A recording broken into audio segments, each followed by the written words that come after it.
we have right now, reaching out to the CDC to give them ideas on how to moderate content. So that's a big part of this, and we've been talking about that a lot for sure. What year did they do that? 2021. 2020, Most of the stuff started about May of 2021. The stuff we saw in through July. And I'm guessing it's mainly related to COVID, yeah? Yeah, it's mostly related to COVID in general and vaccine type stuff as well too. Okay, and how did so Facebook was they getting any pressure, or was just their moderating policy they were sharing? They were working. What we have are mostly Facebook to CDC emails asking for help on what to moderate. So, which implies, I think, their desire to understand what CDC's policies were, so they could implement guidelines and take actions to shut down certain discussion. But we did get some CDC emails to them on some BOLO meetings to give information as well. So that it seems to imply other companies, in coordination with them also. Yeah, it's to kind of sum it up a little bit. Basically, Meta gave the CDC de facto power to police "quote unquote" COVID misinformation on all of their platforms, and then the CDC takes it way too far and decides that any erroneous claim can contribute to vaccine hesitancy and needs to be pulled. And it went downhill very quickly from there. But so it started off very early in the pandemic. First, how's my audio, man? It's good? It's great. Okay, yeah. Great. So it seems more like Brian, you're there, and you're the other voice of balance. So Brian, how would you compare this to the Twitter files drop? It seems they were just a lot more relaxed. There's not much pressure against the CDC if they're just giving them free reign, according to what Jim said. Yeah, it looks more like Facebook was reaching out to the CDC to determine how they should moderate content, whereas with Twitter it was more the CDC and other organizations, other government organizations reaching out to them saying, "Hey, you should consider moderating this." I think that something you look at is like, would kill you your guys internet? I don't know, man. I don't anything know. was wrong? You can hear me now, Ian? Yeah, just making sure. Yeah, hey, yeah. Yeah. I don't know. I heard you know. No, I just. There's a lot of echoing, though. I think it's on Brian's side. Oh, that's good. Actually, no, it's was something wrong? No, somebody's side. Somebody's echoing. Okay, maybe I need to mute when someone else is speaking. So keep me posted, Catherine, if it works. Go ahead, Brian. What were you saying, and I'll mute. Yeah. Let me know if it echoes again. I would ask those who are against what Facebook did, and I would say that I'm probably partially against the way they handled things, is how would you feel if Facebook just took the public information that the CDC put out there, whereas the CDC might say COVID vaccines do not cause Alzheimer's, COVID vaccines do not cause a variety of other ailments, and Facebook just took that public information and then applied that to their moderating policies?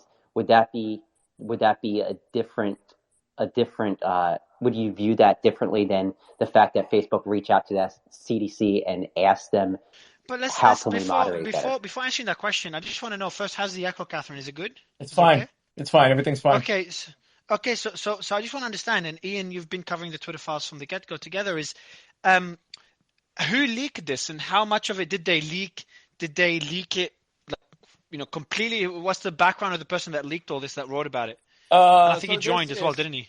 This came as a result of, it's a joint result of the lawsuit that's currently ongoing between A.G. Schmidt, who's now a member of Congress, I think. Correct me if I'm wrong. It doesn't matter. Between that and the Biden administration, and this is a result of that. I think they had access to some of the emails. It's not really clear who provided these emails to them. I think it was a whistleblower, but somebody from Facebook gave Reason.com, the journalist who wrote the article, access to these emails. Okay, so someone internal at Facebook, they gave access? Yeah. They got access to these emails, and these are emails from the CDC and to the CDC. And based on those emails, we don't see any pressure from the CDC. Just Facebook willingly said, "Hey, we're going to censor based on X, Y, Z," and gave them essentially free reign on what to censor and what not to censor. That is correct. Yeah. And how do you compare this to the Twitter Well, files? in Twitter files, we saw an established pattern where at the start there was a lot of pushback from Yoel Roth to these different organizations, whether it was the State Department or to the FBI, but eventually they sort of capitulated and started just letting them do whatever the hell they wanted. They set up portals, they set up a Slack a room that had over 80 plus employees over there. In the case of Facebook, it seemed like they were on the same page as the CDC, as the federal government. So there was, at least in these emails, we don't see any sort of pushback whatsoever. These are not internal conversations between Facebook employees. This is more to do with how Facebook interacted with the CDC. So there was no pushback at all from what we can see from Facebook, at least not from these emails, right? I mean, there may have been some internal conversations about whether to provide them with this information, to provide them with a sort of a power to censor users, but it's definitely not in these emails. By the way, I'm just going to send you guys a piece of information that just came in. By the way, is breaking news on stage with us? What's up, breaking news? Hey, Mattia. Hey, how are you? Good, man. Good. Can you give us a quick overview of the? I'll give everyone an overview of WEF as well, because I know a lot of people are more than I expected, just curious what's going on here. So I'll give an update on that in a bit, since I'm there now. But do you want to give us a quick update on the Alec Baldwin situation? Absolutely. Yeah, if you recall back in 2021, American actor Alec Baldwin accidentally shot and killed Helena Hutchins and wounded director Joel Souza on the set of his film Rust. We've been waiting for months from the DA in New Mexico to release charges, if any, and they finally announced them this afternoon. It came as a breaking news exclusive from the Wall Street Journal just about an hour ago. We know that Alec Baldwin is going to be charged with involuntary manslaughter. We know that the film's armor, who oversees all the weapons on set, is also expected to be charged with involuntary manslaughter. And we know that the film's assistant director has agreed to plead guilty to negligent use of a deadly weapon. Now, according to some reports, Baldwin will be charged twice, as both an actor and as a producer, which is very interesting. He's going to be charged as the person who pulled the trigger, as well as someone who oversees the set and has the responsibility of keeping the set safe. And one of these charges, if found guilty, carries a 5-year mandatory prison sentence. So that's what we have at this point, and we're expecting more information throughout the day, and we'll continue to update you. How many years in jail could he face? Potentially up to 5 years mandatory sentence, and then the others based on his status as a celebrity. I don't know if prison time or what the prisons would do with him inside the prison, because it comes with its own set of threats and things like that.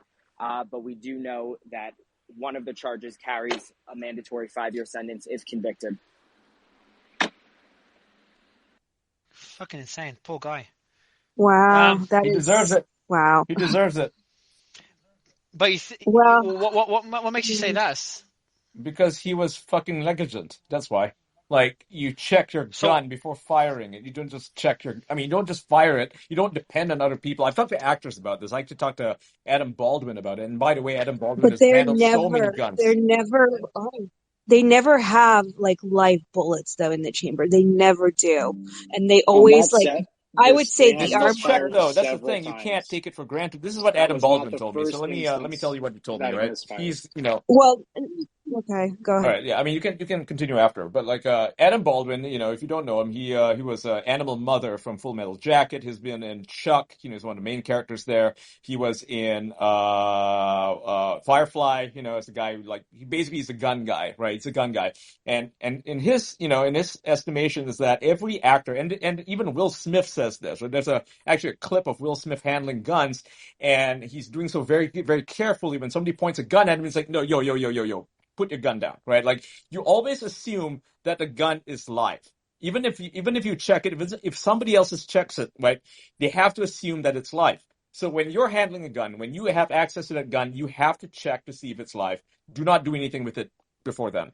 Now the problem with not Adam Baldwin, with this guy, what's his fucking name? Alec Baldwin. Adam Baldwin and Adam Baldwin, not related, by the way. They just have the same last name.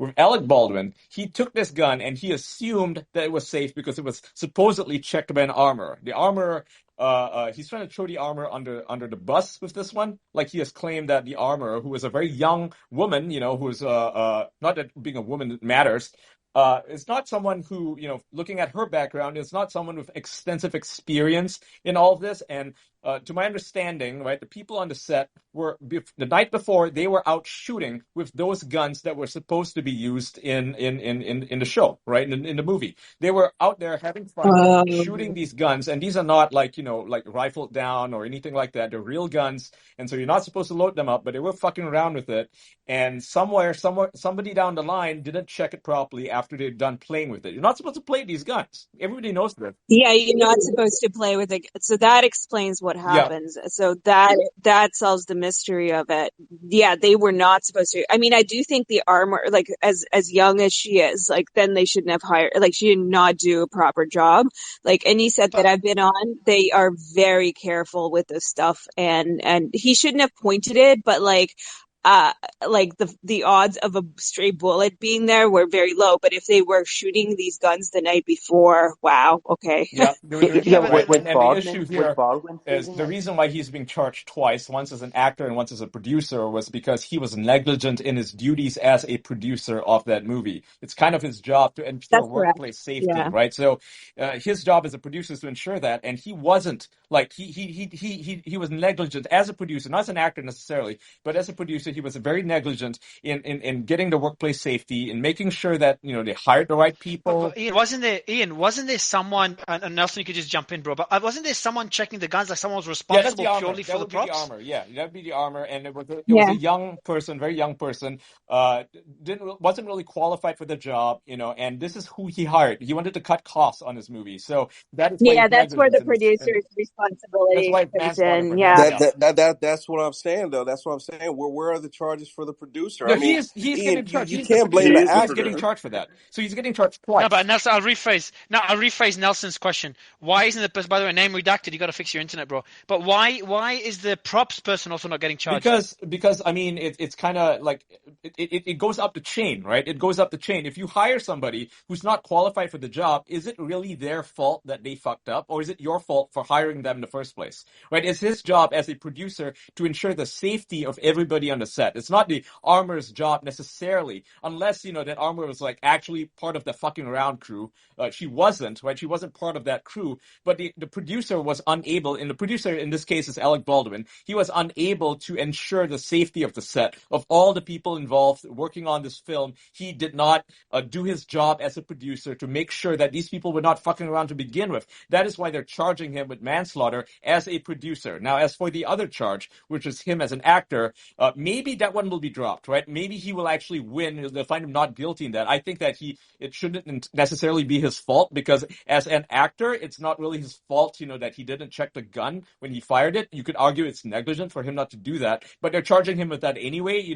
We'll see what sticks, right? But I think that, in my opinion, right, as an actor, it's kind of nebulous, kind of gray area. We're not really sure, because a lot of actors don't check their guns. They trust the producer to do that job. So they're charging him twice because he is the producer. It is his job to make sure that the set is safe, but he didn't do that. That's why they're charging him twice. Okay, so that provides a lot of context, because initially I thought he was just the actor, but since he's the producer as well, I see where Ian's coming from. Yeah, I mean that's very negligent. So yeah, I agree with you, Ian. Thank you. 100%. Do we know if Baldwin was one of the people out firing the guns beforehand, or was he not?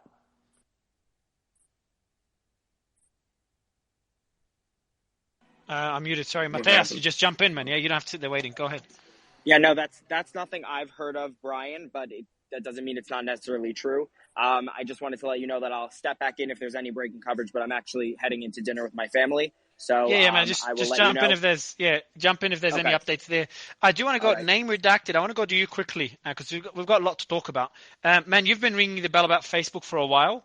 You've looked into how many people from the FBI that had in executive positions. The number was pretty high. When we say Facebook, we're talking about Meta here. Can you tell us about the what are your thoughts on the findings now, and anything new on your end? Have you found anything new on Facebook's end, or have you looked into other social platforms? I haven't found anything new other than what I've originally posted, but the difference I think we see here compared to Twitter working with the FBI, we did see some evidence that Twitter pushed back on some requests, but with this release about Facebook today, Facebook actually, I think it was the opposite. Facebook chose a side, a COVID, and they reached out to the CDC for guidance on moderation, and they were partnered with the health community and totally willing and happy to censor anything, that went against the official narrative. And then again, remember, not FBI, actual former CIA officers that are the managers, the head people at the Misinformation Trust and Safety at Facebook. So before I continue, is it dropping out for me or, No, it's or fine. name redacted? You're fine. You're fine. Oh, okay. You Your guys name can hear redacted me was a bit okay? choppy on you. Yeah, your internet is choppy, so if you could fix that would be great, man. I do. So before digging into WEF a bit, Nelson, what are your thoughts on the recent drop and on Facebook's explicitly going to the CDC to get guidance for censorship? Nelson, you there? Barbara? Yeah, I'm here, and I'll jump in for Nelson until he comes back. But what I think is that Facebook was negligent in their own due diligence. We do consider Facebook and Twitter news agencies at this point. Am I correct? Because Twitter's listed as the #1 news source in, downloaded apps. So I think they should be held to the same journalistic integrity as any newspaper or television outlet. And I could be wrong on all this because I don't understand all the legalities. But in my estimation, Facebook was grossly negligent. And actually, Twitter showed that they at least pushed back and asked more critical thinking questions. So the standard of Section 230 is that because that they are not under the news agency standard. I mean, that's in effect what Section 230 allows social media platforms. So I think that question is a serious one. And Mario, we briefly discussed that a little earlier, but it's an important point. Have they violated Section 230 by being so willing to work with government agencies? Now, there might be some fungibility to that issue. I'm not a lawyer, and I'm not entirely certain on that, but I think it's a serious question because that's the whole reason. One of the major reasons for Section 230 is because they don't want to become news agencies, which do have some requirements. Right. Yeah, exactly. Right. As soon as they cross the line of being a news agency, they just don't get that same protection that they get right now. You can't have your cake and eat it too. I mean, at the end of the day, we got to protect the interest of the citizens.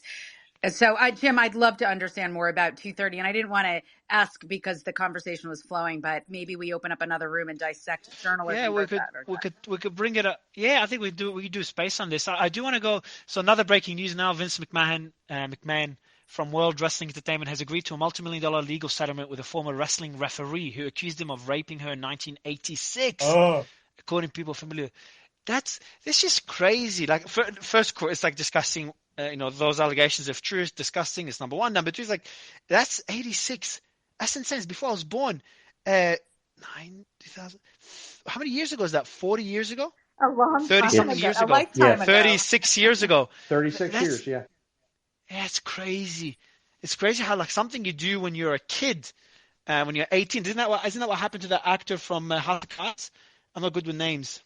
Hey, by the Kevin way, Spacey. Bill Cosby. Vince McMahon was probably in his 20s. Well, the thing about when Bill that Cosby, happened. He's older than I am. Kevin Spacey, there's two different situations. Right? Bill Cosby was found guilty, whereas Kevin Spacey was actually cleared of all charges. So I just want to put that out there. I know a lot Very of people important differentiation. A lot of people are dunking on Kevin Spacey, but I want to make it clear that all the charges are dropped, right? So that. No, but the point I'm bringing is like you just anything you've done ever in your life is like it's never if it's years old. It doesn't mean it's gone forever. It's just something. It's just fascinating to see this happen time and time again. It's good that there's accountability. It's good that there's accountability. 100%. 100% on rape. Like a lot of the times, these people that get away with it, they die, and then people find out what they've done. Right? Like that's fucked up. 100%. I do want to jump into Nick. Nick, can you tell us about the news just now about Trump and? Sure. So Mike Pompeo, which was Trump's Secretary of State. All the way up to the point where he left office, there's been a lot of rumors floating around about the fact that he might actually jump into this race and run for president. He just put out a memoir accusing Trump of trying to silence him when he was back in March I of can 2020, go over. I silencing actually read the whole Pompeo. thing. I was just writing it up Oh shit! myself. Yeah. So what happened was, Oh, there you go. Pompeo, who was like Trump's right hand man, really, put out a memoir, and he said that Trump told him to shut the hell up for a while after he had been talking about how COVID-19 had emerged from Wuhan Institute of Virology, right? He was out there saying that China made this virus this serious issue. This is something that we need to tackle. China has effectively, kind of weaponized this thing that happened, and we're kind of responding to it like idiots. Pompeo was out there. He was fighting a good fight, I would argue. I mean, you can say whatever you want about his foreign policy issues, but in my opinion, he was right about China. And I think everybody on the conservative right was on board with this, right? They were like, okay, yeah, Pompeo is making a lot of sense here. I mean, he's talking about how China's responsible for this stuff, at least partly responsible. And according to his memoir here, Trump told him to shut up after Xi Jinping, who's a Chinese president, expressed his displeasure with Pompeo's criticism. So Xi Jinping gives Trump a call, says, hey, shut up about this shit for a while. Like, we're not responsible, or we don't like you talking about this. And according to Pompeo, I have no reason to doubt what he's saying here. I have no reason to think that he's lying here. Said that Trump told him to shut up about it. And there's a exact quote. He says, my Mike, that fucking guy hates you, referring to Xi Jinping, and says that Pompeo was, quote, putting us all at risk, end quote, by pissing off Xi Jinping. And that because the United States at the time was completely dependent on PPEs from China, right? America didn't have the facilities, or at least it didn't have like the capacity to make PPEs, personal protective equipment. And so the idea was that he needed to shut up about China for a while, so that they could get their PPEs. Otherwise, China might, like boycott America for some reason. And he said, "Stop for God's sakes." Are you? Yep. It's easy to criticize this, but it also makes logical sense. Like It does. Things but are a lot at the more same time, complex. it's like, There's a time for everything. Sure. But like, if China was responsible for putting this out, I mean, wouldn't we want to get at the bottom of this? Because Trump allegedly told Pompeo, and this is a direct quote here from his memoir, he said, "Stop for God's sakes," and that Pompeo should honor the request, that he should listen to Xi Jinping because, quote, "we needed the health equipment and we were at the CCP's mercy for it and would bide my time." God damn. Yeah, so I'm not, but again, if it means getting PPEs at such a critical time, would you not do the same?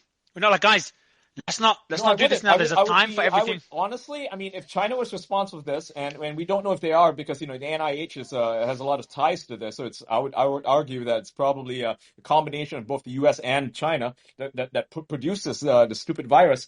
I would argue that, America should be less dependent on China, right? America should instead of like saying, hey, we need your stuff, China, so we're going to be nice to you, we're going to suck up to you, we're going to, kowtow to you, bend our knees to you.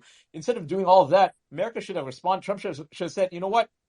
Fuck these guys. We're going to build our own facilities to manufacture all the equipment that we need. And we're not going to depend on China. We're not going to be so reliant on China to the point where we can't even criticize them for anything over the threat that they might cut us off on something that we need. And this is the issue. Right? Like, where America has become so dependent on China that it is unable to even do anything in response to Chinese provocations. I think that, I mean, this might shock some of you, but I kind of take Trump's side on this. What? I think that there is a time. I think there is a time and a place for everything. And if you're involved in diplomacy, maybe a meeting where you're talking to them about one thing might not be the best time to bring up something about COVID and where COVID came from. You can do that at a later time through other means. But I don't know. I mean, I think I can see where Pompeo is coming from. But at the same time, I don't blame Trump for trying to be a diplomat in this situation.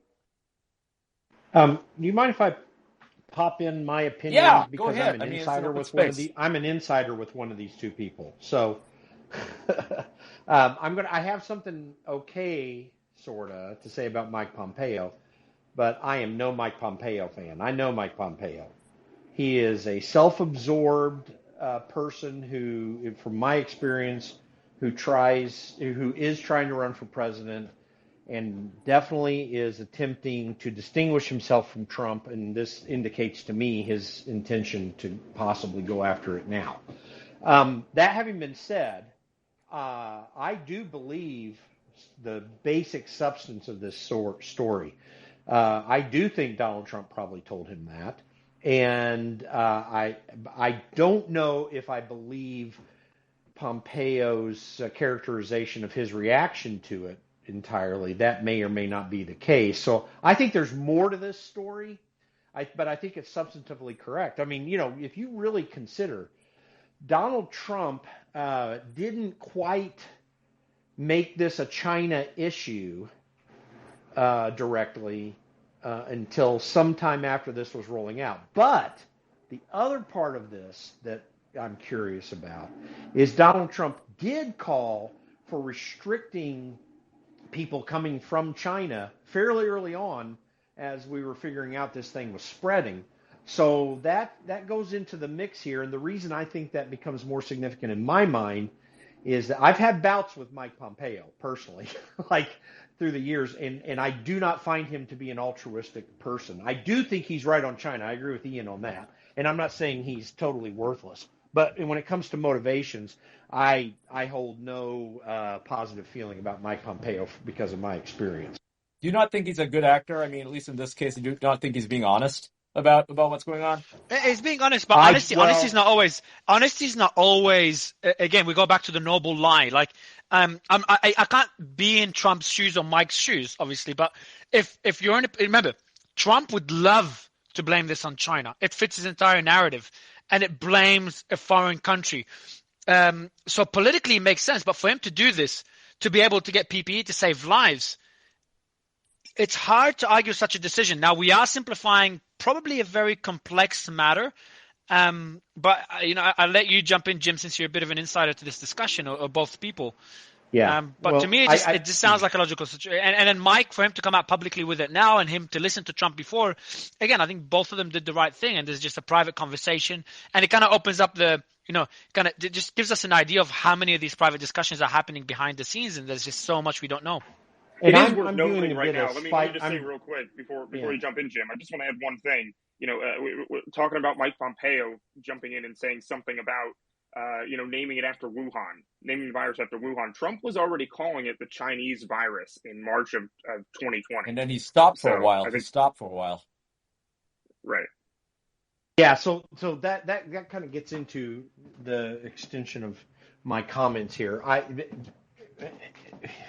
I can only say this from my experience, and there are probably more factors involved. I'm not an insider to this particular situation, just to Mike Pompeo, I believe. And I think Mike Pompeo is ambitious. I mean, I think anyone would argue that based on what they see with him, but I'm just adding to that from my experience. So that you have to take this story with a grain of salt to that effect.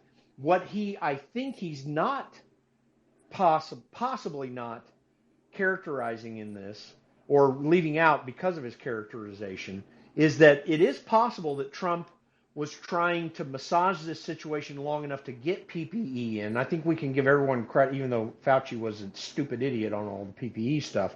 I think everyone was like, hey, we are backed in this hole. Let's not go so far that I can't quickly get what I want and then go back to calling it the Wuhan virus, so to speak. I mean, Trump kind of thinks that way, it seems to me. So I think Pompeo's trying to massage this story enough to give him more credit than he deserves, or to give Trump more discredit than he deserves. That's just my opinion on it. I mean, it's certainly to his benefit to embellish the story, and who's going to be able to refute it? Because I mean, it's if you have two people in a room on a conversation, it doesn't sound like there was anybody else that was actually a witness to the conversation, just based on what he actually wrote in the book itself. Well, don't underestimate the possibility that there were other people in the conversation. It's not too often in the Oval Office, although probably Trump did it more than others, but it's not too often that Oval Office discussions are not attended to by other people. There aren't too often one-on-one conversations. In fact, he probably would have had more of those with Reince Priebus and Mark Meadows as chiefs of staff than he would with people in the cabinet. I want to go to Shaney. First time on stage. What's up, man? What's up, brother? How are you guys, Mario? And, welcome back to social media, man. Welcome back to social media. Thank you. Yeah, well, I just want to introduce myself to everybody. I'm Shaney. What's up, guys? I was banned on YouTube about a month ago. I was banned. I did 180K subscribers and 315 million views in 2 months on YouTube Shorts. And I do street interviews, so I ask people, Trump or Biden, if Joe Biden was here right now, what would you tell him? Just political questions, and it's insane to me, the censorship that I'm seeing with big tech. And it's not. What got you the strikes to get suspended? So it's crazy. I actually had 0 community guideline strikes. I was eating dinner and I got an email from YouTube that said my account was permanently deleted. I had zero community. Their reason was hate speech. Because I would ask people, I'd be like, she's a 10, but she's transgender, and they said it was hate speech when people wouldn't want to do any of that, so they would consider that stuff hate speech. And I just feel like it's outrageous, but I'm happy for Elon. I'm glad he's coming here and restoring free speech. You should come to our debate. We're going to do a debate. Nick is organizing it. We're going to do a debate on pronouns and the transgender debate that's going on right now. So if that's something you've covered, it will be good to have you there. It's going to be a balanced discussion. People both sides of the aisle. You got to keep in mind, though, just a warning here that the old terms of service do not allow for misgendering or dead naming anyone. So you got to be careful when you talk about this stuff. Yeah, for sure. On Twitter? On Twitter, yes, they're still in effect. Okay. So what does that mean for us? Like how do we? Well, how do we have to? I think we a transgender person is a biological male. You can call them a biological male, but you can't say he's a man. Like that could actually get you suspended still. Okay. So if you call a transgender person a male when they've kind of well, you can call him a male. I mean, that's a scientific fact. But if you say that he's a man, when that person identifies as a woman, that is considered to be misgendering. Except people have been doing it constantly, and nothing seems to happen. It's hard to spot, though. I'm happy, but it's still in the rules, right? And it's because I think they've largely stopped reporting people. That's why no one's being banned for it recently. But I still do see it happen where a trans exclusionary radical feminist, or whatever you want to call them, a feminist calls it out. They have been suspended. It has happened. So just keep that in mind to moderate your conversation. I'm not telling you to self-censor, but it's for your own good, because I don't want to see you banned. I think your voices are important. Yeah, no, totally. I agree. I would love nothing more than for us to have an honest and completely open conversation without fear of censorship. But just keep in mind, there are still a lot of people, a lot of moderators at Twitter who are, still abiding by the old paradigm, the old rules. And those people still work there. So just letting you know. Like, you'll probably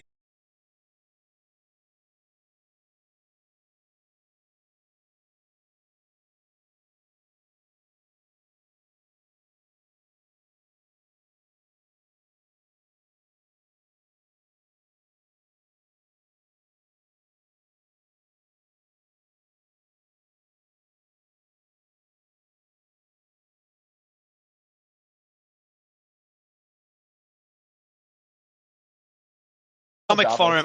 We're going that we need. This is the issue. Is it considered to be misgendering? Except people have been doing it constantly, and nothing seems to happen.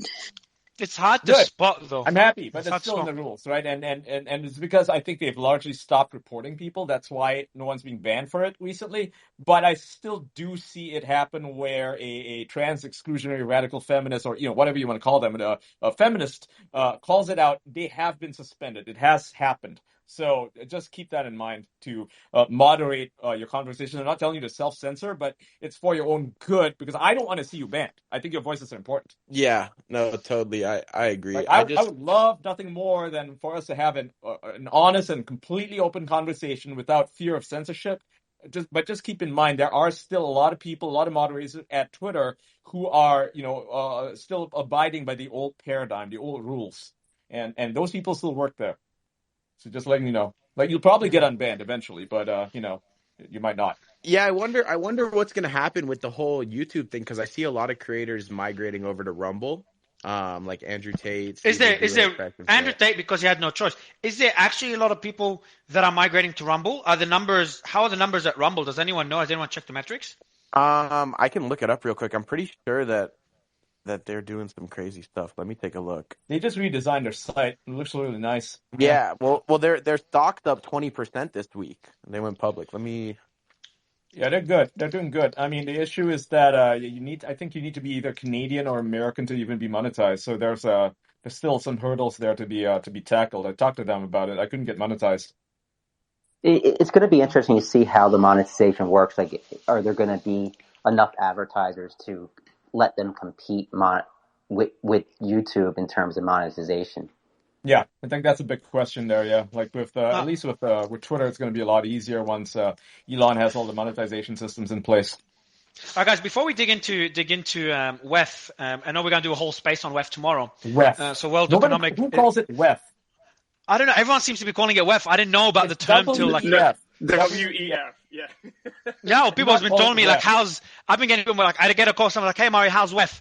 But if we're going to dig into the World Economic, I call it Davos. But it seems that WEF is Davos. Yeah. I usually say Davos, but apparently most people say WEF. But WEF is just easier to say than WEF. Anyway, so World Economic Forum. We're going to do a whole space in Davos tomorrow, and it's very interesting this time around. Very different. How did your one one-on-one go? The which one? The interview or the your one-on-one with the big guy. We can't make jokes like this because everyone will just take it seriously. Just for anyone, I don't have any one-on-ones and stuff like.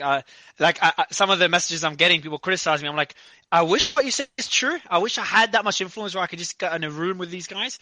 But like, I'm only here to support one of the projects we're backing called Faith.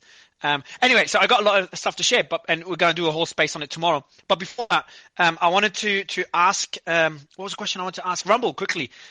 Regarding Rumble, is it just uncensored YouTube, number one?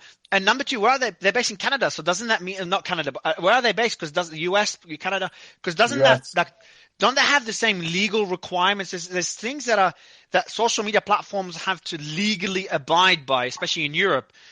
So how uncensored can they be considering the legal? I don't think they're monetized in Europe, so they don't really have to worry about that for now.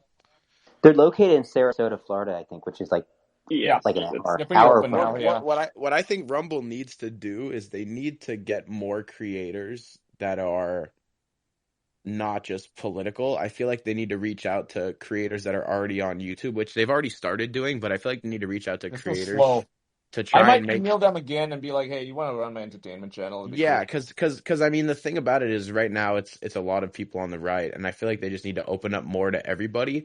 But it could really work out, especially with, the funding they have and the ability to give people more freedom of speech on their platform versus other platforms. I think it could be the future. But again, they need to really expand what type of content creators they have on their platform. And they got to do some UI updates as well. The hardest part about doing that, though, is it's a similar thing with Google Ads, right? People run Google Ads on their website because they pay so well, and no other service can compete. And so it's going to be the same sort of thing that you have there. Like, how do you get mainstream people to migrate over from YouTube to Rumble when they're the income they make from ads is so much lower, even based on 1,000 views or something? Great question. What they're going to need to do is they're going to need to pay the creators on top of the advertising dollars. Is they're just going to need to give the creators money. Yeah, and I think it's the problem that like Truth Social has and Parler and Getter is that they appeal to like one side, one group of people, and you really need the whole gamut. You need everybody to be interested in order to really create a platform that's going to appeal to everybody. And so I agree with what Shaney said, is that they need to reach out to people from all aspects of life. They need to start paying people up front to just sign a contract and say, hey, I'm going to put all my content on Rumble. And I think that could work. It's just that it's going to take a lot of money to do it, I think. All right, guys, I want to shift the conversation, guys. So just for the audience, I want to just get an idea of what you guys think of, not WEF, but of WEF. It's important. Not joking. Of Davos. So I want to get an idea of what everyone thinks, because the comments when I said that I'm going to Davos, which I've been there before, I'll give a bit of context and then we'll dig into it. And I want to go to the panelists to get a bit of an overview to prepare us for tomorrow, at least so I'm prepared. I want to really understand why. Like, why is there such hate towards World Economic Well, because Forum. they go there and tell everybody they want to take over the world. I mean, like we didn't elect these people. So that's what I really understand, and the various, there's a lot of theories. Some go a bit too extreme, some are very, very logical, and some even people here in Davos agree with. I'll tell you guys about my experience, but just I want you all to go to the comments. I think Jim is back up. When Jim, you're back up. All right, let me get you. Yeah, we get you co-hosted, Jim. Can you hear me, Jim? I forgot to say he dropped again. No, I didn't drop. I was accepting the co-host, and I couldn't do both at the same time. Sorry. Yeah, so I want to discuss, and I'm seeing some people from Davos in the audience right now. I'm just going through the audience. So I'll give you guys an overview while the audience kind of comments their thoughts on Davos and any questions you have. And we'll dig into it more tomorrow. Like tomorrow, we'll have a deeper discussion. Yeah, let's not talk about it right now because it's obviously you want to save that for tomorrow. Yeah. If there's a lot to talk about, but like just to touch on it to kind of give everyone just an idea, and also I want to ask questions. I want to learn a bit just so I'm prepared for tomorrow. The first thing that was really cool, Ian, is that people knew about the show everywhere. That was insane, and I'm talking Right. Yes, man. It's one thing about people knowing about us. When you go to an event or you're just going at meetings or whatever, it's fine. Okay, that makes sense. Or friends of friends. Okay, that's pretty cool. But when you have people that, manage multi-billion-dollar funds or leading big companies, like big decision makers in the world, come talk about the show, and they know you guys. Like they mentioned some of the panelists, like, yeah, I really like XYZ, and some of you guys, I'll tell you offline because I don't want to boost your egos here. But they'll be talking about us. They'll be like, yeah, I spent hours. Like I was in a dinner with the guy, the organizer of the dinner. It was 200 people there. It's a top 50 dinner, and the organizer comes to sit next to me, and then he starts asking me about it, and then his partner, who was on the other side of the table, like, yeah, he starts answering his questions because he listened to the show for hours. So it's just fascinating to see. First, the power of what we're building in. I think Elon will be really happy to hear this information, and the fact that they're listening to it, and they appreciate how we're always balanced and try to be as objective as possible, how we're always on top of news all the time, and they like tell me like how did it feel to have this panelist on board? Tell us more about the FTX days when FTX was collapsing, when the insiders came. So it was really fascinating to see, and like that just shows that we're having actual impact. Like when you have the decision makers come on, and that shouldn't be surprising, Ian, Jim, Nick. That shouldn't be surprising because those like we have the decision makers coming on the damn show. So it's just been an interesting experience. Obviously tomorrow we'll dig into it a bit further. But that's like a quick overview. And it was funny enough, when we started this space, my team started this space and I was offline and kept crashing. I was actually like in the meeting. There was like one important meeting I had to do in Davos, just one. And that was it. Like literally a minute before the meeting, 2 minutes maybe, the Facebook files drop. And then right after the meeting as well, I have my panel. So I have like literally two important things in the Facebook files job. That's why. So I apologize for everyone, all the crashes and everything. I know it's cool to say like, hey, Davos is watching us and shutting it down, but no, it's probably we're just because I wasn't able to start it. Yeah, we're just joking. We're just joking about that. Yeah. I wish it was true. It just makes for a good movie. So Mario, before before everyone starts answering your question, give us a little more flavor. So like, what did these conversations? How did they play out in terms of why people liked what we were doing and how they felt it was a significant thing in their minds? Because I mean, if they're these kind of people, that's not an insubstantial evaluation. There's a strong sentiment against globalization, okay, and rightly so, especially where the world is today. And the people here are concerned, like they're concerned to see such a populism around the world, and the movement that's been very critical of centralization of power. And that's why I did my tweet today or yesterday. Is like when I saw the centralization of power, when I saw those behind the scenes meetings, like when I'm walking and I'm seeing decision makers left, right, and center having those closed door meetings, no camera, nothing. It's just a reminder that this is where decisions are made. Now, obviously, you can be on one extreme of that theory and say, hey, they control the world. And on the other extreme is like, hey, this is all for show and they don't really have that much power. It's a discussion for tomorrow. Now, in terms of why, so yeah, they're worried about like the movement that we're seeing here. They're worried about what Elon is doing. Like Elon is just breaking the norm with everything he's doing. Worried. They should be worried. They're worried from people like Ian, who just eats a person with no salt. Damn right. But so they're worried about this movement, and it's a good thing for one reason, like whether you like them or not. We're going to bring people that are, people that speak at Davos and that are from those circles. We're planning to bring them tomorrow. But whether you like the World Economic Forum or you like the people that are here or not, being worried is a good thing because it just keeps them accountable. Because once you have, even if you have centralization of power within people that have, good people, okay? Well-meaning people, even if they're good people, I'm not talking about World Economic Forum, I'm talking in general, centralization of power gets the negatives out of people. Then when you have so much power, it's really hard not to abuse it. It's really hard, like when we had, what was the story I think we covered in this space, but when you have, let's say your Biden, Joe Biden, for example, love him or hate him, when his son is facing issues, it doesn't have to be political. It's his son. So that there's times where having that much power could lead to you crossing the line, censoring something just because it's your son. I would do anything for my son. I don't have a son, but if I have a son, I'll do anything for him. But for the world, it's not a good thing because it just shows abuse of power. So that's the main, I think it's Jim, you asked the question. That's the main sentiment. Now, the interesting one is, like, I speak to people on the street. Like, I did a couple of interviews on the street, and they would tell me, what's funny is that the person with the TV camera and everything, I don't know if it was live or not, but they'll tell me, like, Mario, like, what's the, like, what are your thoughts on the World Economic Forum now, especially with the amount of criticism around the world and people not showing up? It's like even people here know that the tide is shifting or has shifted a bit, especially with COVID. And on the crypto side, for anyone in the audience from the crypto world, it was beautiful to see. Like all the freaking people, I was going to curse. I can curse, that's my show. But all the fucking people that are like chasing the token price and pumping money and where's the next 10x, 100x, they're gone. They're all licking their wounds. And the only people here are the people building the technology. And it was great to see a lot of institutional money coming in. It was very, very good to see that. And, when I did my panel, a bigger audience than last year, despite FTX and all the shit going on in crypto.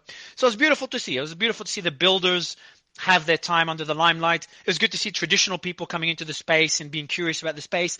The people that were stopping me for photos and questions and stuff were not just like your average crypto project. There were people that are from the outside world. Investors. It was fascinating. When I have an investor coming, he's like, Mario, I watched your show, blah, blah, blah. Or I know you from this. I'm like, fuck yeah, like, yes, you're an investor in the traditional world getting into crypto. And, everyone knows I'm pretty heavy in crypto and a big fan of it. So, yeah, man, that answers the question. But it's going to make for a fascinating space tomorrow. Mario, how long have you been involved in the crypto space? Since 2017, bro. 2017, yeah, that's like right when I got into right after that pump to about 18, 19K and I want to go. and then the crash. I've got a question. Like, Ian, where do you see the World Economic Forum in, let's say, 5 years? I'm genuinely curious. Well, I mean, I see them doing the same old shit where I think they start accelerating. They double down on their efforts to create this unipolar, liberal world order, as they like to call it, right? This is and this is pretty evident in what they're saying out there. I'm not talking about the random people on the ground who are there as investors or as there as a small government official. I'm not talking about these guys. I'm talking about the guys up above, like the elites, the actual elites who run the show. People like Ursula von der Leyen. I mean, the stuff that they're saying kind of scares me. They're talking about, basically cutting out any part of the world that isn't on board with what they're doing. We're talking, like, for instance, with Russia. Russia's not on board with what they're doing. For many different reasons, but they're talking about turning these countries into pariahs and using existing mechanisms, facilitating this ostracization of any country that isn't on board with their economic policies, their energy reform policies. We're talking about policies that are, that are anti-human, I would say, right? Because like the average person, say the average European, is not going to be able to afford energy or rent or gas or the car, anything like that with what they're proposing. They're talking about, instituting carbon credit systems all across the world in countries that are going to adopt it, like in the European Union. You have multiple MPs, like energy ministers, talking about the imposition of carbon credit systems that will hurt regular, average, working class people in Europe, right? And we're seeing this already in Canada, where the Ian? Trudeau administration is implementing this stuff. What do you think they're doing? Like, why do you think, like, there is a move towards all that stuff, but do you think they're doing it because they believe that that is the right solution? Or is there some kind of, in your opinion, some kind of an agenda that benefits someone or like, is geopolitically convenient? What is the reasoning behind it? What is the motivation? I think that we have to not see them as a monolith. Some of them are true believers. They're climate evangelists. They do believe firmly that they need to save the planet, and this is the way to do it. There are many people like that, right? I mean, they're just as bad as the others. But there are other people, especially asset management firms, in particular BlackRock, people like Larry Fink, who, for them, it's not about saving the planet. For them, it's about consolidating profit and consolidating power. And through these energy consolidation policies that they're doing right now, which is to make energy more expensive, which is to restrict property ownership, which is to limit the amount of privacy that you have, the amount of freedom that you have, your ability to travel, even because there are some people saying that you should not have a right to travel, that traveling abroad using an airplane it should not be considered a commodity, right? It is right now, right? I mean, it's still expensive to fly, but it's not crazy expensive. It's not prohibitively expensive. They want to limit the amount of freedom that you have in order to consolidate their power, and they don't care. It doesn't really affect them. I mean, they're wealthy. They can eat beef, right? If they raise the price of beef, for instance, if they start banning farms, I'm not saying they're personally raising the price of beef, but their policies are causing, say, in places in the Netherlands, to shut down their farms in order to save the planet. What this means is that food becomes more expensive, and people are going to look for alternatives such as eating bug meal, right? And I'm not joking about that. That's something that, that they profit from. Bill Gates, for instance, I know people, he's like a boogeyman, but deservedly so, because he owns all of these facilities that are making these Beyond Meat style meat alternatives, right? So he stands to personally benefit from this. People like him, people like Larry Fink, they benefit from the price of real estate going up because they can afford to buy up all the houses and then create a system in which you are entirely dependent upon them to even have a house, because you will not own a house, you will have to rent a house. This is something that's been, that they openly talk about, a future in which people do not own homes anymore. People They talked about it in an article, but I will say on the car side, I can't comment on that because with the self-driving side of things, I went to a lab where they were developing some designs. I think it was, I can't remember if it was for Mercedes or for BMW. I think it was Mercedes. And they were looking at designing, clearly, like in the future, the plan does seem to be going towards not owning things, right? Like, just like we have with Uber and other companies of that style, right? Where you don't really own that idea, you don't own anything, you'll be happy. So that comes from that kind of idea that corporations will own the things and then you kind of rent it out, which everything's a service. And it's not entirely like it's not as dystopianly horrible as it's no, it is on a horrible every dystopian punch. idea. It is a horribly dystopian idea because it means that you're entirely dependent on the government. You're entirely dependent on these corporations. Actually, I would say, like, I want to live on a farm where I'm not dependent on anyone. Hold on. Ian, go ahead, let Catherine finish. And then before you finish, Catherine, just quickly, Aaron, I see your hand up. I do want to go to you for the report from yesterday, the COVID report. So I'll go to you in a bit, Aaron, you and Steve, to talk about that report I sent you on WhatsApp, because I'm really, I wanted to cover it yesterday, guys, but obviously didn't have time. And I'm going to pop in on this too right after Catherine. Go ahead. All right, cool. Yeah, and Aaron, I might have actually something to chime in on this topic. So I do. I was raising my hand to. I do have a section in my book, The New Abnormal, on the World Economic Forum that might surprise people both on the right and on the left. So if I could just have a minute to frame what exactly is the World Economic Forum and how does it operate, I would love to chime in on that. Yeah, absolutely. Okay. I'll right after Jim. Go ahead, Catherine. Yeah. So yeah, I just wanted to sort of say that, I mean, yes, I see all the concerns, Ian, but it's not so much the government that would own it. It's really corporations. And that's really where I see all of this heading. Yeah. I mean, sure. I mean, I don't necessarily think that that's a good thing. I do see some, I mean, for example, with the self-driving cars, there's some there's some benefits. Like, I don't think you can say there's zero benefits to some of Yeah, the but do you stuff. own Like, the there's car? less deaths and things like I'm that. So okay with self-driving cars. I'm okay with that. I am all on board with FSD, like full self-driving. I'm on Mhm. board. I don't like driving, right? Well, My and you're issue is sharing that the if you car, don't so own there's the less car, that's an materials. issue. Right, but there's less materials and things like that. So but at the same time, I watched an Australian dystopian movie where it's like, okay, like you lose your credits or something, and so you don't have your own car. I mean, there are issues, and especially if you don't trust entities very much, like corporations, and as you've experienced, Ian, where like PayPal kind of cut you off, right? Cut me off. And Yeah. yeah, so because we can't quite trust the corporations, and we maybe don't quite trust the government at this point, there is the fact that you don't own something does make people very uncomfortable, and I think rightfully so. So that is a scary area Because to it's kind of time. play Okay, so here's the thing. Here's the reason why people are afraid, right? The problem is these corporations are ideologically driven, meaning that if you have a certain viewpoint, you believe in you're conservative, for example, they'll cut you off because your ideas don't align with theirs, and that's a fucking problem. When a bank cuts you off, says that you're not allowed to do any banking with us, and that because your credit score is too low, not credit score, sorry, your social credit is too low, and they're going to use ESG, right? ESG is what they're using to right now. They're using it to control corporations. You have to behave in a certain way. You have to quote unquote behave responsibly to the environment, and what that means is in order to increase your score, you actually have to give money to activist organizations, and that will help your score. It's kind of insane. Like companies like Tesla, which I would argue are very environmentally friendly, have a terrible ESG score as a result of their refusal, Elon Musk's refusal to capitulate to activism. Right. And so it's not about saving the planet. It's not about making the world a better place. It's about making the world. It's not even about making it more equitable. Right. It's about giving all of the power to the people whose ideology is dominant. Well, what concerns me is if you had, like, say, an Uber and a Lyft and maybe a third company, right? And they own all the cars, and in theory, everything is working beautifully, right? And then maybe you get called a bigot, or something like that, right? That something doesn't align. And then they cut you off because they universally kind of agree that you're like a fascist. Right.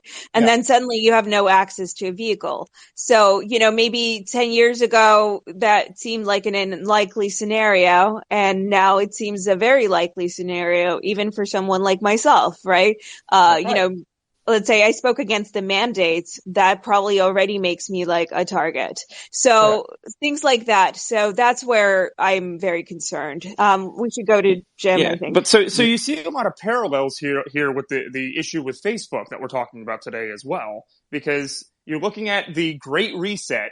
That was a narrative that's still the World Economic Forum is pushing, right? About using the pandemic to change the world economy and, push through some of the goals that they've been working toward for a long time. And we've already seen that they are now able to control the narrative. They used COVID-19 just exactly as they said. And it's not going to get any better from there. This was the catalyst that brought all this distrust to the World Economic Forum. There was a lot of it before, but I think that's where we are now. Yeah, so let me put a little light on this because I definitely want to hear what Aaron has to say, and I don't want to take that over. Plus, this is a good setup for what we're going to talk about tomorrow. So, just FYI, and I know Mario will handle that. But here's one thing that's interesting. I was reading articles on this. I've been thinking about this. This is really primarily, the WEF is a corporatist approach to governance that is on steroids. A fascist approach to governance, guys. It's a fascist approach to governance. Let's be clear on that one. I'm getting there. Let me just hold on a second. So you will own nothing and be happy. Okay, so way back in the day, back in the early 90s, late 80s, I used to sell cars. I made more money selling lease agreements on those cars than I did on selling the car itself. Like that was a pretty big incentive to try to do that. I didn't always do it that way, but so these lease agreements, they lease the car for a little bit, and you're just leasing the use of the car, and that's literally what the contract says. And then you turn it back, and then the dealership comes back and sells it later. They make a lot of money on it. They figured out a long time ago that lease agreements do that. There are modifications of lease agreements, and so corporations love this. I mean, just everyone on your iPhone or even your Android with your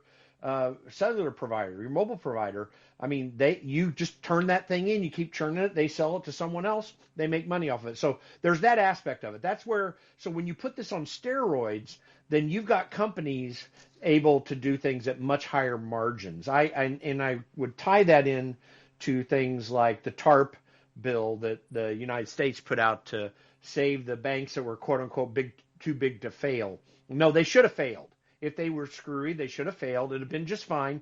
The purpose of bankruptcy is to take assets that were poorly managed and have a good way to transfer them into hands that could manage them better. That's the purpose of bankruptcy. So anyway, the corporations that get favors from governments are the ones that really love what World Economic Forum stands for.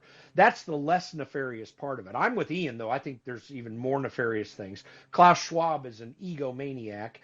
He loves being called, as he has been since this has come up, the most influential man in the world. He loves that. It's a real self-aggrandizing, selfish, fleshly desire to be made into somebody. But he actually does have some influence. And I think there are more nefarious goals because CDBCs, which, I know some of you don't know, but I'll just say quickly, these government blockchain currencies really could implement social credit scores. Maybe not for exactly the nefarious purposes that China has for those sorts of things and actually are doing to their people, but for less nefarious, more purposeful ways to make sure that their corporate buddies who give them monies get even extra benefits. There's so much you can do when you can control things. And the World Economic Forum is a bit more evil in my mind generally because these more nefarious things where government can take corporatism on steroids, I think that's really at the heart of what's going on there, in my opinion. And now Aaron's going to correct me, I'm sure. No, I'm not going to correct you. Maybe just frame this big picture. What is the World Economic Forum? The section where I describe this is entitled "The New Lords of the World," which is a little bit of a marketing ploy to hook people. But the World Economic Forum is a trade organization. Kings on the Hill in Aquinas is, is what you talked about. Yeah, Kings on the Hill. Kings on the city of the hill, right? Like that. They're basically the elites. They think they're the philosopher kings. They're smarter than everybody else. You don't elect them. They just self-elect, self-appointed leaders because they're smart. They're leaders of their fields, Yeah. There's a philosopher king attitude about many of the people. But so they're a trade organization, and their membership consists of the largest and wealthiest corporations, multinational corporations in the world. So they are, in the most literal sense of the term, representative. They represent the interests of their members, and their members' capitalization exceeds the gross national product of most nations in the world. So hugely powerful economically, if nothing else. And we know that economic power often translates quite easily into political power. So what I try to explain is that Klaus Schwab is not so much a supervillain who is pulling all the strings behind the scenes in some smoke-filled room in Davos, a sort of movie theater shadow government type of world totalitarian dictator.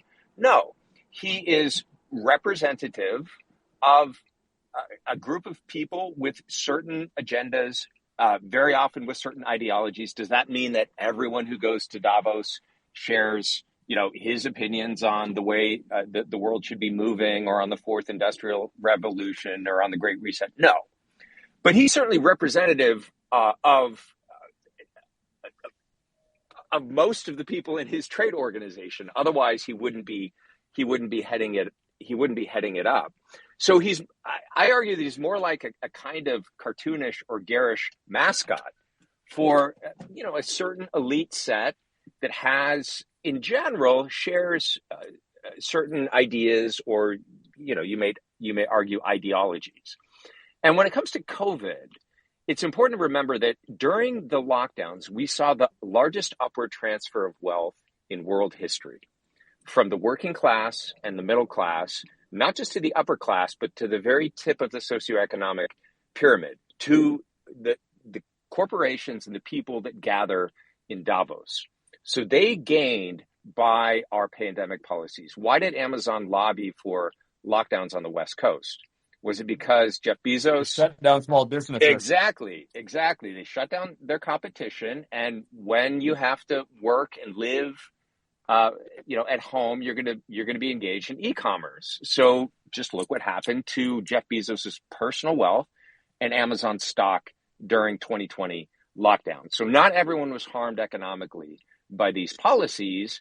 The elites, and particularly tech elites, gained massive economic gains, and also, as Ian mentioned, consolidated power as a result of many of our COVID policies. So, the people on the left want to, I think, who may share a lot of the WEF's dispositions on climate or on, what needs to be done to make the global society better, are going to be very skeptical of this claim that they're controlling everything and they have so much power. The people on the right are maybe going to go to the opposite extreme and assume that they're just sort of getting together in this Swiss resort to decide how everyone in the world is going to live and then go put it into effect. And I think I think the truth is more complicated than that. I think what we see in Davos is a distillation of the ideas and movements, and to some degree, the shaping of those ideas and movements of the wealthiest people and the wealthiest companies in the world. And there's no doubt about the fact that they exercise enormous influence and power. So I think we can't dismiss the concerns about Davos, but we have to understand how those economic interests actually exercise their political powers, and why that might be of concern in terms of people living in a free and democratic society where we want to be self-governed. I mean, it's a consolidation of all their interests. It wasn't always like this. I'm sure, a few years ago, there were many dissenting voices, people, arguing more so than agreeing. But now it seems like they've all kind of come together. It's coalesced into this monstrous hydra, if you will, right? Many different heads of the same creature, where, you have people who are in charge. For instance, Chrystia Freeland, right? She is the Deputy Prime Minister of Canada. And she was the one who froze the bank accounts of all of those truck drivers, as well as people supporting them, for instance, right? Like that was something that she did. She was very proud of what she did. And, she is slated to become the next head of NATO. Like that's kind of crazy, right? Yeah. And she is, she's the personal biographer of George Soros. So you see how all this stuff sort of ties together. I mean, a lot of people be like, it's a conspiracy theory. It's like, no, it's not. It's literally a conspiracy of all these elites who have certain sets of ideas. They believe that the world should be run in a certain way, and they have the ability to put those ideas into effect. This is not just something of them nudging things. If it was just a nudge unit, if you will, if they had all they could do is influence policy, would be one thing. But here you have actual heads of state, like Chrystia Freeland, for example, or even what's his face? The Governor Kemp. Governor Kemp is there. He's in Davos, and I think Rebel News actually cornered him today, asking him why he's there and how how he's going to be influenced by the policy conversations that are being talked about right there. How is that going to affect how he runs the state of Georgia? Right, like that's a concern when you have these little heads of state going there, and the elites are telling them, we all have to be on the same page on this. We have to, ensure that everybody adopts CBDCs, that everyone, adopts ESG guidelines and all these other policies that they keep pushing for the sake of, whether it's saving the environment, saving the planet, or being, more like sustainable. They love to use the word sustainability, but sustainability just means that energy is just going to become more and more and more expensive to the point where it's cost prohibitive to even run or operate a small business. If you're running a small restaurant, say in the UK right now or anywhere in Europe, you're probably in the red right now. You're not going to afford to be able to, pay for your gas bill or your electricity bill. That's all done. And so the only companies that are even allowed to do so, to operate on on these measures, are big corporations that lease their services to the small individuals. So if you want to run a business, you have to do it as a franchisee or something like that, right? They're the ones paying for it. So you can still kind of make money, but not really. You don't really have this upward mobility that has been, that should be allowed to every single person, right? The pursuit of life, liberty, and happiness, right? That is what is given to us. It's a God-given right to have these things. Well, we don't have that anymore. Not with this system in place. They'll tell you there's a limit to how rich we can allow you to become, right? Unless you're one of us, you're one of the elites, and you're born into some rich aristocracy, you are never going to get into the upper crust of society. This is for us only. We know better than you, and we're going to make sure that you're happy. You're not too upset about all the restrictions and limitations we put on you. This is the life that we envision for you, and the world's going to be a more peaceful place. They do really believe that they're doing good. I don't think these people are out there thinking, I'm an evil person, I'm going to oppress people. I don't think they're thinking like that. I think they're thinking that the world is a kind of a nasty place, and that it's up to them to save everybody else. They got this, this savior complex that which judging from what they've done so far during the pandemic, was actually more detrimental to society than anything else. Crime has gone up, poverty has gone up, and none of this is helping, and it's only making us, as in normal people, more dependent on their systems, because they have taken away all of the things that previously we would be able to be self-sustaining, right? Like independent, if you will, right? They've taken that away. Now a lot of people depend on the handouts that they're giving us, and they're quite happy to be in charge of us, to be our custodians, the custodians of the human race. They've decided that they're self-appointed world leaders, they're custodians of the human race, they're the nannies of mankind, right? Or people kind, as Justin Trudeau might say, and we're just there to take it because they know better than us, because they're the elites. And you know what? I say fuck off, right? Like, I'm fully capable as an adult, right, of running my own life. I don't need some fucking government or some corporation telling me that this is the best for you. I mean, the last time we trusted the government to do something for us, which is like the vaccine mandates and the lockdowns, what happened, right? Everything got fucked up. These people cannot be trusted to run the place effectively or efficiently or in a way that is in our best interest. The only thing at the end of the day is what's in their best interest. They got richer. They got wealthier. They got more powerful. None of us got more powerful. So the greed is always a massive factor. It's the number one factor in all of this. And that is greed for power. It is greed for wealth. It is greed for being able to tell people what to do, right? And they're never ever going to want to relinquish that. Aaron, so when they see someone like Elon, he's pushing back. He's like, you know what? The people should have the power, right? Vox populi, vox Dei. The voice of the people is the voice of God. When he says that, Ian, they get upset. I wanna. So Ian has done a good job of objectively criticizing the forum and the centralization of power here. I do, Aaron. If you can help me. What's the other side like? I know we're going to have a whole debate on it tomorrow, but we've never had that much, such a long time, with so much peace as we have right now. We've never had as little wars as we had right now, despite Russia and Ukraine. The economies are humming along. Are they, are we very leveraged? Yes. There's a million reasons to criticize them, but, COVID deaths have dropped significantly. I know that the audience is probably very critical of me right now based on what I'm saying. But what I'm trying to do is trying to understand the other side, trying to play devil's advocate. What value comes out of meetings like this? And I'm not talking about the meetings that I've been to, like the businesses, investors, etc., those side meetings. But I'm talking about the World Economic Forum itself, those policy makers. A lot of good decisions are made here as well. I'm against, just so you know, I'm against centralization of power, and I've spoken against it for a long time. Even if it's good people or people that think they're good that have that power, as a concept, I'm against it. And I'm in crypto, Web3. It's all about decentralization. It's like the complete opposite of the World Economic Forum. That's what I said in the interview. But Aaron, what other decisions are done? Can you give us a kind of different perspective to what Ian said? Because I agree with most of what Ian said.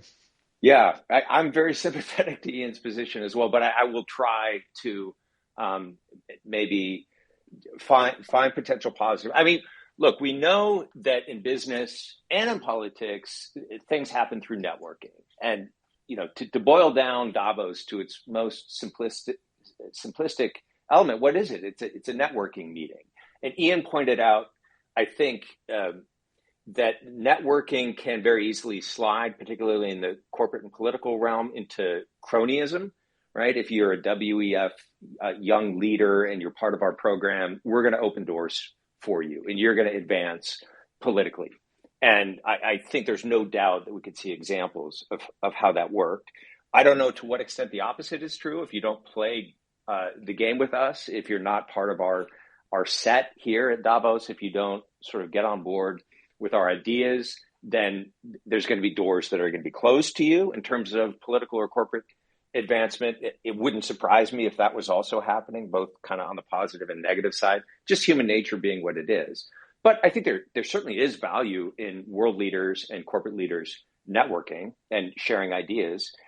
In their favor, I will say I like the fact that the WEF, at least in the big gatherings that they have, they live stream it. So they don't make any secret about what their agenda is, or what at least the ideas that the organization itself chooses to highlight, because they give them a platform. So the sort of Yuval Harari is the WEF in-house philosopher, so far as I can tell. And, he's a guy that's very sympathetic to the transhumanist agenda or ideology. And he gets up and gives a talk sandwiched between Emmanuel Macron, the French president, and Angela Merkel, the chancellor of Germany, formerly. And, he talks about the future, and he talks about the merging of biotechnology with human life.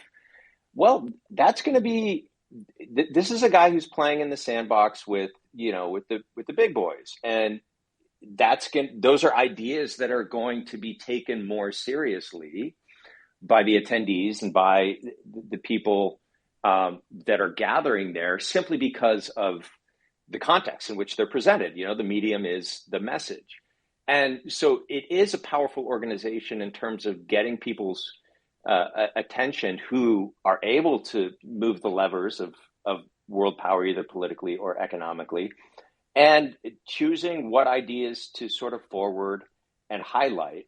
On the positive side, I think they're doing it publicly and not behind closed doors. So I like that. That's a very important note. Like the time we should be concerned, or more concerned at least, is the things that we cannot hear. Now, not everything is public. Not every meeting is public. Maybe the public side is for show.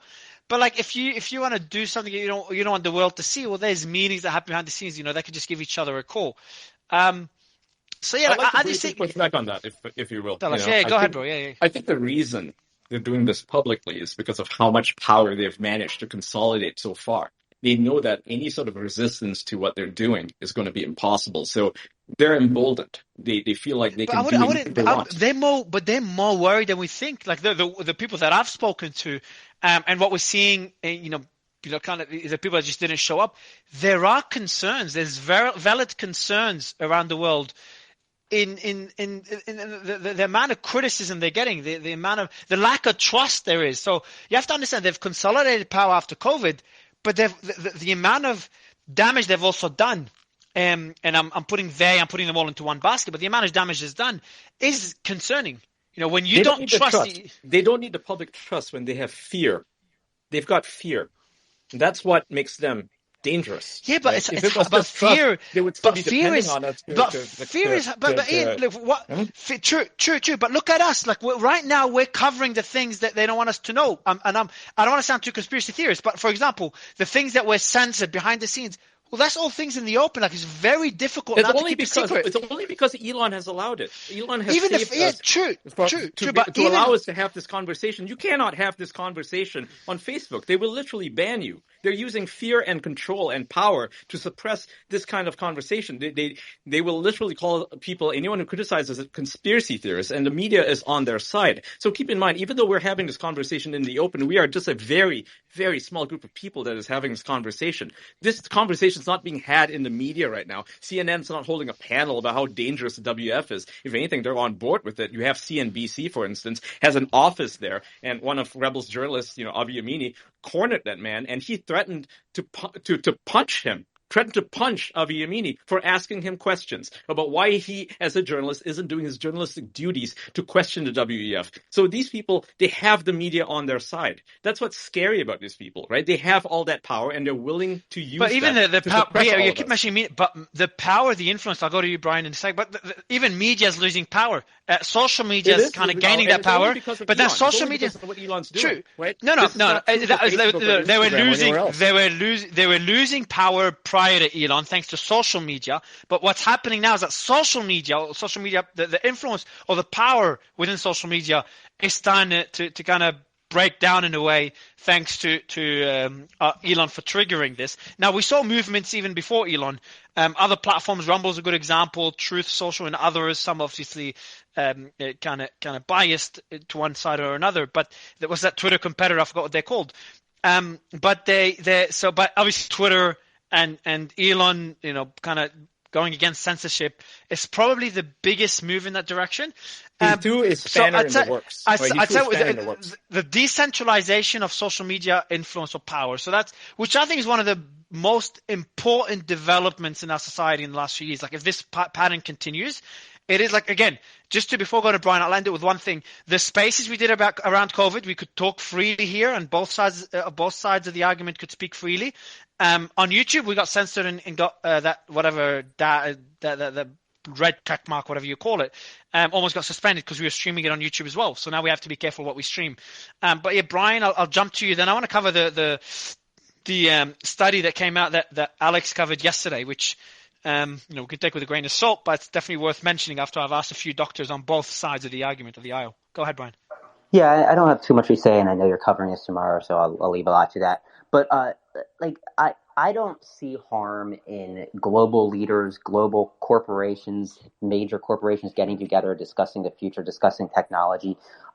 I have the ideology that technology is going to solve many of our problems, and I think it's important that corporations work together, corporations learn from government, and government learn from corporations, so that we can move forward in a way that can be helpful to everybody. Of course, there's going to be the Twitter censorship. There's going to be corporations abusing power and interacting with governments in ways that aren't great for citizens. But at the same time, the world is getting more global. This is in 1850. This is 2023.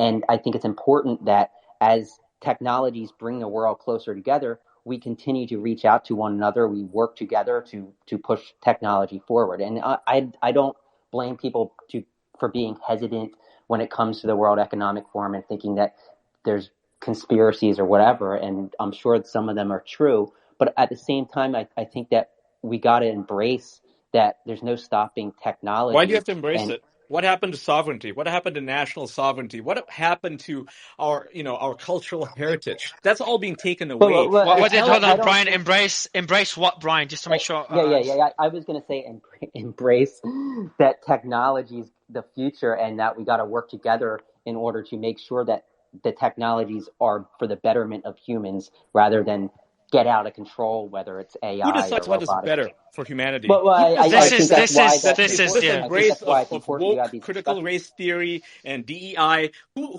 decides that is for the betterment of I'm not mankind? talking about any of that. I'm talking about just sharing ideas and sharing information with one another and talk. I think that's how we decide. Is that would you say, Brian? Would you say by the way, Kim, I've just sent you through an invite to speak if you have time.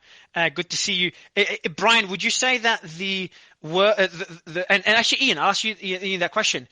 If the people at the World Economic Forum had, let's say, 60% less influence than what they have now, then the World Economic Forum would be a significantly more positive thing. Just people coming together, discussing policy, and making decisions within their power limitations. The issue is not the World Economic Forum and other such meetings. The issue is the amount of power they have. Again, whether they make good decisions or bad decisions, whether they're good or bad, they're humans like all of us, and they've got the same flaws as all of us, the cognitive biases. So the issue is purely centralization of power. Would that be a fair statement, Ian? No, I don't think so. I think the purpose of the WEF is to create that consolidation of power. It is the point of it.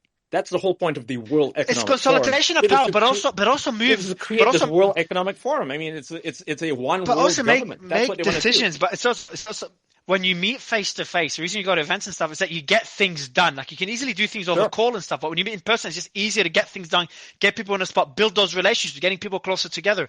So, okay, and plus consolidating power. But if their power was limited, then like How do you I limit think the power, though? How do you limit this the is power? this is a whole different discussion. Like I think what we're doing here, and I talked about it earlier, how people are noticing Well, see, is one way. What Elon's doing. The issue is that you have people like Yuval Harari and all these think tanks that all are off the same mind, right? Their idea, right? I mean, their whole purpose, the reason they're think tanks, is to manipulate policy, right? To shape public policy, and when an organization like the WEF brings together these think tanks and these corporations and these world leaders all into one place, they're going to be manipulated or nudged into a certain direction, into a certain policy. And it just so happens that the think tanks all happen to think alike. They're not, there is no divergent voice. There is no organization there that is, say, conservative, that is talking about having a multipolar world government, right? There's no such organization there. And in fact, countries such as, say, Belarus or Russia, which do not, want to be on board with this sort of one world government, they're not invited to it, right? For whatever reason, they're not invited to it because their views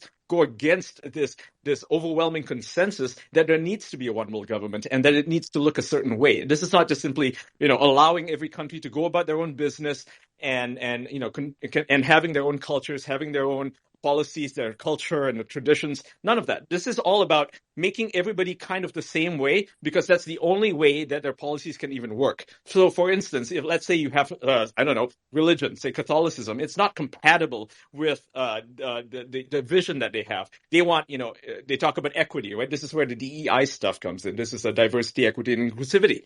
Right. This means that everybody, like the whole world, is encouraged, otherwise they're penalized, to embrace concepts like transgenderism and transgender children, because that is what the people in charge have decided that is for the betterment of mankind. So if you go against that, you're going to be penalized. Look at countries like Poland and Hungary. Even though they're part of the European Union, they are being penalized because they want to have that sovereign ability to say, no, we don't want to accept mass immigration from Syria or the Middle East or anywhere else, right? From any other country, because we value the freedom that we have to run our own country. We have the ability to assert our sovereign rights and our values as a conservative culture, say Poland or like I said, Hungary, right? They value that immensely, and their views go against this idea that we're all the same. They're all we're one human race, and that we all share the same values. This is multiculturalism on crack. Is what it is, and it doesn't. I would just try to say I wouldn't put them all into one basket. And there is disagreements there. There's people with different ideologies there. Not everyone agrees, and of course, there's some minor disagreements there. But at the end of the day, right, they're going to have to go along to get along, right? So they're going to have to go along with whoever is in charge, and whoever's in charge right now would be someone like Biden or Trudeau,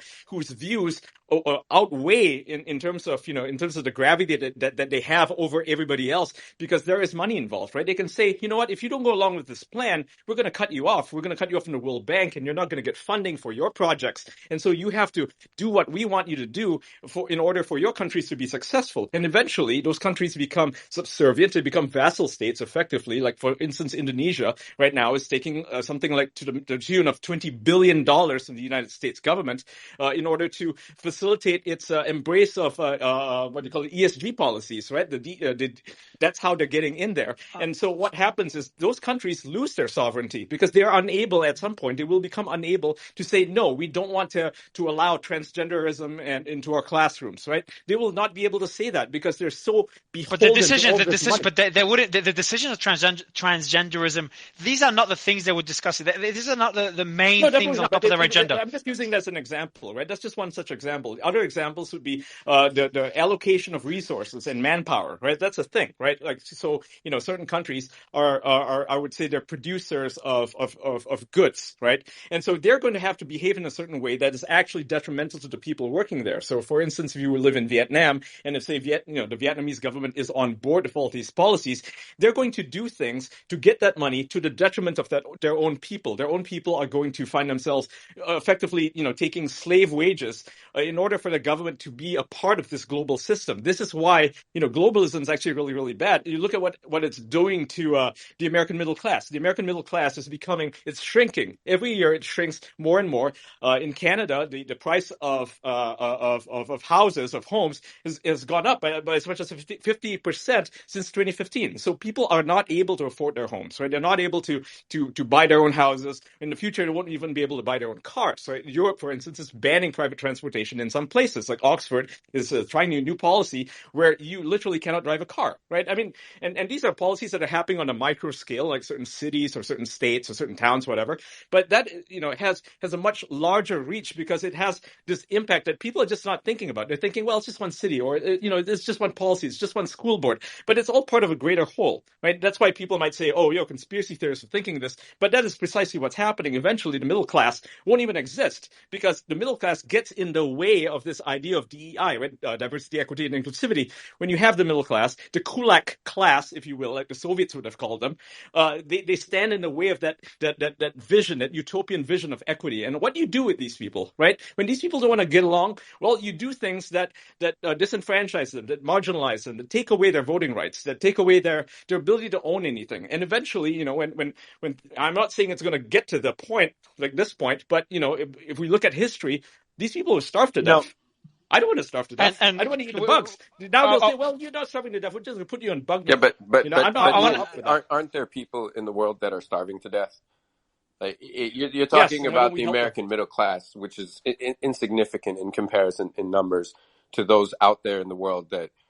Yes, and can you explain? I know the answer to this, but can you explain why people in, say, Africa are starving to death? Do you want to know why? Because they lack industry. Because that's not the only reason. Let him answer. I don't want to waste time. I'm just simplifying it from an economic standpoint. Is they lack industry and resources that are effectively utilized for Western development. Full stop. If you want a whole study, and why do they lack if you want a whole study, why do they lack industry? Again, that will take a long time. But I just wanted to summarize. No, there's a very simple answer to this. Okay, and the answer is that they have become dependent on Western government handouts. That is the reason. When you have US aid, wouldn't you say that's an oversimplification? I think it's just a much more complex issue than that. No, of course it's complex, but that is part of the issue. No, wait, the issue is that when you give free money, if you don't mind, when you give free resources and free money to a bunch of let's get Mo's take, and then if you don't want, you decided to ask that, right? You are aware that Western powers did, pillage Africa and a lot of Asia and Middle East and so on, right? With regard to their resources and how they treated people, among the fact that they, pretty much shipped them over and utilized them in specific ways. No. Besides that point, that is irrelevant. It's irrelevant because what's being built for you have to understand the economic impact of giving people money. Oh, hey, let me jump in here. Let me jump in here. Hold on a second. Let me jump in here. I would just like to land. Before you jump in, can I? Jim, Africa, right?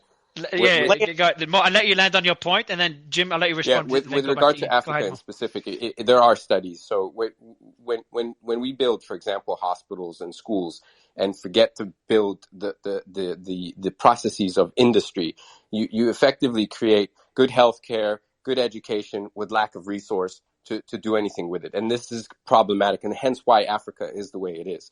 If you go into the West and how America's and Europe was built. They didn't have that education and healthcare to begin with. They put people to work, and they put industry at work, and that is the stepping stones in how to create a sustainable economy.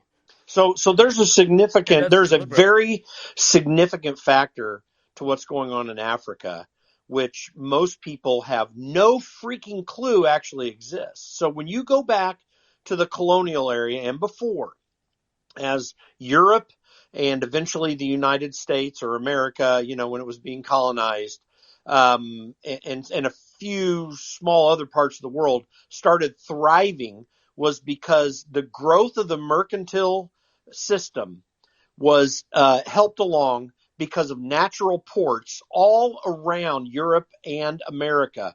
There are no sufficient natural ports anywhere around Africa. So during the colonial period, it was almost impossible for African countries to grow the way they could.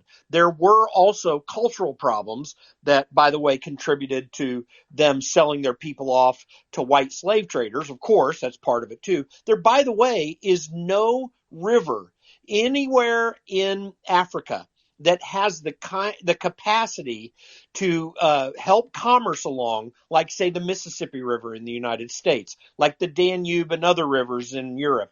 So this is a key factor in all that. But you guys, so just kind of.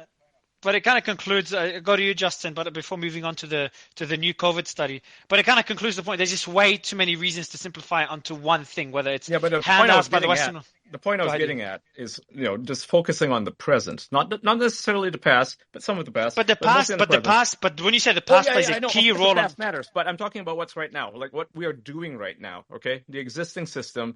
Looking at it, when we give economic aid to a third world country, say in Africa, right? But we are destroying their local industries. They're unable to become self-sufficient because they're getting that support. There is no incentive for them to build up an industry when they're literally getting grain for free. Right? Or for cheap. But the question, Ian, on that point, just a question for you. First, I agree with a lot of what you say.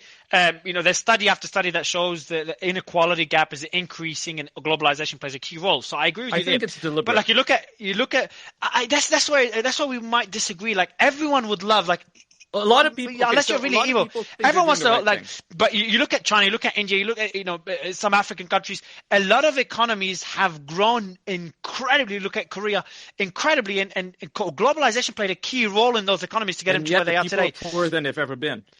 Depends where. No, you can't say that about India or China. Like some, yes, there's inequality, but if you go to China now compared to before, Mario is completely correct there. You could look at GDP per capita to understand that, and among other things, whether it's health, whether it's education, whether it's the per dollar hour, everything's actually grown in India. There's but inequality. I'm saying that there's a lot less poor people in India and Africa. I would say, but Momo, I would agree with one thing there, and inequality has, this is what probably the biggest risk to society right now. Inequality is very Can I need to jump in. I've got to go. Yeah, before Piotr, before you do, bro. Hold on, Justin's been waiting for a while, and I know Brian as well. But I do want to say inequality has grown more. I like the points you're making. So it's a very important point to mention. And I know Kim, he can't come up on stage now, but he has such an impact on that's extremely the amount important. of power that people have, right? So before, people had more ability to self-determine what their world looks like. Now they have lost that ability, right? In all these countries, I have a question to Ian. I'm not saying they're richer than they're not richer than they used to be. Of course they are. Now they have fridges. Now they have, they may have vehicles or whatever, right? They may even have homes. The issue is that they have no ability to control their destiny. Ian, you've got to distinguish between absolute poverty and relative poverty. There's two different types of poverty. Yeah, that's what I'm talking about. I'm talking about relative. Yeah, so absolutely. I was going to say, Piotr, I was going to make that. I'll let you make the point, Piotr. I was going to say the same thing. Like absolute poverty is improved, relative poverty has gotten worse. Would you agree, Piotr? Yeah, so I've got to jump on a call right now, but just to this point. So as someone who actually lived in Africa for 2 years, you can argue that globalization has had very adverse effects for a lot of people. And many people look at globalization as a remnancy of colonialism, imperialism, and Ian's right that if you overly invest or overly provide aid, you see a degree of complacency or over-reliance. It's called the over-dependency factor that plays into development aid and things like that. What's a better form is international trade and just generally encouraging the exchange of ideas. So remittances. If you get migrants to come over, learn in another country, they then integrate into the local economy, send money back to the developing country, and that helps. And remittances have outpaced overseas development aid by at least 10 times in the past, even 5 years. But then there are other parts. One second. But I would say that globalization has had, in Mario's point, overall has seen absolute poverty reduce. I mean, the average income has more than doubled for the United States in the past 20 years. It's more than 10 times for China in the past 20 years. And that's because China opened up, it joined the WTO, it increased its integration into the global economy.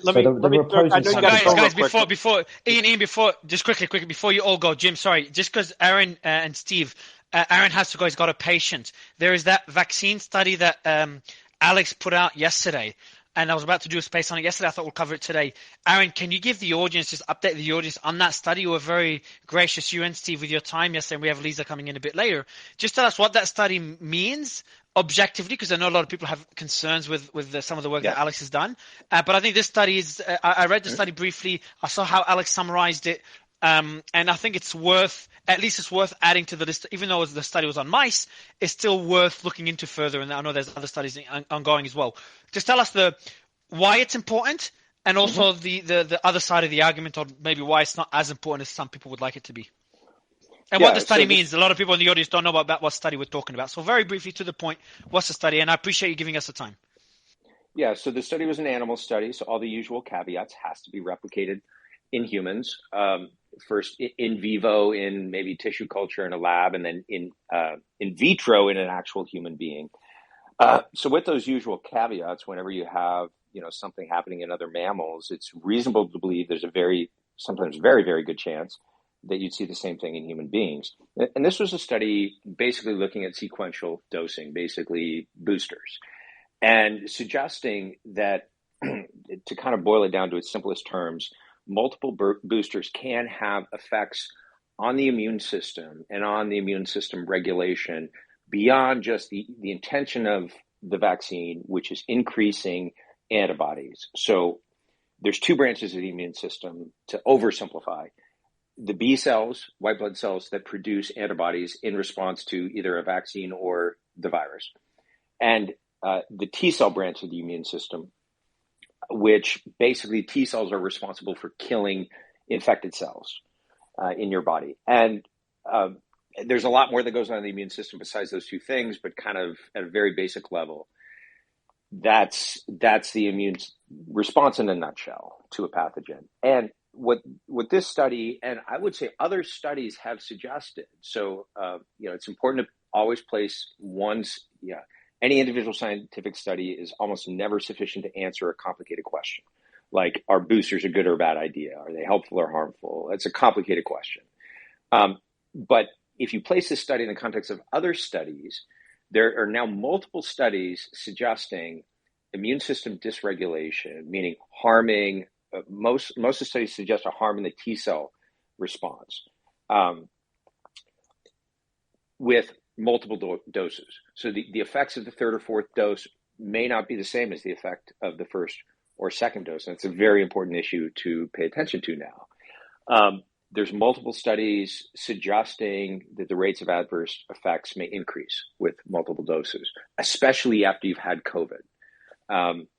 And this is another study suggesting that we can't, as I've said before, we can't sort of boost our way or vaccinate our way out of COVID or away from COVID because we get diminishing returns and increased risks with each subsequent dose. Diminishing returns in terms of efficacy, but also this study would suggest increasing potential long-term harms by impairing the proper balance that the immune system needs to have a good response to both to COVID and to other novel pathogens and viruses. And I'll just add, when you get immune system dysregulation, there's also worries about your body's ability to fight cancers. So cells in your body, we now know, frequently have the potential to become cancerous. But one of the functions of our immune system is to destroy cancerous or precancerous cells in our own body. And if we have impaired immunity, we are at higher risk of developing cancers. And one of the safety signals that's received some attention is the possibility that the COVID vaccine is triggering blood cancers, leukemias and lymphomas, or triggering relapse in people who have been in remission with those cancers for many years. So there's some studies on that. I've had conversations with a leukemia lymphoma expert here in California who runs a major cancer center here in California. He's the director of the lymphoma program, and he started seeing that very, very early on in 2021 with mass vaccination. So I don't want to be alarmist. I don't, want the folks listening who have been vaccinated, to go away from this thinking, Dr. Kheriaty said I'm going to get cancer because I had a vaccine or I had a booster. No, that's not what I'm saying. What I'm saying is there's some evidence now that we need to look more closely at. This is, I think, another hint that we should pause the mass vaccination campaign until we get more answers on safety and on potential long-term consequences, not just of the vaccine, but particularly of multiple doses of the vaccine. So with that, I got to run. I'll let you jump off, Aaron. We'll go to Lisa, Stephen, Justin on this. But like Aaron, what you're saying is kind of goes to a question I've asked a lot of doctors in the past: is that should someone be concerned the more boosters they take?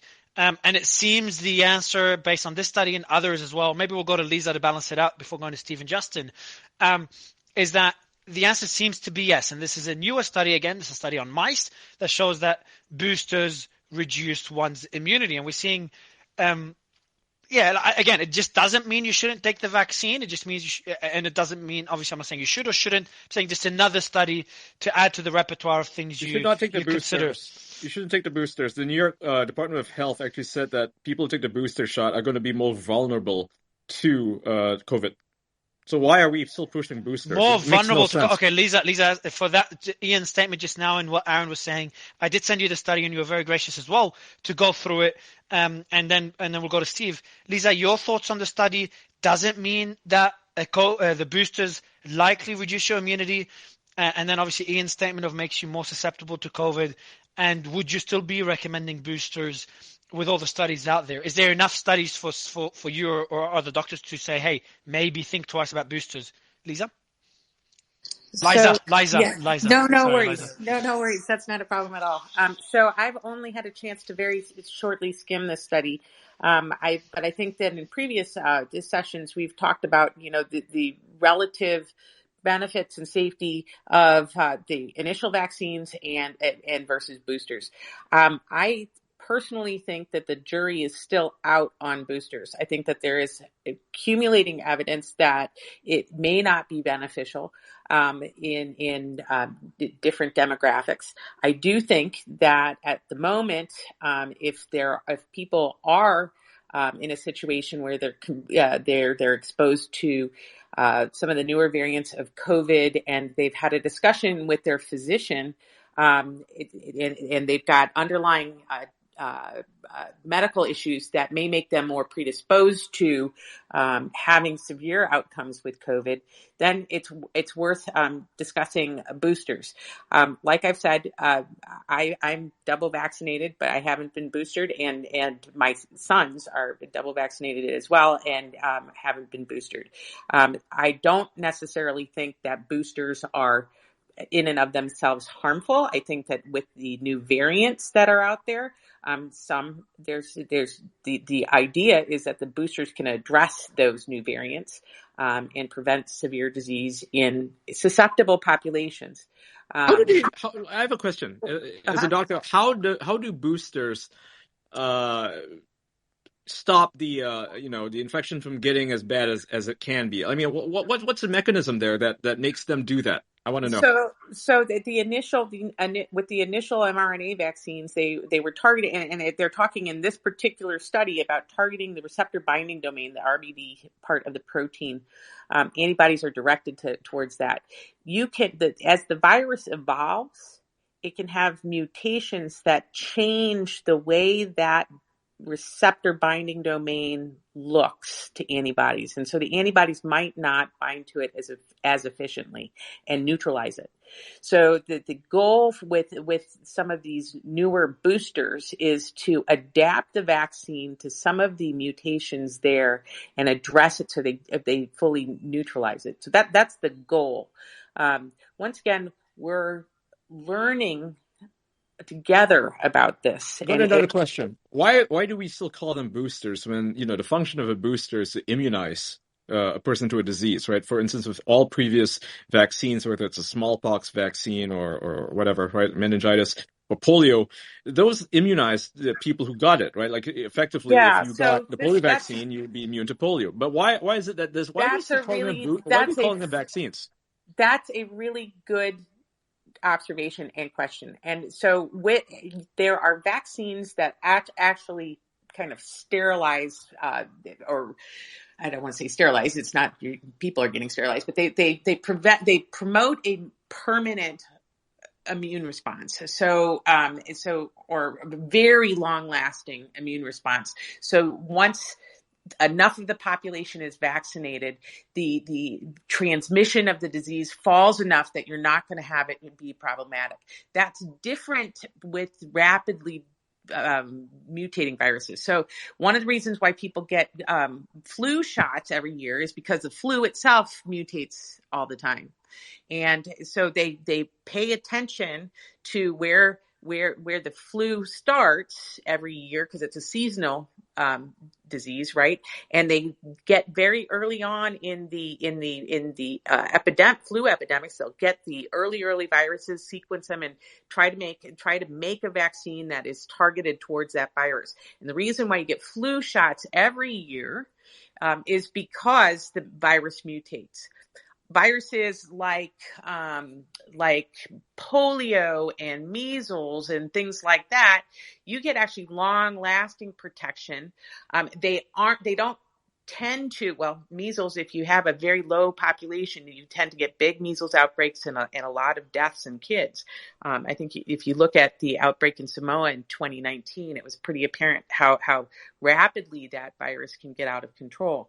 But when you look at viruses like COVID with very rapid mutations, often you will have to tailor a vaccine to that. So the question becomes, we're evolving with this disease, and people who have survived this disease so far, many of them have gotten the disease and have inherent protection against it because of their own immune response.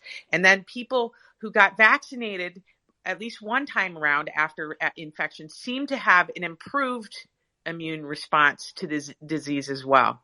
Now, multiple vaccinations, I think, are still on the table in terms of whether or not they actually are beneficial. When you say multiple vaccinations, you mean boosters, correct? Boosters, that's what I mean. Boosters, yes. Yeah. Okay. So I think the jury's still out as to whether or not that's going to show. Lisa, before we run to Steve and then Justin, my question to you is that last question. I think the recommendation now is to get a booster every 6 months to keep the immunity around COVID high. Am I correct, or am I completely way off the mark? Is that the no? general... They're saying 2 months. It's ridiculous. No way. 2 months now. No yeah. way. So I'm not. They got to sell those shots. They got to sell those shots and make that big business. Yeah. Now, just one very last final point that I think is important to take home about the natural history of this disease. The natural history of this disease is we are all going to be exposed to rapidly mutating variants for the duration, right? Because it's out there, it's endemic.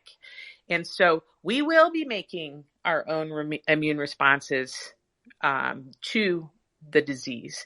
So if in fact giving boosters of one vaccine at one part is causing immunosuppression, multiple exposures to the same disease that's mutating and changing around has potential to do the same thing.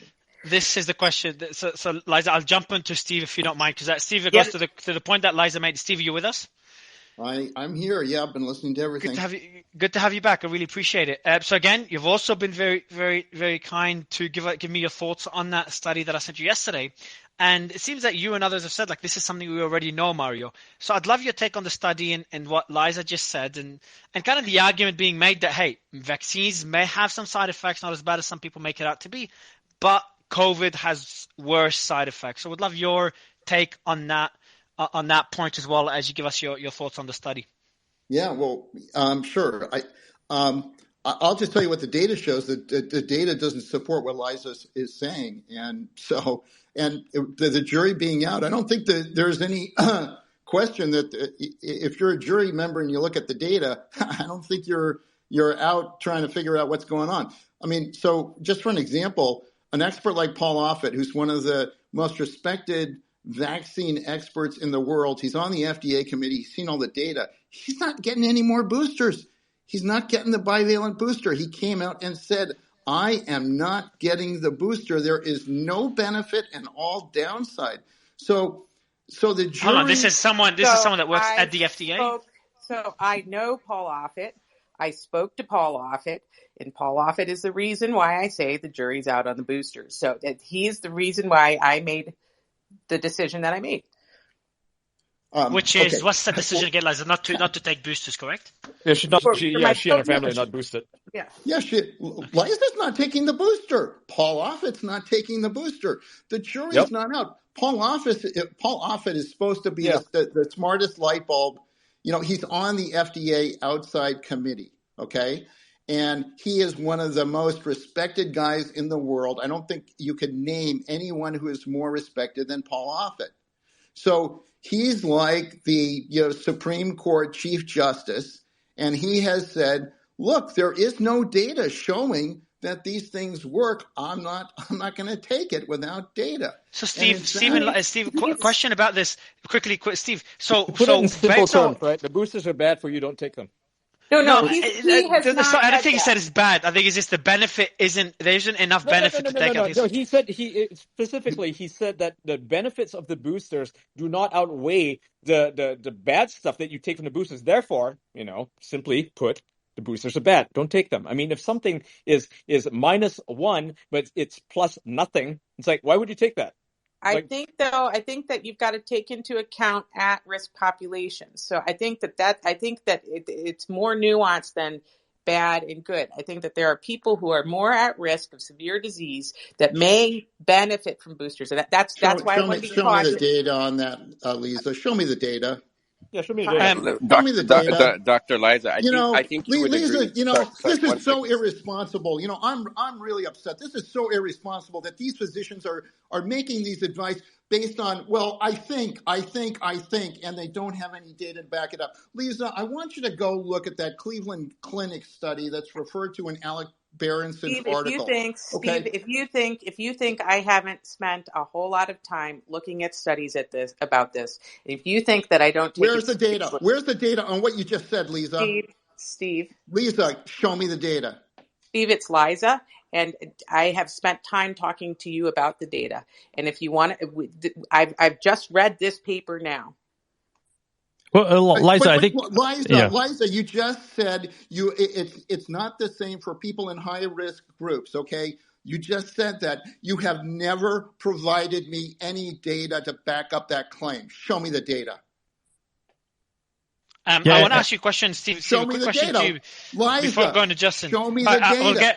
We'll get there. The data does not exist, Steve. No, Liza, I'll DM Liza to get the data, but I do want to quickly move on to a question for you, Steve, before going to Justin. Steve, for anyone that has taken boosters, let's say they took them 6 months ago or whatever, a year ago, whatever it is, 6 months ago, how concerned should they be? And when should they be less concerned? Like within a month, it gets less concerning? When do you usually see the potential side effects? Well, what the data that I've seen and I've heard is all consistent with the more boosters, the worse it is. And this just Chinese data. God dang, can't I finish a point here? So I got two data requests, one from Liza, one from Steve. So I'll let you finish the point, Steve, and then we'll ask Liza. So where's the data? The New York Department of Health said that taking the boosters is bad. Can we focus on the data, please? Yeah. Okay. Like the New York Department of Health put a statement out paper that it causes more, like immunosuppression. It's like you're more likely to get sick if you get the booster. Yeah. Well, look, can I finish here? I'm trying to get to the point here. I'm trying to get to the data. So Alex's article is on an experiment done in mice. Okay. And it shows that after you had 4 shots, that after a period of time, you're going to be more susceptible to getting COVID. Okay. That's not what boosters are supposed to do. They're not supposed to have negative efficacy and expose you more. But it showed a collapse in immune system in mice. But he also referred to the Cleveland Clinic study, and that's in human beings. And the Cleveland Clinic study, if you look at that paper in figure 1, what it shows very clearly is that the thing that protects you against variants is getting the variant. It is the natural exposure that offers the protection. And if you're not previously infected, you're much more likely to be infected. if you're previously infected with Omicron, you're less likely to get Omicron. So as far as effectiveness goes, the best vaccine is getting the same variant before. That is going to provide the best protection. How Now, long does the protection last, Steve, if I can ask? Natural. That it doesn't, the chart doesn't show you that. Okay. What you're saying, Steve, is that the side effects of getting COVID is less concerning than the side effects of the vaccines and the boosters? No. It says that protection-wise, the best, that clearly getting if you were last infected in the Delta phase, like if you're not previously infected, that's worse. If you're last infected in Delta, that's better. If you're last infected pre-Delta, that's actually better. If you were last infected during Omicron BA, 1.1 or .2, that was even better. And if you were last infected during Omicron .4 and .5, then that's even better. So it's saying that the more recently you were infected with the virus, that's going to provide the best protection. Now that's as far as virus protection. But on boosters, it's the exact opposite. And that's figure 2 in this Cleveland Clinic study that nobody wants to talk about. And that figure shows that if you have 0 doses of the vaccine, you're less likely to get COVID. If you've had 1 dose, you're more likely to get COVID. If you have 2 doses, you're more likely to get COVID. If you have 3 doses, you're that's more likely ridiculous. to get... That's a crazy, like, Eliza, like, do It you want basically to erases their immunity, right? So here's the thing, right? So can I just real quick? I just want to explain how it works. Yeah. So let's say you've got infected naturally. You've got some measure of protection. Doesn't matter when, but you got it, right? You got sick, say 2 months ago. You've got some measure of immunity. If you got infected 6 months ago, you got some measure of immunity, possibly less, right? Now, if you inject yourself with a booster, it overrides that immunity. It makes your body kind of reset itself, and suddenly now you're more susceptible to being infected because you got rid of that natural immunity. That's why you shouldn't take the booster. It's not good for you. Like, most people have gotten COVID, right? Most people on the planet have gotten COVID at this point. They were probably mild. They didn't even know they had it, right? But this shit is fucking. This is depressing, bro. Eliza, I'll let you. Justin, I'll give you the mic. I promise. Steve, it's worse than that. Let me finish. Okay, I'll let you finish, and we'll go to Eliza to respond, and we'll go finally to Justin, who's been waiting patiently for a long time. So let me also say that that there are no anecdotes that I could find, and that none of these people will ever produce anywhere in the United States where this thing is working better. Every single anecdote shows that the more boosters, the more people are sick. Now, if you've got an anecdote that's the other way around, I want to talk to that nursing home. But hold on, okay? but Steve. This is so ridiculous. The last thing is, look, that the flu shot. I have never heard of anybody producing anything that shows that these flu shots do any good at all. They've never taken a group of people, 10,000 people, done a randomized trial where they gave 10,000 the flu shot and 10,000 and not the flu shot, and tracked these people. That has not been done. Okay, so Steve, I will get Liza to quickly respond because I know she disagrees with you. So just to balance it out, and then we'll go to Justin to give us an overview. I think we both. I know. I promise you, Steve. I will ping you for the studies as well. We've done this before. I promise you. But Liza, I'll give you the opportunity to respond before going to Justin and then Sabine and Eugene. Go ahead, Liza. So the study. Because this is. I'm not. Okay, go ahead. Sorry. The study in question that we are talking about today, that came out today, actually says within the study that there appears to be a robust immune response after the first, second, and third boosters. That's what the study says. It says after that, there are some questionable, that the immune tolerance seems to evolve. And once again, I have not read this study in complete detail because I just got it 20 minutes ago. Are you talking about the study that Alex was talking about? Correct, the one with Alex. The one I sent you. Yeah, the one you sent me. The It extended doesn't have the word SARS-CoV robust in RBD it. booster. I'm Steve, searching it. It doesn't have the word robust in Steve, it. Where is this? Go ahead, the Liza. study today suggests that the vaccine, followed by boosters 1, 2, and 3, seem to promote a robust immune response. Subsequent boosters, that's what this So where are study you? So says. Liza, just quickly, where are you reading this so Steve could go to that page? Let me go scroll through it, and I'll give you the page number. I'm searching it right now in real time. I can't find these words.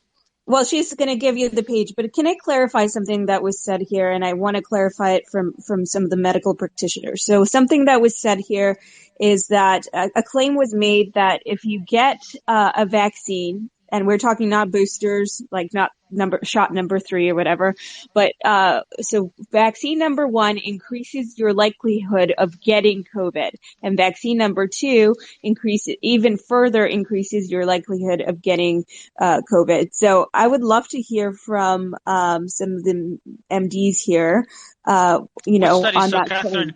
which study you're referring to, Catherine? The same one or different? It wasn't a study. It was a claim that was made on the stage, and Ian had talked Okay. about it as well. So I just want Yes, this is a big claim. Yeah, this is a big claim. So Liza, it's the study that Liza and Steve are talking about now, the one that we covering in the space. I just pinned it above. Alex is covering it in a piece. It's my latest pin by Alex Berenson. I do want to go to that second point, Liza, what Catherine just asked now. I know, Justin, I'm going to go to you right after. The point that Catherine just made now, Liza, about every vaccine increases the likelihood of COVID. I think Stephen or Ian mentioned it.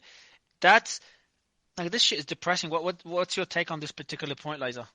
I disagree that every vaccine. When you say vaccine, Catherine, are you meaning booster? Not every vaccine. We're talking about COVID. We're talking about COVID. Yeah, he's talking about, they said, wait, you said, from what I gathered, you said that the vaccine for the COVID vaccine, the shot number 1, so not boosters, but the first shot and the second shot, each of those increases your likelihood of getting COVID. I disagree correct? with that. I disagree with that. They decrease your likelihood of getting severe illness from COVID.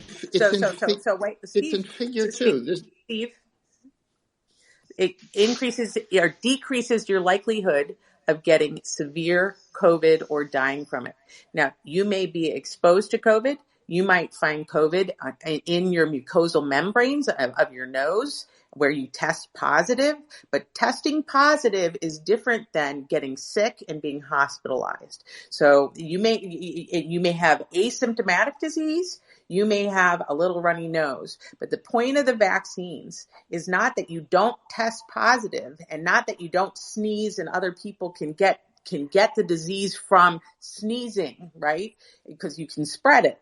But it is to prevent you from getting severely ill, hospitalization, and death. That's and pretty funny. Dr. Liza, can I ask you I'll tell you what's pretty funny. Sorry, just a quick I'll tell you what's pretty funny. Hold on. Let me go first. I just want to ask It's her pretty funny a because quick that was question. not how the vaccines were marketed. They were originally marketed as when you get the vaccine, you're immune from the disease.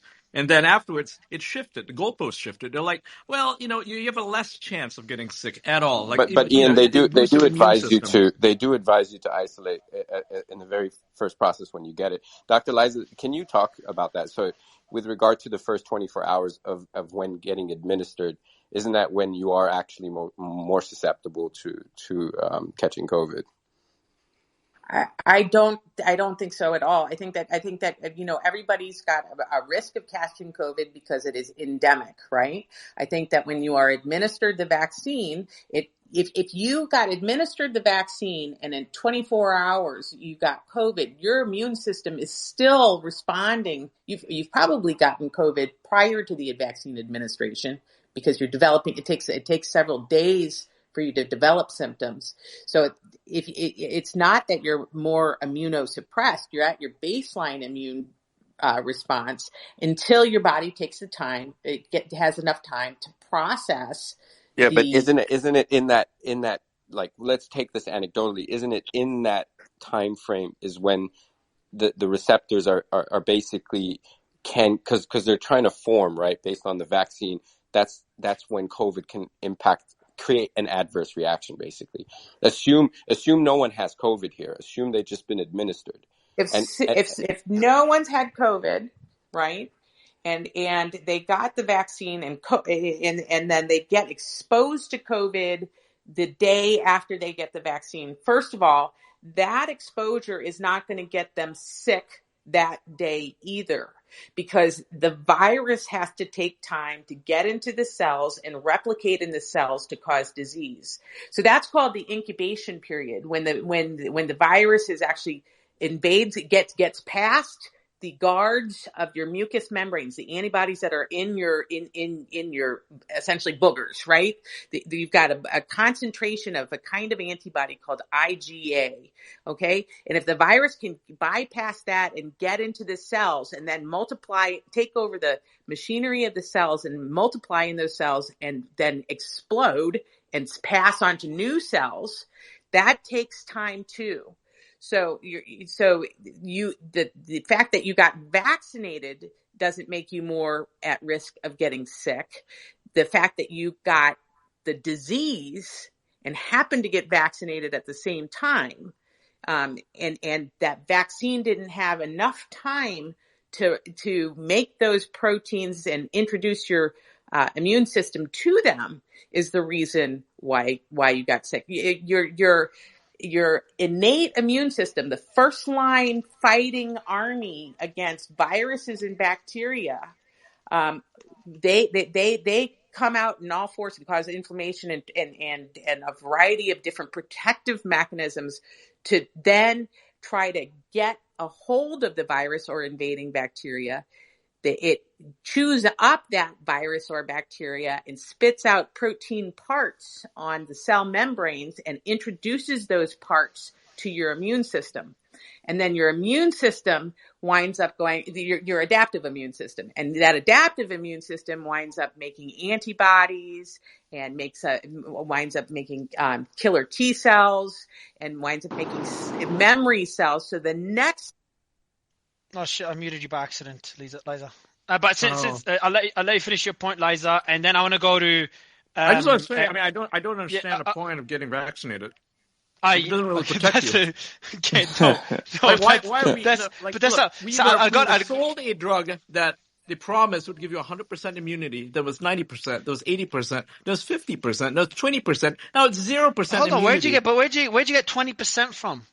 No, that's what Fauci said, right? At first it was 100%. Everybody was saying, it's going to give you 100%. Hold on, immunity. So you're saying, hold on. Fauci said explicitly that the vaccine, Justin, I'll go to you right after, but Fauci said explicitly that the vaccine only gives you 20% immunity? Justin, No. I'm just, I'm paraphrasing here. But the point is, like, at first it was like, we'll give you 100% immunity. Then the efficacy dropped down. They were like, the efficacy's dropping down. It's going to 50% chance you get infected. And then it turns out it doesn't offer you immunity at all. And so now they've moved to this thing where they're saying, well, you probably get less sick if you do get sick. And now it turns out that you are going to get, the chance of you actually getting sick at all, like even minorly sick, is increasing because you had the vaccine. It's like, what's the purpose of this? The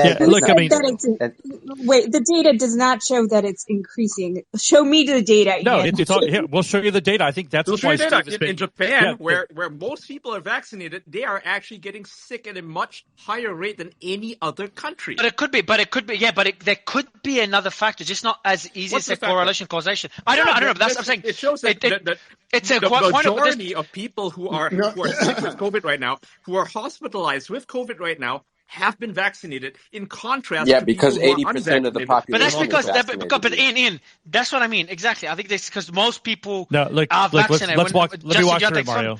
Justin, if you can, you got an incredible voice, and I'll give you the mic. You got a very cool voice, and you're pretty reasonable. So what's your position on this? And like, can you try to find some middle ground between everyone speaking? What are the things that everyone kind of agrees on? I think the frustration you hear from Steve and from others is that, look, we've known this for almost a year now. Here's how it happened. I mean, the embarrassment of the Omicron wave, which was 6 times higher than anything else on the pandemic wave there, right? They had to jump to make excuses. Why did the vaccine not work? Walensky admits that the PCR tests are super sensitive. The hospitals and CDC admit that children are mostly incidentally infected. It's not really COVID. Fauci admits right at the beginning of 2022 that the viral load in the nasal pharynx is the same in the vaxxed person as it is in the unvaxxed person. And then you read in the UK, the data starts coming out. This is one of the only benefits of a single payer system is that data is all in one place. So we can look at the UK data, April 22. More shots, more susceptibility.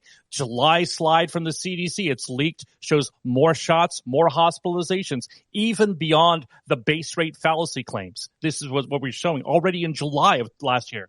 Then U.S. study, September 22, more shots, more susceptibility. UK study in October, more shots, more susceptibility. Then the Cleveland Clinic, 51,000 people in that study. They showed at most 30% efficacy, which wouldn't pass the standard. You would not introduce that as a vaccine if it had only 30% efficacy. That's for the bivalent. And then Justin, they showed every 30, increase there. So 30% efficacy is Justin. 30% efficacy. But what about the Cleveland study? What's the outcome from the Cleveland study? The Cleveland study again, objectively, it showed everything.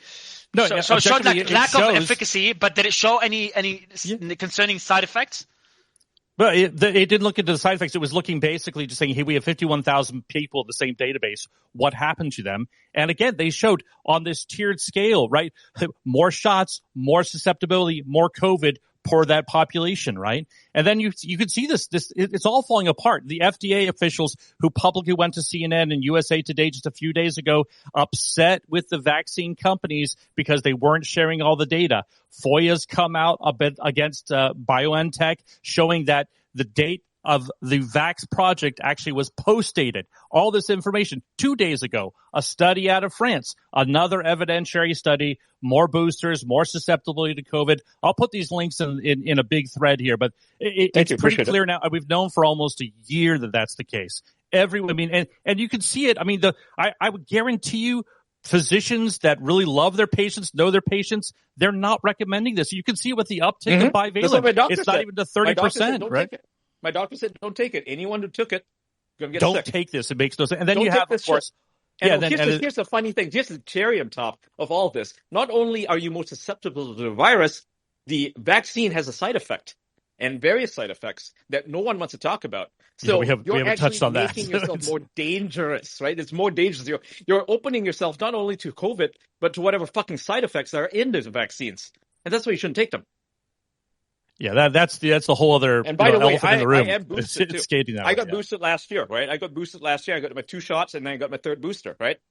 Yeah, so I'm not happy with any of this. But the study, just again, I want the boosters to work. Steve, but I'm going to send you. Oh, I'm more susceptible. Oh shit, What? And you've been sick? You've been sick ever since? No, of course not. I'm fine, but other people aren't. That's the issue. What if I do get COVID? Am I going to get sicker? I don't know. Well, I mean, Ian,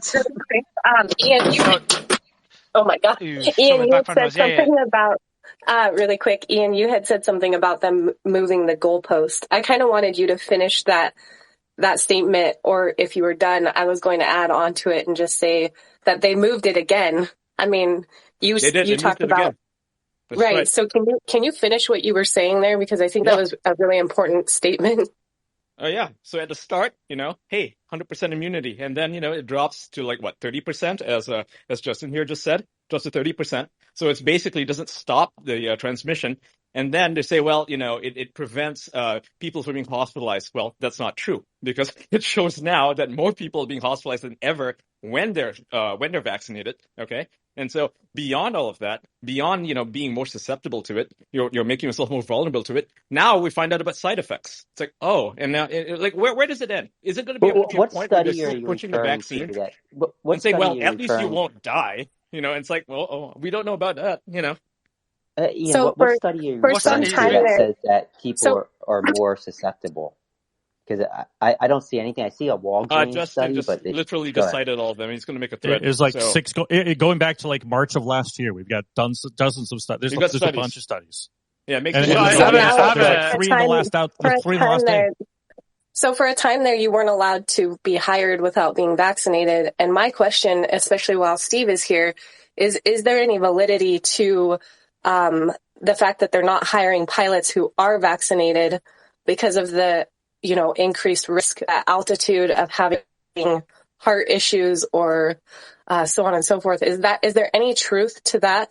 Are they hiring pilots who are not vaccinated at this point? And does that mean that the vaccinated are going to eventually have a harder time working jobs where if for some reason, God forbid they were, suffering sudden death or heart attack, they won't be able to work those jobs anymore or even be in the military or those types of things?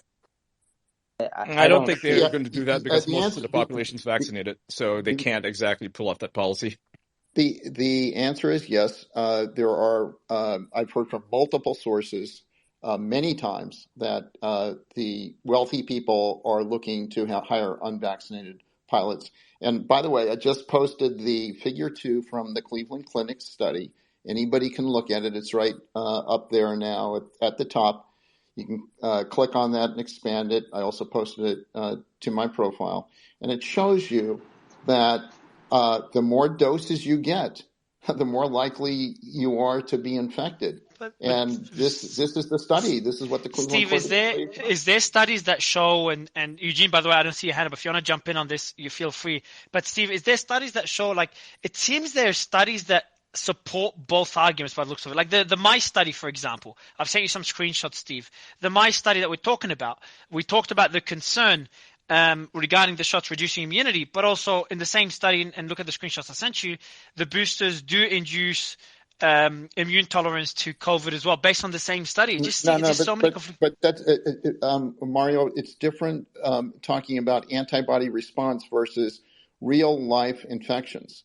What the Cleveland Clinic study did is they showed real life infections in humans. Okay, now you can show me counter studies in mice that talk about antibody levels. And sure, if you inject any kind of antigen, you're going to get an increase in antibody levels.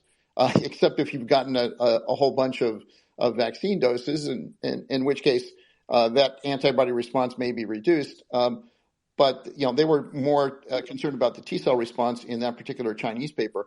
But I'm trying to get back to the point that shows you that this is not what they told you. They didn't tell you that the more doses that you get, the more I want to quickly move away from the Eugene. I see you're unmuted, but before giving you the mic, Eugene, I want to kind of move away from the you lied, because I think most people agree that there were some lies, whether noble lies, not noble lies, serious. I know.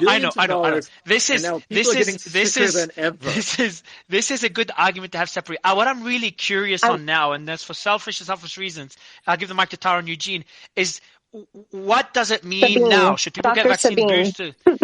She's been waiting and she was next. Yeah, Tara, Sabine, Eugene. Yeah, she dropped out. I just brought her back up. But what does anyone that took a vaccine, what should they know? Anyone that took boosters, what should they know? What should they do next? This is like the main goal of my debate. Tara, Sabine, and Eugene, go ahead. Don't take any more boosters.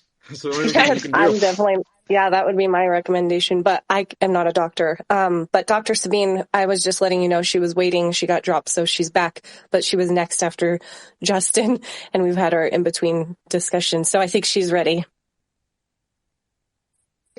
Yeah, I'm ready. So one thing, and I keep hearing a lot of shit, so therefore I had to step in rather. Steve, show me the data. Absolutely. That's my line. Show me the data. That's what I've been saying the whole pandemic. So now I'm going to ask a question to Liza. Liza, where's your immunity? You're talking about T cells. You're talking about, where's your immunity? Your immunity is located in all sorts of different places in your body. And you're going to say microbiome is what you're going to say. Where is the most important location where immunity is created, where we should zone in and focus and say, wow, 90% of our immunity is in our guts, right? Do you agree with me on this?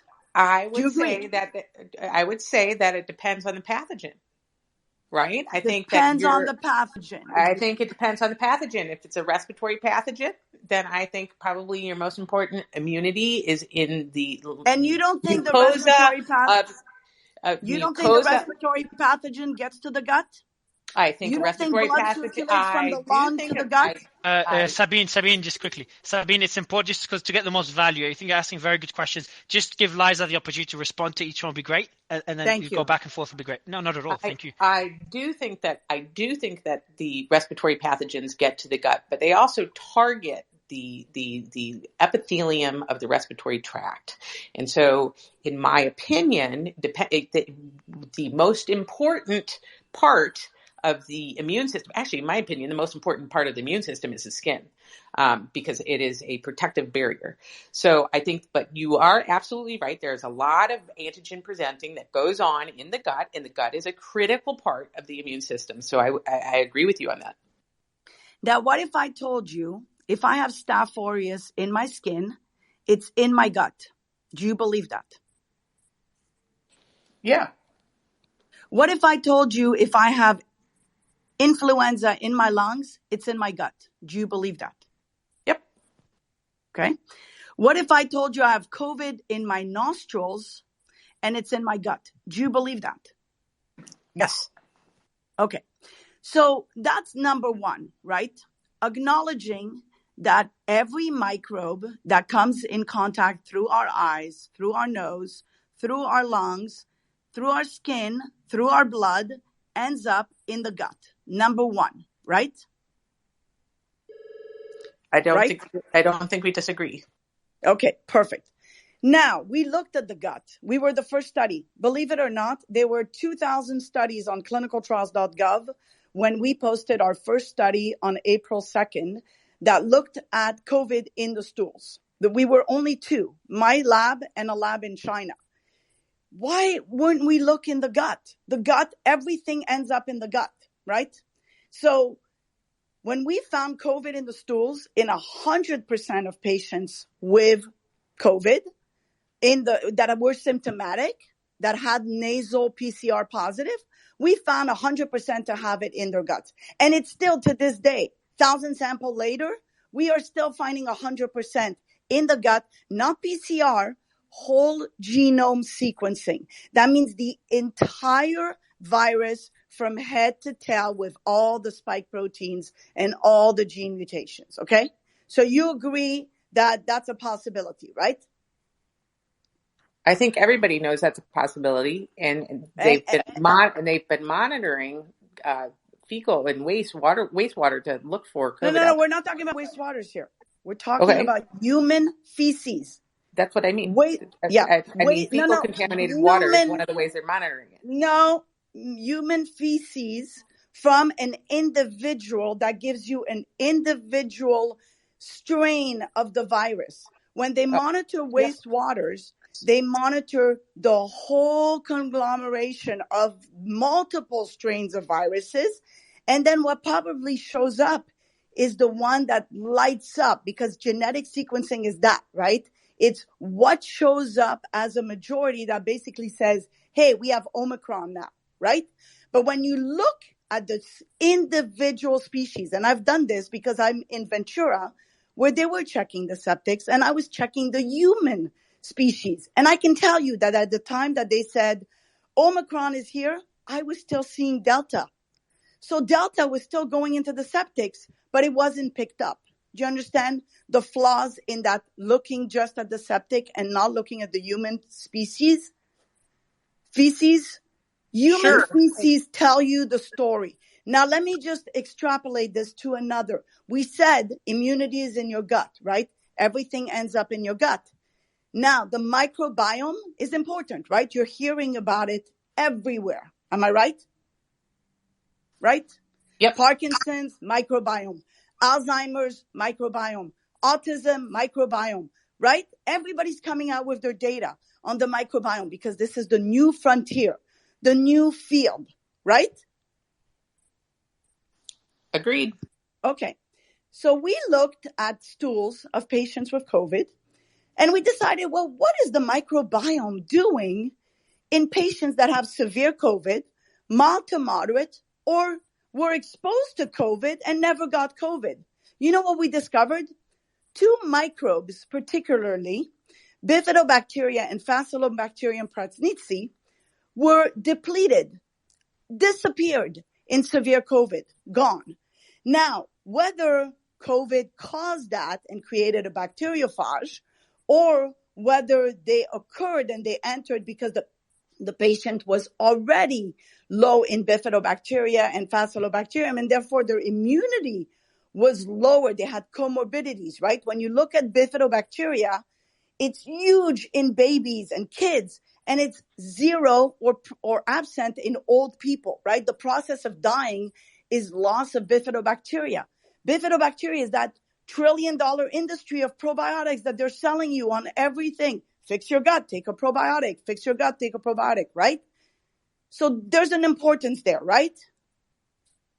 And you would say that study is important that we published. The lost microbes of COVID-19 is an important clue to basically tell us, hey, maybe immunity, we should focus on Bifidobacteria. Am I right?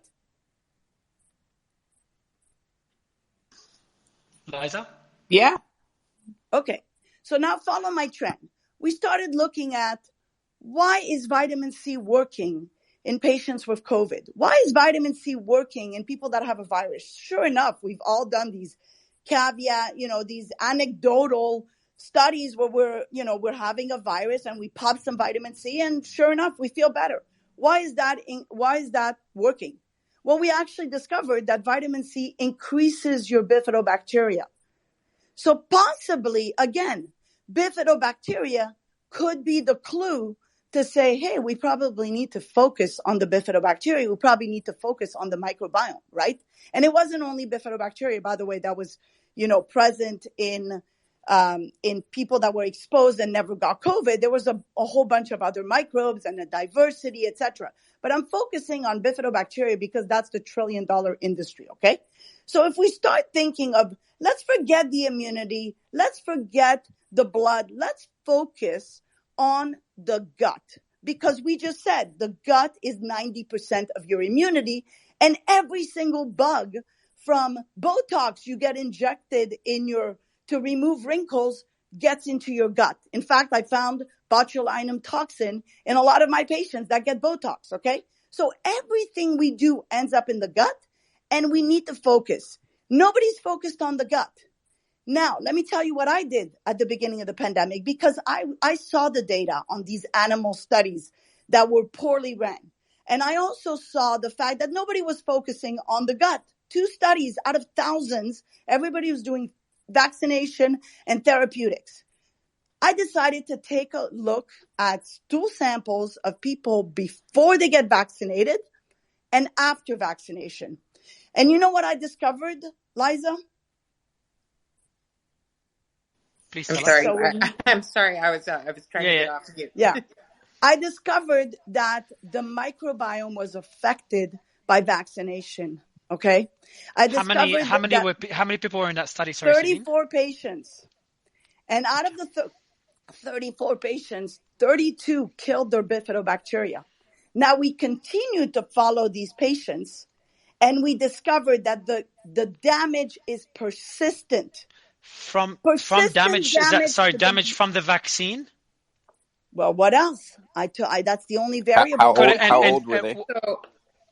How old were they? You're welcome to look at the paper. The paper's coming out when we pass peer review. Passing peer review is like, eating, broken glass these days. You're better off eating broken glass than passing peer review. So Sabine, just quite another question. But how do you know if the impacts from the vaccine versus COVID itself? Number one, and number two, do you have any studies on? And yes. The second question, I've got two-part question. Second part is, have you got another study focused on the impact of COVID itself on Bifidobacteria? Yes, all that is coming. One question to answer your question: we tested the stools of all those patients before and after, and they didn't have COVID in their stools by whole genome sequencing, not, PCR. And got it. And then the second question about, have you done a similar study for people with COVID? Remember, I'm a clinical doctor. I take histories of these patients. Hey, you got the vaccine. How do you feel? Hey, Are you having any symptoms? And by the way, we followed that data is coming. Majority of these patients are having, had COVID, So can I ask you a question, fast Sabine? forward. Sure. So if it is indeed a pathogen that is managed by the gut immune system, let's just make that presumption, right? Then have there been any, so C. diff enterocolitis is treated with fecal transplants and it goes away. That's the only disease entity that has been successfully treated that way. Yes. So has there been a study that suggests that you can cure COVID by doing fecal transplants? Yes, there's been 2 cases in Germany that actually resolved COVID with fecal transplant. They were not reproduced. They were not reproduced because in this country you need FDA approval. I have 2 studies at the FDA that I'm writing protocols for fecal transplant for long haulers and vaccine injured. Okay. However, quickly, can I ask one follow-on question? The vaccine studies, the very preliminary ones, had 70,000 volunteers in them, and you may be. I'm not saying that you're wrong. What I'm saying is that it's going to take a little more than 2 people. I'll ask a question for you, Liza. Yeah, I think so. So, Liza, let me know if this is the right way to ask the question. So, Sabine, do you think that? Would you say it's fair to say your study's very important, raises questions, and we need a bigger study with more patients to get an answer on whether 100%. how? Okay, Liza, did I ask the question right? Yes, you did. But the one caveat to that question is, what are the potential risks of doing fecal transplants on large swaths of the population? We're not talking about fecal transplant for COVID right now, right? We're past COVID. COVID is done. I mean, the majority of patients now with this strain are being treated with vitamins, okay? This is not the new strain, and the virus in itself lost the momentum that it had at the beginning. We are not seeing, and by the way, Liza, I'm on the clinical trial side when I've done clinical trials, protocols on these patients. So I've treated a lot of patients, okay? And nobody died on my shift. No one, not even during Delta. So, early treatment of choice, whatever you use, is the key to get this virus out, okay? The problem is with with treatments becoming political, patients don't even know what to take. They're afraid of taking Paxlovid. They're afraid of taking hydroxychloroquine. They're afraid of taking ivermectin. Sabine, I have another question. So your study obviously is small, but definitely concerning. Yes. So it implies that potentially vaccines harm the bifidobacteria, which harms immunity. And I'm a big fan of microbiome, and my team's looking into it. I'm a big biohacker fan, so I see the movement there, but I'm far from being an expert. So my question could be very stupid, but I think the audience could relate because this is pretty complicated. Does that mean stupid questions? So does that potential impact to immunity, is it permanent or could it be temporary? Just for people listening now, they might already have the booster that could be very concerned. Is there anything they could do to kind of improve their bifidobacteria? And is that something that is fixable, or is it a serious, severe long-term damage?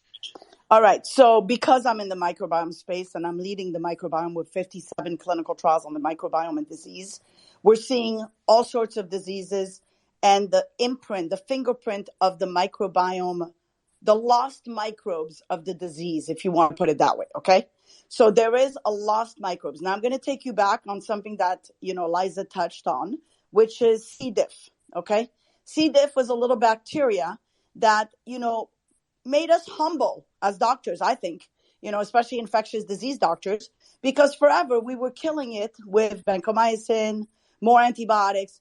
Come to find out that fecal transplant, the process of taking stools, which is a lot of microbes. What are stools? Billions of microbes. You're reimplanting them in the colon. You're giving them a new garden, a new microbiome, okay? And all of a sudden that fixed C. diff. So what did we learn from C. diff?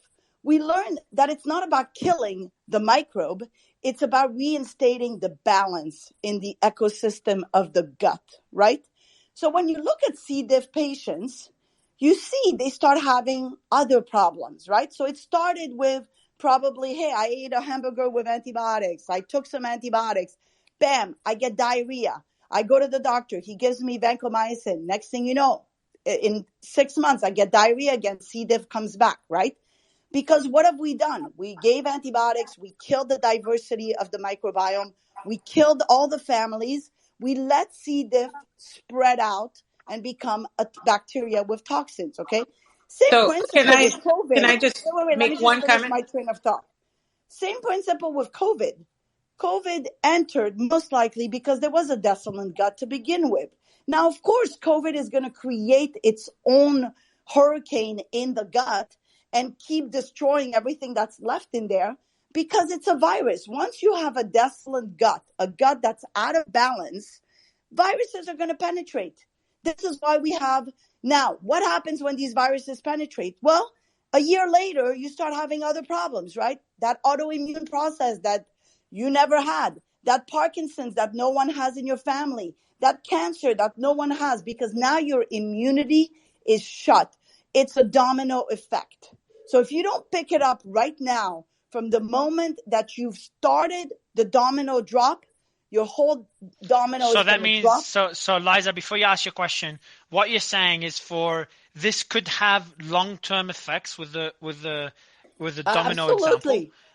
But there is Absolutely. what can someone do right now to Reverse it. improve their Well, okay, I mean, so I think, listen, decrease stress, keep yourself in a zone, keep yourself in balance, vitamin D, they should focus. So in other nutraceuticals. words, they should focus on ways to increase their bifidal bacteria, correct? Increasing their health, mental health is linked with your gut health, decreasing the toxicities, decreasing the, So the basics. So there's nothing specific, yes. just the basics of improving your There's gut health. nothing specifics right now because we are at the beginning of the microbiome research. Is there a chance, we've gone to Liza, is there a chance, because I just want to try to be as objective as possible and just look at all options, is there a chance that this seems like short-term damage that could have long-term effects, and it is just, all it is just you just your gut health just took a punch to the face? Is that a fair way of characterizing it or simplifying it, Sabine?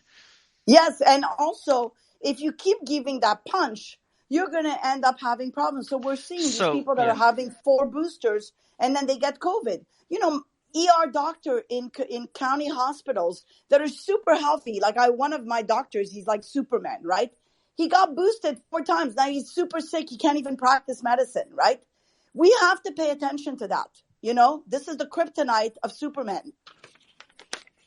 Liza, I'd like to ask you a question, and I do want to go to Eugene because Eugene, you may disagree with this, so it'll be good to have someone that might disagree as well, just to get your take on it. And you might agree. I don't know actually in this case. But Liza, did you want to take the mic and ask your question? I think you had a question. Just one clarification. I just wanted to make a brief clarification. And would love your take on it, Liza. Like how what questions does it raise in your mind as a person that is a proponent of vaccines? How objectively looking at it, how much does that concern you, if at all, and what do you make out of it? Okay, so just as an observation, first of all, there are not antibiotics in meat. Just so you know, that is actually highly regulated.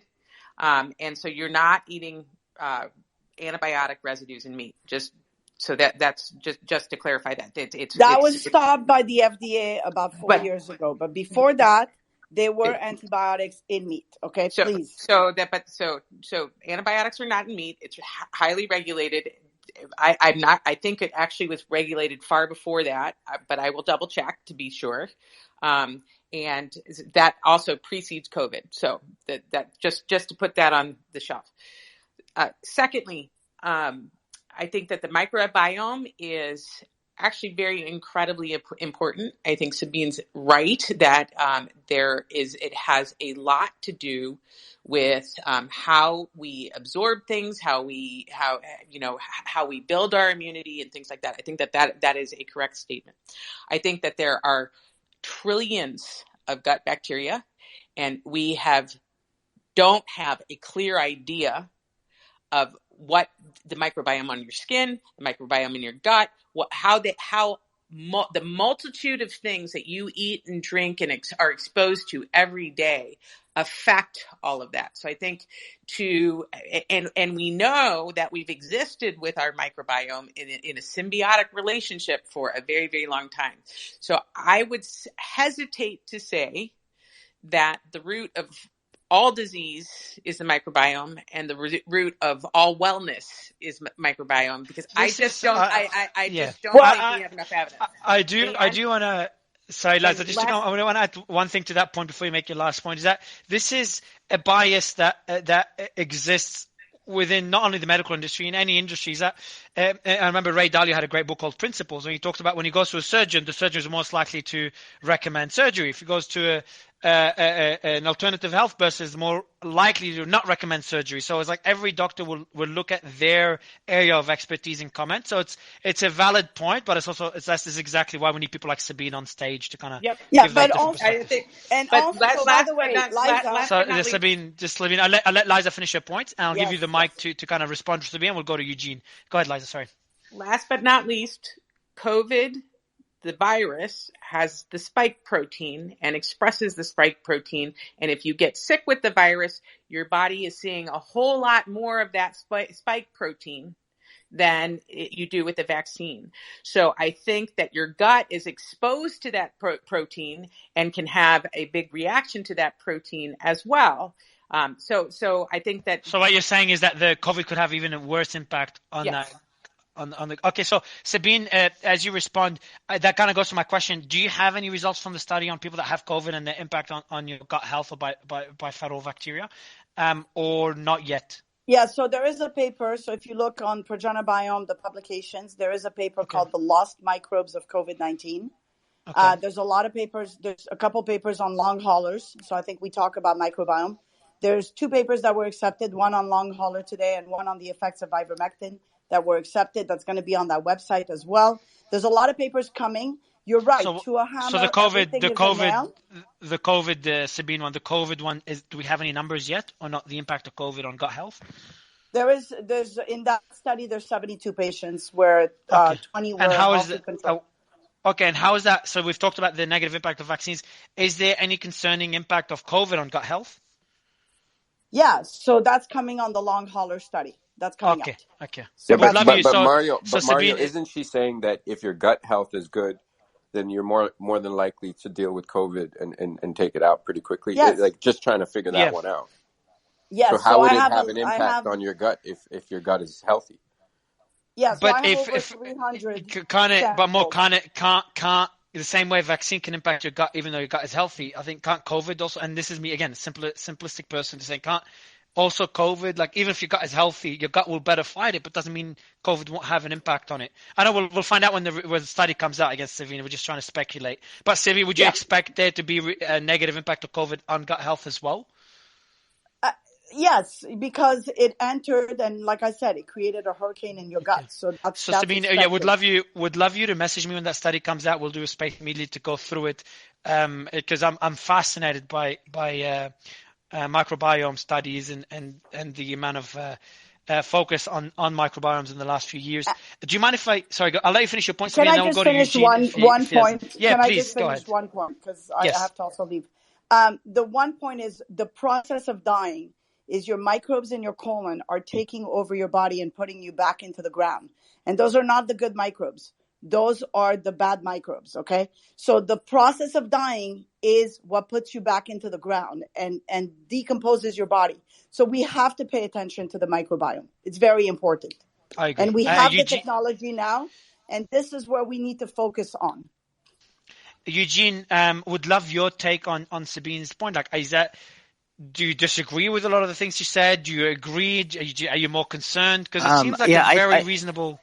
I think she has a very passionate laser focus on the microbiome, but there is no strong evidence out there at all that the microbiome has an important impact on COVID or recovery from COVID. And even Sabine mentioned herself that she had 34 patients or 32 patients. That's a very small number of patients to investigate. I agree. Again, I kind of hinted on. Would these microbiome adverse effects affect your ability to fight off other diseases such as cancer? Yes. I mean, I think anytime you have a serious illness, whether it's COVID or anything else, you can, affect your microbiome, and that could have a negative effect on your health. But that's for anything, not just COVID. But the vaccine, more specifically, I'm not talking about contracting COVID. I'm talking about receiving the vaccine, that affecting your gut health, and then from there, having I don't know, maybe you already have cancer and you don't even know it, but then suddenly, it can grow rapidly.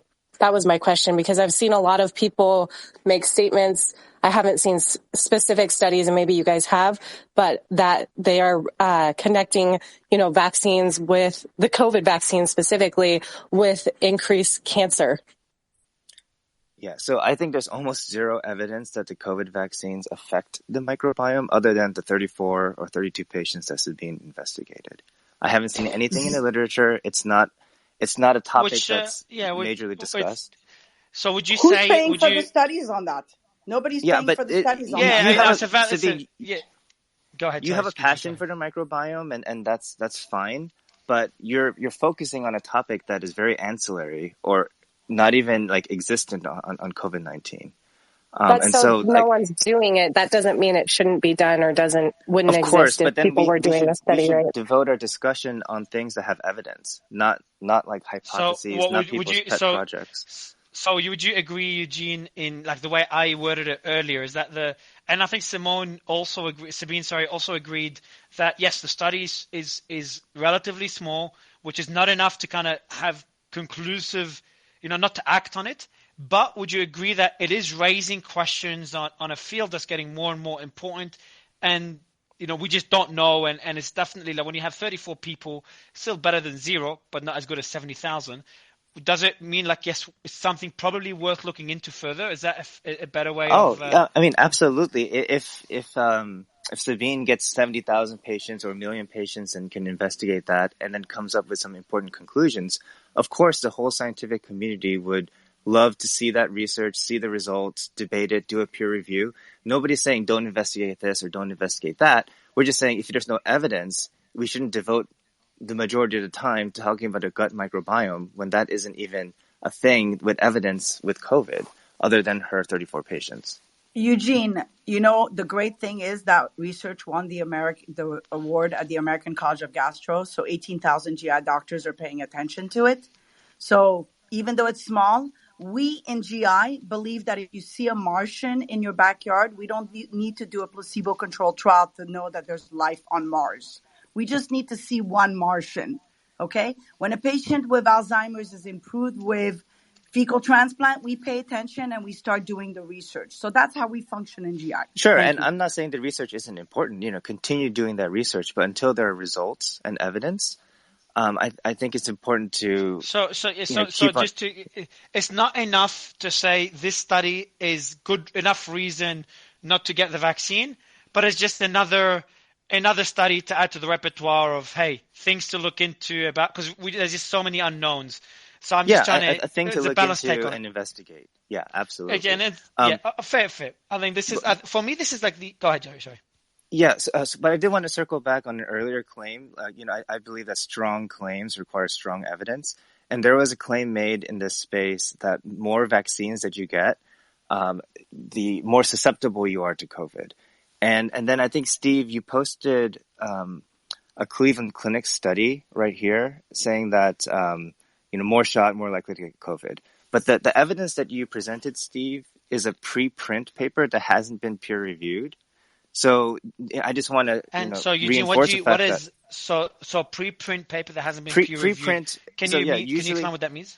Definitely, and I've seen a lot of journalists in the mainstream media also do this, which is wrong as well. But RXIV is a preprint journal, meaning that there's a study that was done, but it hasn't gone through the peer review process. The peer review process means you submit it to your colleagues. You can think of it as a jury trial, right? A jury of your peers. When you go to court, You don't just present your complaint, the initial complaint, and say, now I'm right, right? So it's like when a company does its financials and it gets an auditor to review everything? Exactly, an audit, or like I think a court case is the best analogy I can think of, because you have a judge, you have a trial, and then you have an entire jury of your peers evaluating the evidence unbiasedly. Fair point. Steve, I'd love you to respond to that point. Would you agree with that point by Eugene, like that hasn't been peer reviewed, so maybe we take it with a grain of salt, or is that incorrect? Okay, so it's coming from the Cleveland Clinic. It's a very well done study, but and in fact, when it's interesting that Eugene says that, because when Debunk the Funk went on YouTube to try to debunk it, he actually never even said that it's not peer reviewed, so he didn't think that was relevant at all. When he tried to debunk it, he said that, well, the reason you shouldn't pay attention to this is that everybody started on the same date when these boosters rolled out, and so that's when they started tracking all these people. And he said, well, that's arbitrary. And look, anybody who knows anything, that's like the fairest way to do it, as opposed to pick an arbitrary point or to pick a point like, different for each vaccine. Basically, what they did in the study is they said, hey, let's shoot the gun here that everybody starts at the same time. Some people had no vaccination, some people had one vaccination, and everybody's going to be tracked starting at this time. And Debunk the Funk said, that's no good. And then the other thing he said when he tried to debunk it is he said, well, the y-axis, that's really compressed. So I looked at the y-axis. It's linear. It's not compressed. It's a linear graph. I mean, so all the and I welcome. I actually posted on my Twitter feed. It's the last most recent post I did right now. And I posted a link so everybody can go in and watch Debunk the Funk try to debunk this. And what he does is he doesn't cite any comparable studies, because Eugene is the guy who always says, for every study, there are 10 studies that show the opposite, in which case, if that were true, then everyone in medicine would be confused, because there's always 10 studies to dispute the 10 studies that were disputed from the first study. So that's can't be true. So Steve, I heard a lot of appeal to authority. You said like Cleveland Clinic. I think you mentioned Debunk the Funk, but you didn't comment on whether peer review is important and whether the paper posted. I'll ask the question in a more eloquent way. Like, Steve, would you say? And I'm sorry to interrupt you, Eugene, but I'm making the same point. Would you say, Steve, that I mean you made valid points, but the appeal to authority is still a valid. I think, in this case, it's okay to do the appeal to authority, because we're talking about a Cleveland clinic. Yeah, I agree. We're not talking about exactly. Third world country clinic in Romania. I said, I know. Yeah, so that's why I said very good methodology. These are good scientists. Yeah, so I agree with Ian. That's why I said the appeal to authority makes sense. But my question to you, Steve, is would you agree with, not agree with Eugene, but would you agree with most people that would say a peer review would bring more credibility to the study? And is that something that... Yes, okay. Mario, but in this case, when you look at the authors, departments of infectious disease, infection prevention, quantitative health sciences, enterprise business intelligence, occupational health, Cleveland Clinic, Cleveland, USA, okay? These are not people out of some foreign country with no background.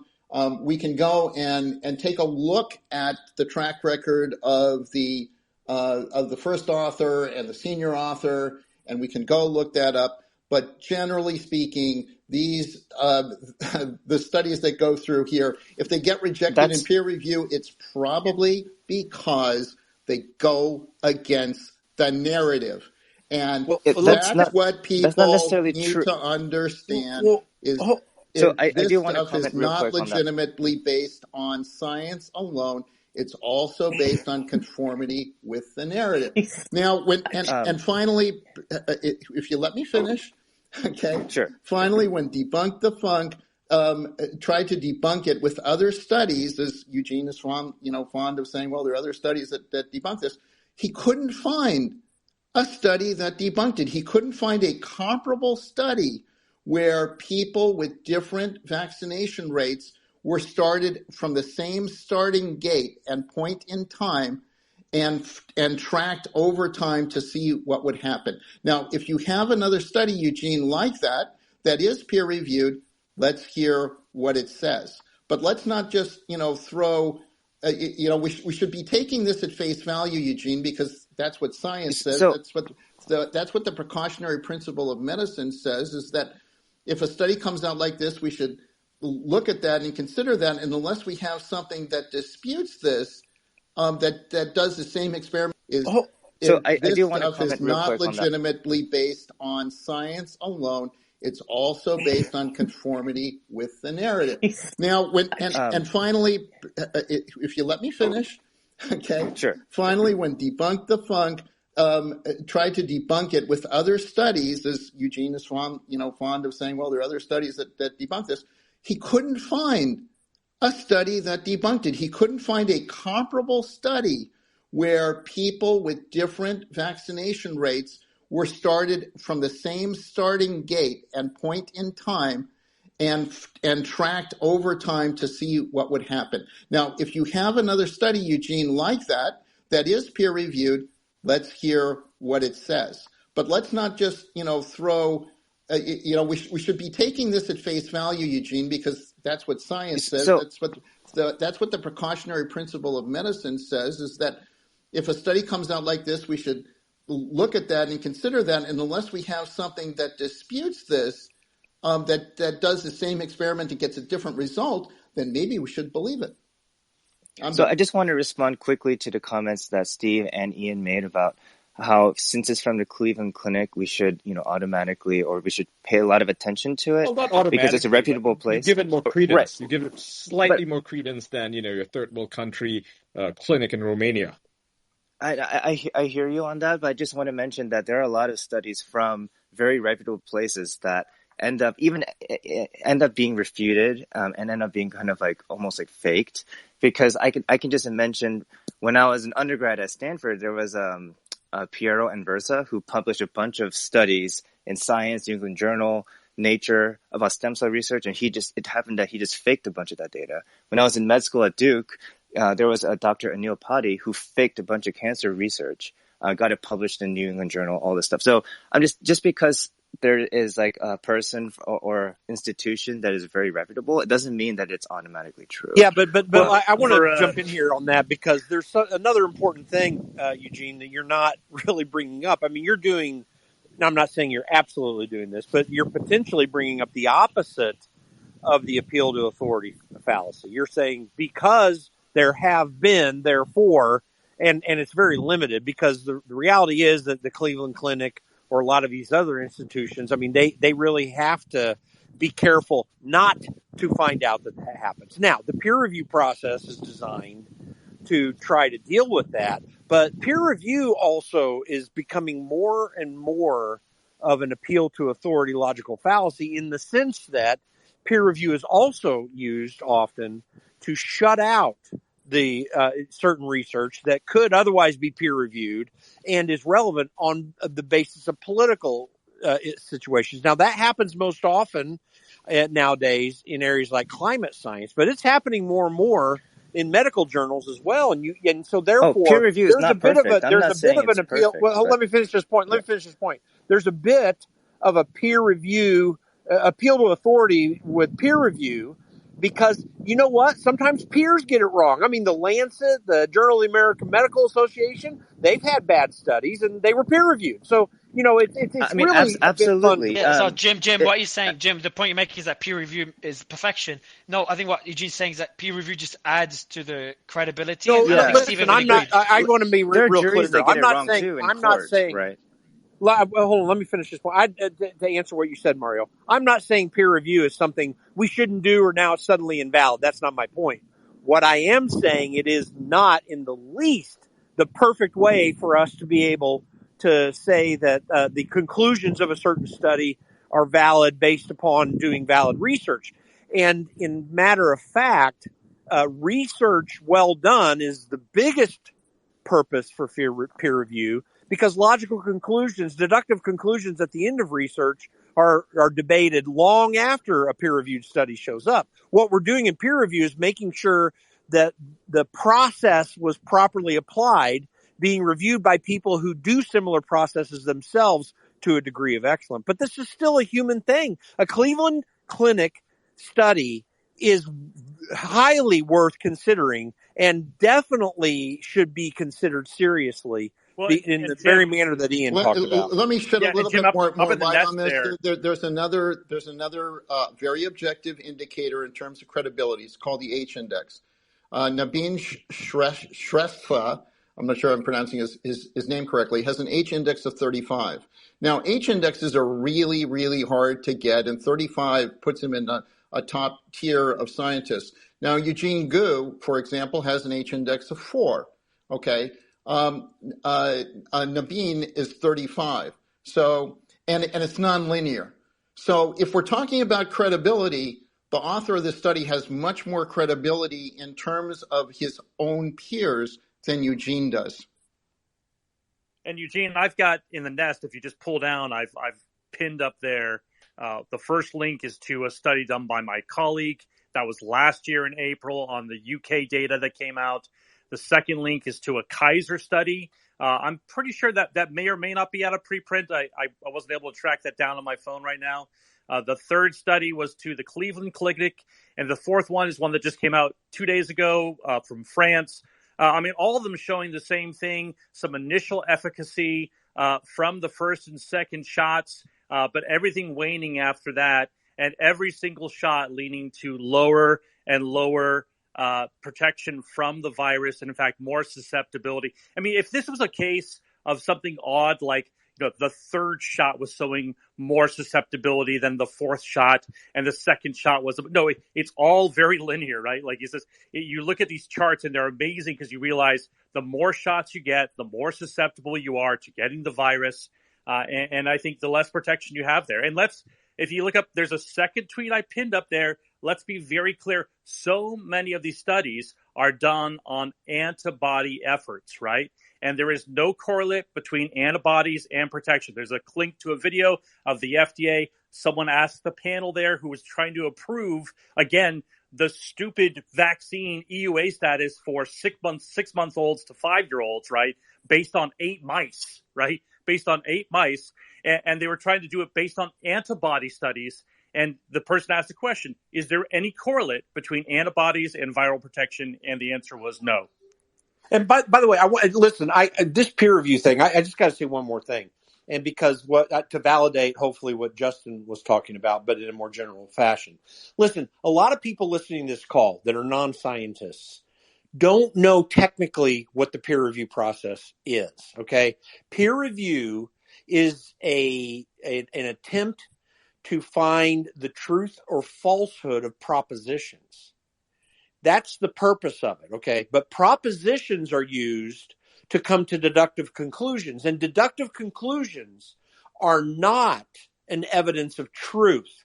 They are an evidence of validity. So from a logical perspective, if you have propositions that are true, then all you can do conclusively is validate that your conclusion has correctness to it because the propositions are true. But propositions do not give end results. They do not tell us what the actual end thing is. They tell us certain things, and they're significant and not unimportant, don't get me wrong. But to get to a place where we really know what's happened, and that's why we have these debates, because there's most of the experts that we have in these discussions have some understanding of the truth of propositions. They disagree on what the conclusion is, and that's why we have these debates, so that we can see what's one or a set of valid conclusions are based upon that information we have. Okay, can I just Liza, jump in weigh in really quick? So what I've gotten from this discussion is that we think that appeal to authority is reasonable sometimes, because that demonstrates that there is that these people are real experts, have had a lot of experience doing this. We've also demonstrated that peer review is a really important aspect when we're conducting research, and then we're also saying that things have to be demonstrated in the clinical sense, meaning that you have to not just see it in a laboratory in animals or in lymphocytes. You have to see it in large groups of people to establish whether or not there's a benefit to these things. So I will contend that there is an article that's come out of Harvard with Harvard researchers in August 25th, 2021, looking at the safety of the mRNA vaccines in a nationwide setting. So it's Harvard, it's in the New England Journal of Medicine, it's peer reviewed, and there are close to 1 million people in the study. So, and that study demonstrates safety. So in that study, and that's one study, but it does fulfill all of those criteria. Well, hold on. No, I gotta get in there. Hold on, Liza. No, there are two conclusions that you made that I don't accept, and I think I have argued against. One of them being, does it need to be 72,000 people? The size of the study is not an indicator. It's not absolutely an indicator of the validity of the propositions made. Now, when the first vaccines came out from Pfizer, that was a study of less than 200 people. The initial 90% efficacy, or whatever that actual number was less than 200 people. So no, you don't have to have 72,000 people to make sure. Sabine's sample may or may not. You're right. Indicate. Well, let me finish this. Sabine's sample may or may not be indicative of that. And I would say, it's a valid point to say it's only 34 people. But again, that's what peer review does. But here's the second thing that I did not say that peer review is absolutely the only gold standard. Right. I am making the point that the validity of Cleveland Clinic study or anybody else's study is whether the propositions are true. And then you can come to the conclusions. But no, I don't accept that peer review is the only way you can get to this. I do believe it is a very good thing to have. And I do not want to kick out the peer review system, even though I have grave concerns about how that system exists right now. It's a human system. And you cannot say that it is the only standard by which we look at studies. That's just a false premise. I agree. Liza, I'll let you respond to Jim. Yeah, I'll let Liza respond to Jim. And then, Liza, I have a question for you that's it's been asked a few times, but now I have a prominent person also telling me, Mario, ask the MDs about the flaws in the vaccine adverse event reporting system varies. So maybe that's a discussion I'd like to also have, because it's being referenced a lot, but there's some people, a bit critical. So I'd love to learn more because I don't know much about it. So I'll let you respond to Jim first, Liza. So Jim, I agree with you. You can have small studies that make huge discoveries. I mean, look at how penicillin got discovered. It was an accident in a petri dish that got left out overnight, and the result was that this saved many millions of lives around the world. So I absolutely agree with you that small signals are something that need to be followed. That peer review is not the be all end all, because look at some of the stuff that's been published in top tier journals that have had to be retracted, like the Andrew Wakefield article, like the article on hydroxychloroquine that got published in the Lancet by Surgisphere. I agree with you. What I'm trying to tease out here is what if we're going to move forward as a society and we want to have the benefits of health and well-being and things like that, what is the process that we need to have to determine safety, efficacy, reproducibility, validity, and all of those things? I think that's a critical question that we need to address, but not necessarily throw out huge studies that have been reproducible. And remember, there are 320,000 plus papers on COVID in the past 2 years. So it's very easy to find a study that says one thing or the other. what we want to do is we want to get to the right answer. We want to get to the right answer. We want to make sure that these vaccines aren't harming people. We want to make sure that people aren't dying of COVID. We're in the same boat.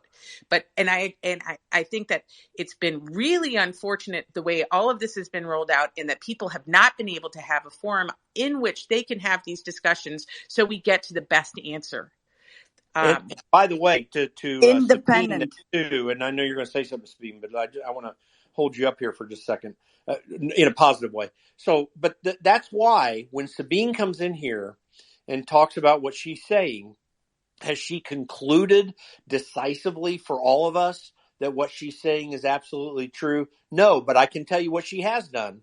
She has changed, or she has appropriately either brought into question or help us understand better the premise that the microbiome has a significant role to play here. The reason she has done that is not just because her study is it, you better listen to her and everybody else shut up, but because every one of you doctors here knows the important, by this time in our scientific research, the important role the microbiome plays in all of us. You even referred to the external microbiome, Eliza, and that is absolutely significant too. I mean, you brought that out, and not even Sabine brought it out. We know that Sabine is on to something, every one of us here, because we also know that there are indicators that Sabine's on the right track. We do not know that she has concluded it all and settled the science entirely, but we know she's down the science. Yeah, but I think, Jim, I think both Liza, but Eliza, what problem? Because Liza and Eugene agreed that it's something worth looking into further, no? Yeah, they did. But I'm saying that to address the point related to peer review and how we evaluate studies. Listen, the validity of studies and the usefulness of studies is not that they've been peer reviewed.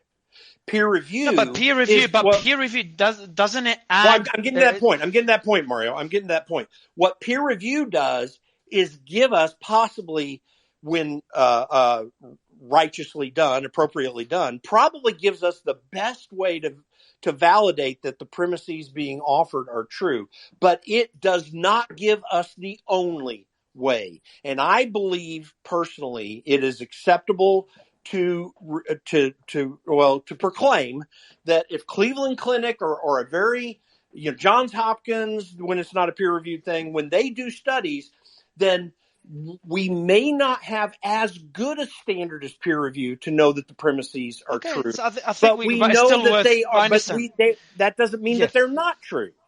True. Fair. I think we all agree on this. I don't think that anyone disagrees with this. Like, I want to go to Sabine. I've got a question from the audience for Sabine. By the way, audience members, bottom right corner, you can ask questions. But from what I understood from Eugene and Liza, they do agree with you that you don't just discount something that's not peer reviewed, but it's better to have it peer reviewed. And I think Steve, Eugene, and Liza and Sabine would agree with this point. And Sabine is waiting. So the question I have here for Sabine is from the audience. I know you probably have something else to add, Sabine, but I'll ask a question from the audience. Hello, Sabine. I'm listening to you in the Twitter space. I have a question. What or how do you feel about detoxing the detox pathways, starting with colon, then a parasite cleanse, then kidney, and lastly liver? I feel that COVID can linger in the parasites and stones. That's beyond me, the question. So you probably could maybe explain what that means and what would be your recommendation to the audience member. And this is not medical advice for anyone listening. We're just trying to give you some insight on these questions. So I never put myself in a rabbit hole to give people advice, especially on Twitter. Because it's a patient-doctor relationship, and you have to have a relationship with the patient to get the history and also to understand what's the problem in order to fix the problem. It is still the art of medicine, last I checked. Now, the clinical practice of medicine is exactly that, patient-doctor relationship. When you talk about me giving advice, it needs to be not necessarily peer-reviewed, but at least studied, right? So we are at the beginning of research on the microbiome. There is no data on like what's helping, which drug is helping, which microbe is helping. We are at the beginning. There are a ton of microbes out there, Blottia, Rosaburia. We have no idea what they're doing in the gut. So this is the beginning. This is a new path. This is a new frontier. This is basically like, discovering the shuttle and ending up in Mars and discovering Mars, right? So that's basically where we are. This is a new frontier. As far as exposing the microbiome, yes, I've exposed the microbiome, and thank you for acknowledging all that. However, I think I'm also exposing the corruption in medicine, okay? This didn't used to be like this, okay? You used to present a paper to peer review, and you would have a peer review process, and if you were an academic doctor, the paper would be peer reviewed and accepted. You publish in a journal, that you go to a meeting, you present your data, the data gets an award at the American College of Gastro, for example. The paper should be going to a peer review and a high impact journal at the same time, right? That motion doesn't happen anymore. We are having, as scientists, a lot of difficulty to publish papers. We are having a lot of difficulties to pass the peer review. We are having forget the high impact journals. They don't even want to hear about a study on the microbiome. They're too busy to publish. I presented my data to Lancet and New England Journal. We're too busy. This is not urgent.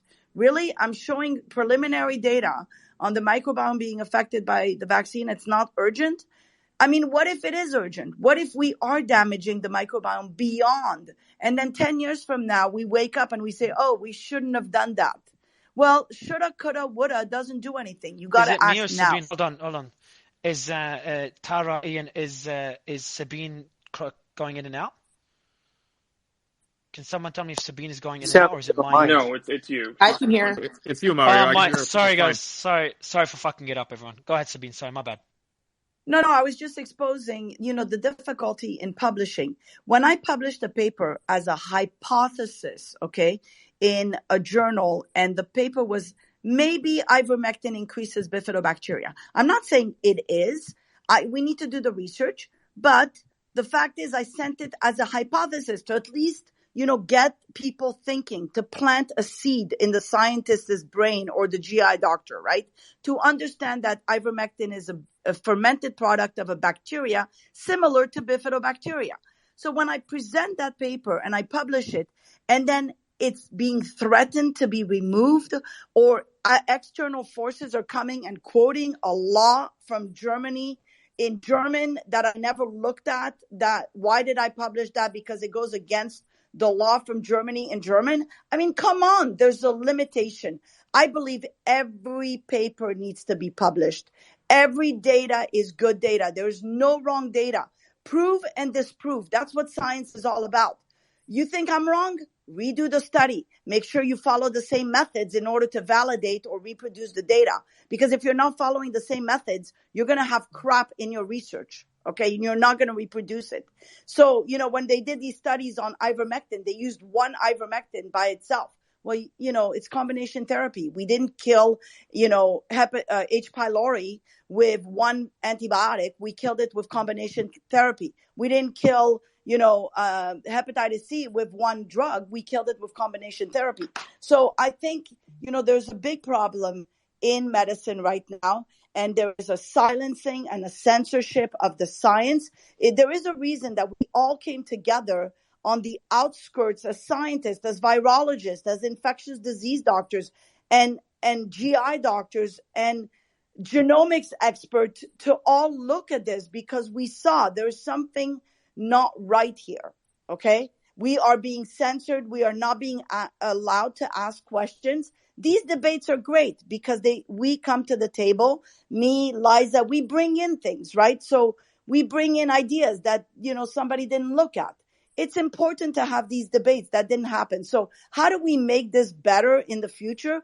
We bring the people that are on one side and the other people that are on the other side to the table to discuss, and we have an independent review person that is not paid by pharma, that is not working for the government, independent, to review the data and to make sure that we are doing safety first, because this is number one, do no harm. If you have a hint on something could cause something, you need to pay attention to it now, because before it becomes a bigger problem. Okay. So, and I'm just going to say my study that I'm going to do the non-vaccinated microbiome versus the vaccinated. Let's do that study. whoever wants to sponsor or, help me, fine. Let's look at the data, right? So I have a question. First, can you hear me okay, Liza, Sabine? Yep. Okay, so I wanna go back to the question about the VAERS, the Vaccine Adverse Event Reporting System. I would like to know what are people's concern with that reporting system, if any. Is there any on the panel? Because a lot of people have referenced it. Anyone on the panel that has concerns with the VAERS? Anyone at all? Feel free to unmute if you do have concerns with the VAERS. My concern. I've been studying VAERS for close to 2 years now, and nobody's been able to explain to me what the 15,000 excess deaths in VAERS, what those people died from. And there was a study that was just done out of the UK by Scott McLaughlin, and he looked at over 1,000 cases. And I just had a conversation with him recently, and I asked him, hey, those deaths reported in VAERS, are there any that are inconsistent with a vaccine-related death? And he said no. He couldn't find a single one that was inconsistent with the person dying from the vaccine. This should make everybody really nervous. And the fact that nobody in the entire world has ever been able to explain to me what killed the 15,000 people reported in VAERS has got to be very troubling. Now, I used the CDC approved method for determining what the underreporting factor is in VAERS. And I did that because the CDC refused to calculate it. Now, they've calculated it in the past because John Su and 4 other people at the CDC wrote the paper on how to calculate it. They've done it in the past. They chose not to do it here. So I calculated it at 41, and Aaron Siri, who's brought many lawsuits against them, calculated it over 50. But 41 is a minimum. And if you take 41 times 15,000 excess deaths, you end up with over 500,000 excess deaths. So my question to people is, hey, if it was not the vaccine that killed these people, what did? And show me how the VAERS records are consistent with your hypothesis. Nobody in the world has been able to do that. If someone's able to do that in this room, that would be game-changing. I'm all ears. Eugene, I saw you also unmute. Did you have concerns with the VAERS system as well, or you unmuted for something else? So the VAERS system, I think anybody can make a report in the VAERS system, right? So I think while that could be good and bad, it's good that you can get as many signals as possible. The bad part is we need to validate, whether those are true or not, right? Because just like on social media, anybody can make an accusation. You have to evaluate it based on evidence.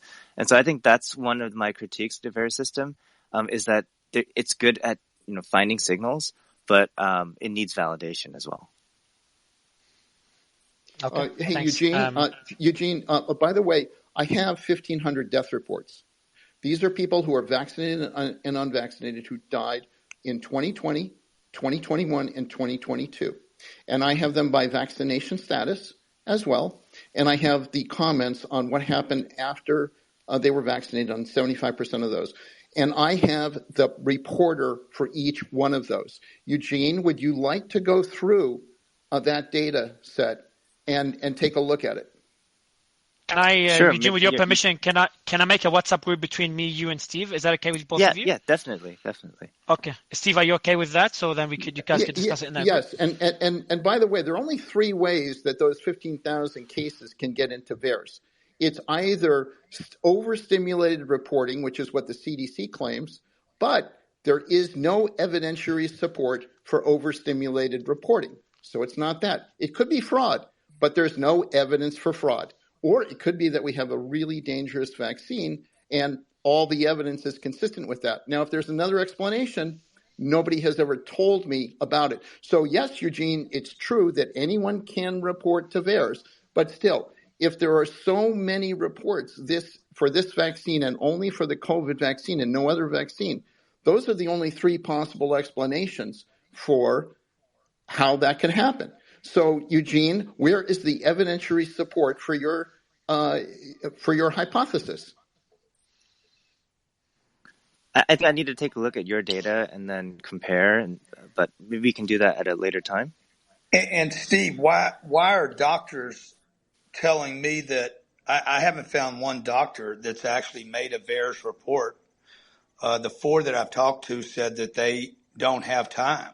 And then all 4 told me, from both sides, by the way, of this conversation, that they don't know of any doctors that are reporting on the VAERS platform. Oh, so Grant, that's because they're so rare. The underreporting factor is at least 41. So if you talk to 100 doctors, you'll probably find doctors that report. I have a list of doctors who have reported to the VAERS system. I can give you that. You can talk to them. I had one doctor I talked to who said, yeah, she's been in practice for 11 years. There are 4 neurologists in her practice, and she said that in the past she's never needed to she's known about VAERS forever. She's never needed to make a VAERS report in her entire career for any vaccine. For this vaccine, she needs to make 1,000 VAERS reports, and she gave up after 2. So I can put you in touch with her, Grant, and we can have a discussion. And the point of that, and this is an interesting anecdote because the numbers are so large. Oh, got it. You're saying the numbers are so big that they just like tapping out. Yeah, it's not like, it was 0 and then it was 1. It's like 0 and it's 1,000, and you can talk to her directly. And so what that means is that we have an extremely dangerous vaccine in comparison to other vaccines because of this strongly elevated rate. It's not because other folks are reporting. It's not because the public is reporting or they know about it. The doctor themselves sees nothing for 11 years, vaccine rolls out, and all of a sudden is flooded, and she's gotten thousands of new patients. Well, you should be seeing mass extinction of doctors and nurses then, right? Because we all got vaccinated. So if you should be seeing we're some of the most highly vaccinated people.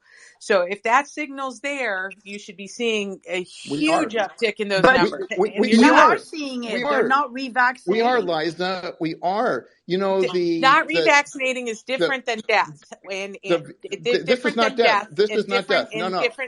Different than death. Different than severe outcomes. That's the problem. Is that you're seeing. I think I might speak to a lot more doctors and know a lot more doctors. Liza, but how do you explain this one? I mean, do you just say she's lying? Do you want to look at the records? I'm not saying. Do you want to go through? Do you want to look at her records, Liza? Stephen, I am happy to look at records. Awesome. I do. So one thing, and I can create a group as well between you as well. We do. Hey, Mario. Sorry, who's speaking? That did not seem genuine. I'm happy to look at your records. The genuine meter did not seem genuine. Are you referring to? Sorry, talking to Steve or Liza? Mario, the echo behind your microphone is.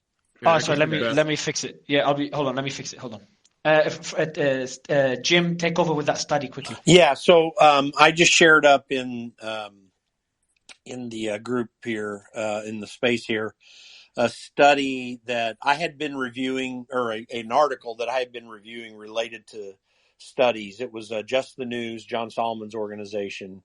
Headline: Pfizer, Fauci staffers sign off on research finding mRNA COVID vaccines produce worse antibodies. The article goes a little bit like this. I'll read part the way into it. Less than a month after, and by the way, the byline on this was, when was the date? It was the 17th of this month. Less than a month after the CDC marked the 2-year anniversary of the first administered COVID-19 vaccine by telling Americans to get a bivalent booster, 2 peer-reviewed German studies have found that mRNA vaccines, the vast majority of the U.S. market, induce worse antibodies compared to traditional adventurous vaccines. The first paper, published in Science Immunology December 22nd, focused on mRNA boosters, while the second, published in Frontiers in Immunology January 12th, found the same association with the 2-dose primary series.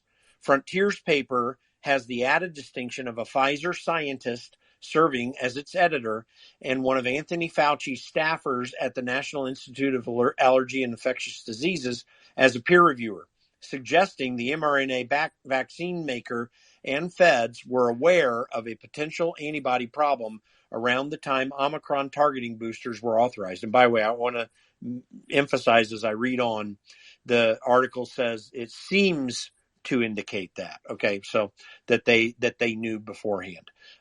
Reading on, the findings call into question the government's promotion of bivalent boosting, even while regulators admit that newer COVID variants are evading vaccines. New York City's Department of Health told residents Friday the XBB.1.5 Omicron subvariant now comprises 3/4 of documented COVID infections in the cities. Also, and you can read on that. There's if I read on further, there's another Jim, before you study read on that has further, similar people associated with it. That, again, so seems to indicate that Pfizer and the CDC or the NIAID maybe have had known about the lack of efficacy of second boosters. okay. So first, can you hear me? Okay, Jim, because I changed. Yeah, phones. your Is it good echo's now? gone. Okay. You're all good. Okay, perfect. So I've just I read the news because we looked at it before sharing it, so essentially you got so staffers of Fauci and Pfizer just pointing out that they knew about some of the negative effects of the mRNA vaccine and the boosters before they're recommending it. Am I on the right track? Because I did miss the first part of what you said. Well, so the first part is the studies were done that were peer reviewed and show or seem to indicate less efficacy of a second booster, and these were second booster reports. So they're focused on the boosters, and then and the peer reviewers, one was a Pfizer scientist and one was a CDC scientist, an NIAID in particular. So okay, but you pointed out that it seems to indicate that maybe they actually. Yeah, I was going to say that. Oh, it seems to indicate that they actually knew about it. I thought it said they knew that it may negatively impact boosters, may have negative impact on antibodies. Well, no. So let me be more clear here. They validated in their peer review of the reports that there was a lower efficacy, and the implication that Just the News is making in their article is, did they actually know then, before peer reviewing these papers, that there was a problem with it? Understood. What do you think of this, Aaron? Aaron? So, yeah, sorry, I was on mute. I have a lot of thoughts about this. I'm trying to organize them in my head. There were some problems, I think, from the outset with the research on the boosters and the justification for moving forward with boosters. And one of the problems was that the data that was submitted for boosters, and including the data that was submitted for the use of these vaccines in children, relied on a lab value rather than a clinical outcome to establish that these were effective. And here's what I mean by that. So if you test a vaccine, you can test its effects most accurately by testing the population to see if it actually changes a meaningful clinical outcome. You could test it to see, does it reduce death? Does it reduce severe illness and hospitalization? Or does it reduce infection and transmission? Those are clinical outcomes. But you can also test it by testing some change that it affects in the body. In this case, you can give the boosters and you can measure antibody levels at various intervals after you give the boosters. And you say, oh, okay, the antibodies go up this much, and there is a quote unquote correlate of protection between antibodies and those good outcomes that we really actually care about. The problem in this case with that assumption is that, as I mentioned, maybe about an hour ago in this space, the immune system is much more complicated than antibodies. Antibodies alone do not confer good immunity. Antibody levels always decline over time, and that doesn't mean that immunity declines over time. because immunity is conferred by memory B cells and memory T cells. Memory B cells produce new antibodies when exposed to the pathogen again, but it doesn't mean that you're going to have circulating antibodies in your blood 6 months, 1 year, 2 years down the road. The lack of circulating antibodies doesn't automatically correlate to a lack of immunity against the virus. On the flip side, the presence of circulating antibodies after you give a booster, for example, doesn't necessarily correlate to good immunity. And the reason for that, there could be many reasons for that. One reason for that might be, they're antibodies against the original spike protein on the Wuhan strain, which is not in circulation anymore. And so even though you have COVID antibodies, they're not the right kind of COVID antibodies. The reasons for that also could be because you get diminishing returns from a skewed immune response that only involves antibodies, especially if, as some of the studies have suggested, that T cell response, the other branch of the immune system, gets suppressed by additional boosters. So long story short, instead of actually measuring those clinical outcomes with the boosters, they tried to do that with the initial shots. That was the phase 3 clinical trials. And what they came up with was, we didn't have enough deaths in the study to say whether it prevented death.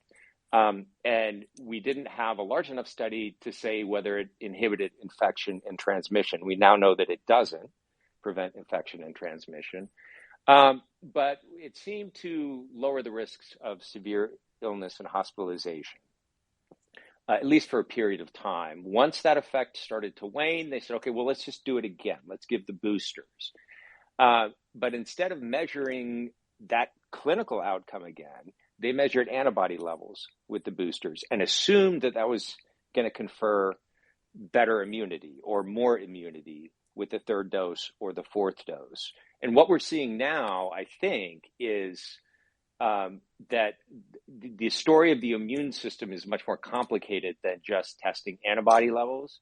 And the assumption that antibody levels were going to correlate well with immunity and good response to the virus and lower symptoms of disease has not really panned out in the way that they hoped. And so I think we're starting to see some backtracking now, and maybe even some admission that, that was not the right way to assess whether or not we should engage in a booster campaign. Eugene, anything else to add on this? Because I sent you and Liza the article. Yeah. So first, with the article that you sent me, I think Jim Plath, you were talking about in the Just the News piece. There was an article in Science Immunology that it was citing, but I took a closer look at that. It was around, I think, 39 patients. So it's a small study. Nevertheless, it's important to investigate whether I think it was saying that the adenovirus vectors like the Johnson & Johnson vaccine could produce a more effective immune response than the mRNA vaccines from Pfizer and Moderna. So that's an interesting question, but we would just need to validate that with a larger study and replicate it. And then I do want to touch upon what Aaron was saying, because I think he had some good points there. When it comes to the boosters, initially, I do agree with him. I think the scientific community was judging the antibody titer response to the boosters rather than clinical outcomes. That's an important, caveat. And I think science is not about political narratives. It's not about what we want to happen. It's about what reality tells us, right? And we should always judge things based on clinical outcomes. When it comes to boosters, there's this question as to, are they effective for everyone? And I think, it's a legitimate question to weigh the benefit and the risk of the booster shots and say, maybe this is something that we, do for older adults, the immunocompromised, those at most risk from COVID. But do we do boosters for, healthy young men? Yeah, I don't know the answer to that question. I think we need to investigate that. I think we need to look at. But do you have, Eugene? Are you more concerned? Like we saw Liza, she hasn't taken boosters, and I think Liza or Steve or someone mentioned the gentleman from the FDA. His name is Paul Offit, who had concerns with the boosters, and I think he's not taking them. I can't remember whether his concerns were the side effects or the lack of benefit. I think it was the latter more. or a bit of both. Would you say you're more concerned, or would you still freely recommend boosters for someone who's young and healthy, or not? Because someone and then the team, and because I've had I think Ian said that the fucking boosters are being recommended every 2 months. I thought it was every 6 months. Yeah, I don't think it's every 2 months. Every 6 months sounds a lot more plausible to me. But I think the one unfortunate thing about the coronavirus pandemic is the variants that come out, right? So, while the vaccines against Delta were very effective against Delta, they weren't as effective against Omicron. And now there's new variants that come out because this virus mutates.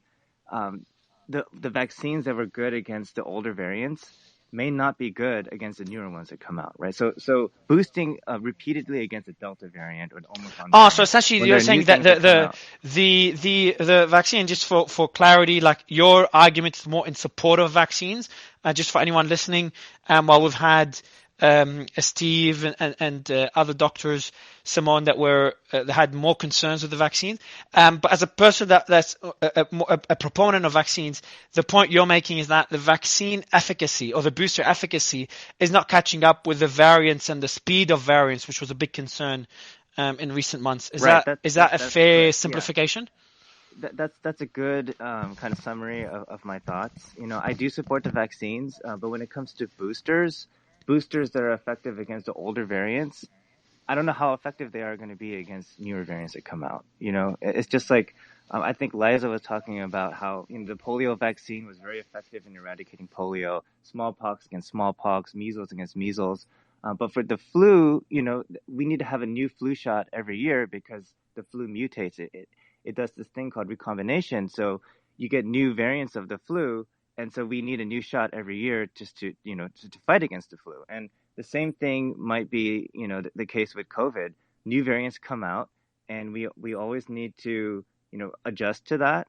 And, repeatedly giving boosters for old variants of COVID might not make sense when new variants become prevalent in the population. I've got a question that goes to all the panelists. And by the way, I see 3 new panelists, Dr. Lee, Dr. Bostom, and Dr. Guterman.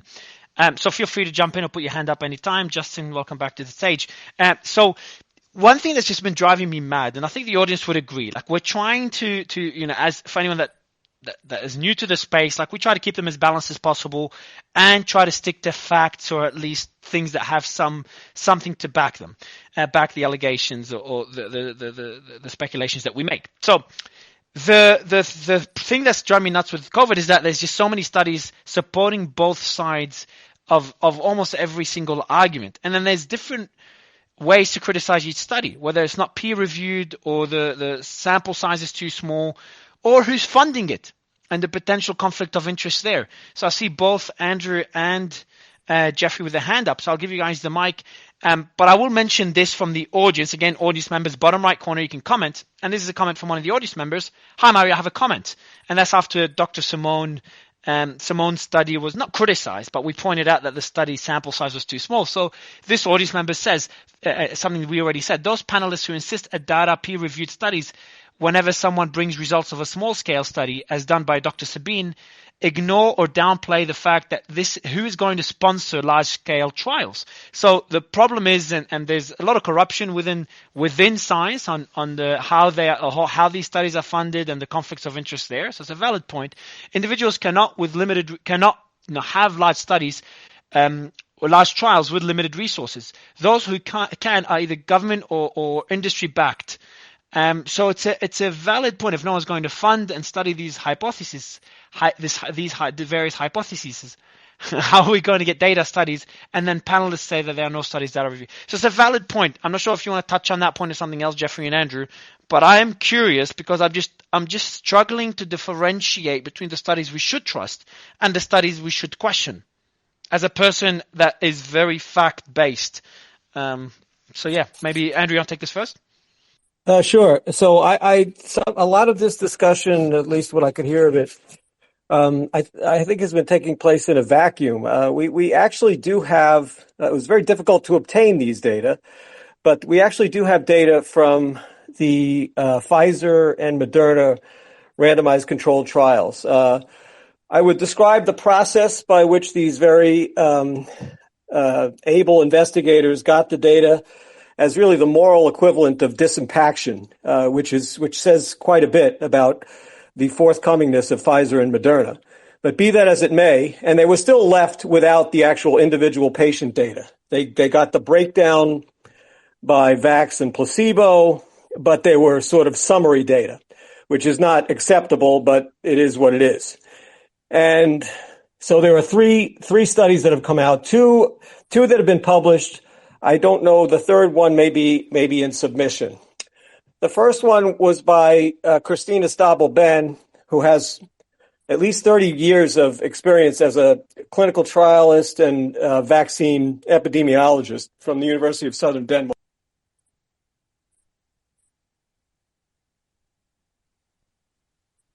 Is it my end, or did we Andrew lose drop out? him, or did he drop? Nope. Oh, good. Thank God. I thought myself. Andrew, I think you just got a corner blocked out. So I'm going to wait for you because I think you're making a good point. I want to hear it. So we'll wait for him instead of jumping to the next speaker. But I won't give him more than 5 seconds. All right, so Andrew just dropped out. Jeffrey, do you want to take the mic, and then we'll bring Andrew back to continue making his point? Yes, sir, and I want to thank you very much. I think this is the first time I'm speaking in your spaces. Yeah, and I'm very grateful because I've seen you in the audience multiple times. So I'm actually very grateful for you, coming in and sharing the stage. Thank you, and I want to be very brief. So I actually jotted down in my notes a few just quick things. Look, I'm very concerned about COVID and the vaccines, the whole situation. I used to be pro-vaccine. I got the first 2 shots and then a booster, but now I'm on pause. I'm waiting. I don't see any need for me to get any more boosters. The second thing I wanted to say is we're talking about research. You know, I'm a PhD, piled higher and deeper. So I'm not an MD. I'm not an expert on anything about, COVID or anything. But what I do know is that evaluating research requires skills. So you can't just read the abstract or the findings and say, you trust this research. Evaluating research, you need methodology, skills, etc. Finally, we're going through unprecedented social and technological change. Futurists, people in technological communities say that we may have a singularity by mid-century. This is contributing to the situation. Finally, last point, a quick one. Mario, I love your spaces, and I love how you let everyone have a voice. I do see, though, in your profile, the first thing you write is no bias. And I just want to suggest we all have biases. So the first goal to reduce bias is to acknowledge it. But love your spaces, Mario, and thanks for letting me speak. Yeah, I think the way to kind of bias is to have different people speak that disagree with each other one after the other, because that balances out those biases. Because I don't think, no bias is not specific to any individuals. It's specific to the space itself. We're not biased as a, damn you. I'm not biased. We're not biased as a space. But I do want to go. So I appreciate the kind words, Jeffrey, and I hope Andrew is back. No, he's not. He's just dropped out. So I'll try to bring Andrew back with us. But I do want to go to Justin, because Justin, you were trying to speak earlier as well, and you had your hand up earlier. How do we know which studies, you and Aaron are generally pretty objective and relatively in the middle in most cases, and your bias is I think it's Aaron especially, because Aaron, you've been on the space multiple times, is relatively modest. So which studies can we trust, and how do we determine which studies to follow? Because it seems that every study that supports someone's argument, they taunt it like this is the next big thing. But when a study contradicts what they believe, instead of bringing it up saying, hey, this contradicts what we believe but is worth exploring, they find ways to poke holes in it. So for the audience that's trying to get the facts, how do we determine which studies to rely on? Well, unfortunately, there's sort of a cadence of these things, and the biggest factor that will determine the best studies is something we have very little of, and that's time, right? If you look at the fine print of anything the CDC puts out, they always indicate our data probably will not normalize for 1 or 2 years after the fact.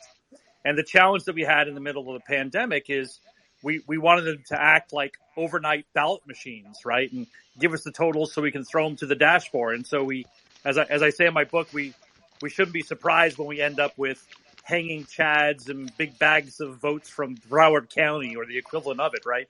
It's very difficult. I think time is really the main factor that is the handicap for all of us, because you have more studies that come out, you have people that can prove it. But I think for certain types of elements like this, like masks, right? An RCT study is the gold standard. I think you can pretty much trust it if you have the numbers, you can look at it the right way. But I think for some of these vaccines, the unfortunate part, the biggest failure, I think, of this vaccine rollout was, one, their choice to choose a, not very stringent clinical outcome, one that is severe disease, right? As opposed to hospitalization or death. I guess you really couldn't wait for that, right? But then also, after a few months, they unblinded the study, right? And I know there's an ethical concern. It's like, well, we think this vax works, so let's give it to the folks that got the saline, that got the other shot, right? The non-shot. And so the placebo. And the issue is when you unblind the study, you've lost all integrity of that vaccine going forward. You'll never get another chance of that, because it rolls right over the country. So those are the big mistakes, I think, looking back, that could have prevented a lot of the back and forth on some of these studies. But the difficulty, again, it used to be that when I would look up a scientific study from my expertise around demography or mathematics or statistical analysis, then I'd look and see the copyright or the published date, and I'd say, oh, it's within the last 3 years. I feel pretty good about it, right? And now I'm like, oh, this is within the last 3 years. That's nothing, right? I need something within the last 3 months to really tell me what's going on. There's such a demand. So I think time is our biggest enemy. That's just a backhanded way of answering that question without answering it. There you go. And the concerns with studies being potentially corrupt or biases within studies based on who's funding it. How serious of an issue is this? Because we're speculating here, very valid speculation. But has there been cases, and I think there has, of studies funded by certain pharmaceutical companies being biased to support the financial incentive of these pharmaceutical companies, or are regulators pretty strict to kind of prevent this? Oh yeah, Aaron could probably speak to the fines that have been handed out to Pfizer over the years for poor marketing, for disingenuous stuff. There are a lot of issues. Yeah, and there is a strong bias that has been actually well researched and well studied regarding the findings of studies aligning with the interest of the people funding the studies, which really should not surprise anyone, because there's so many things you can do with study methodology to try to massage outcomes that you want. And there's a lot of things that could be done to minimize that. I don't think you can ever eradicate that kind of bias completely. But there is more that could be done. I don't want to get down into the weeds on those proposals, but I will say, well, first of all, the question came up earlier. What is the current recommendation on boosters? And I pinned to the top the CDC's official most recent recommendation from October of 2022, and it was 2 months. So if it's been 2 months since your last primary series or your last booster, the CDC recommends that you get another booster. So, I mean, this piece of data alone tells me we have a product that does not work very well or for very long. I don't know of any other vaccine that requires a re-up after only 2 months. So there's that, and make of that what you will. I think the answer to your question, Mara, is how do you sort of minimize or even out those biases? Well, you have to look at the research as a whole. So it's never just one study. You always try to place the study into a broader context. And that's why if you read a scientific paper, it always begins with an introductory section talking about prior research done on this question or on related questions. Then it ends with a discussion section after the paper reports its findings. There's a discussion sort of commentary section that also attempts to tie in okay, what's the significance of these findings vis-a-vis the bigger picture or the other studies that have been done on this question? Did this replicate a previous finding? Did this contradict a previous finding? And so, the nature of any one scientific study is always going to be limited. Every methodology has its own strengths and its own limitations. There's no such thing as a perfect study. So that's why context is important. It's sort of like evidence presented in a courtroom. Aaron, There's usually not one single piece of evidence, right, that decides the case. You have to look at the preponderance of evidence. I have a question for you, Aaron. What's your, very briefly, what's your stance on vaccines at the moment? Are you vaccinated and are you getting boosters? Will you be getting boosters? What's your personal stance, if you don't mind sharing? Because you've been on these spaces a long time, but you've been relatively, relatively modest in not sharing your personal opinion on things. Wow, Mario, you've grown a set of balls. I like that. So I don't think anyone should be required to answer the question whether or not they are vaccinated. But you don't have to answer 100%. No, okay. but I'm actually now, Mario. If you push them, I would really appreciate it. Respect for people who would decline to because you know what? Question. It should not be just about what you say, what your actions should. So what you do, true. Yeah. I agree. So go ahead, Aaron. I think it's well known that I am not vaccinated. Aaron, you're a bioethicist, are you not? So okay, I'll give you the right. Yourself. So I'll let you go. I'll let you go right after. I'll let you go right after Dr. Lee. So go ahead, Aaron. Dr. Lee, I'm trying to finish my sentence here. So I will confirm what I'm trying to keep you ethical, Aaron. Dr. Lee, please. Probably go ahead, Aaron. Realize from my case against the University of California that I am not vaccinated. I filed a lawsuit against my own employer challenging their vaccine mandate in federal court on behalf of people with natural immunity. And having gotten COVID very early on in the pandemic, treating a lot of COVID patients and looking at the evidence on natural immunity, I saw very early on that in my own view, there was no reason for me to be perfect to be vaccinated. So Aaron, I've got a question for you. Do you mind if I just on this point, a question for you, Aaron, and then I want to go to Eugene with an opposite question. And I know Dr. Lee was trying to speak, so I'll go to him next. But Aaron, the next question is, and I've asked this to every doctor, is any doctor that's against, or any person that's against vaccine, I ask him what would convince you to take the vaccine, and anyone that is taking the vaccine or the boosters, what would convince you to stop taking them or to recommend otherwise? So Aaron, the question goes to you. What data would you like to see to be like, okay, now I'm comfortable enough to take the vaccine and or the boosters? Mm-hmm.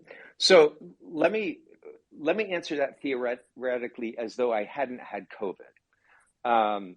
Because I think the equation changes, for me at least, once I've had COVID, and that for a couple of reasons. One is that there is evidence of there's at least half a dozen studies, which I cited in my case, suggesting that if you've had COVID, your rate of adverse effects from the vaccine may be higher than if you hadn't had COVID. And there was also evidence, even quite early on back in 2021, of the possibility of actually impairing natural immunity by vaccinating. So actually taking immunity that was pretty broad and robust and making it less effective through vaccination. I could talk about the potential mechanisms for that. But so if I wasn't already infected with COVID, what would have convinced me to get a vaccine like this would have been a risk-benefit analysis that suggested that this would either help protect me from a bad outcome or help protect the people around me, other people, from a bad outcome. So if we had what's called the sterilizing vaccine, a vaccine that stopped infection and transmission, then the argument, well, you're young and healthy and you have a very, very, very, very low chance of a bad outcome from COVID, but you should still get vaccinated for the sake of other people, your patients, for example.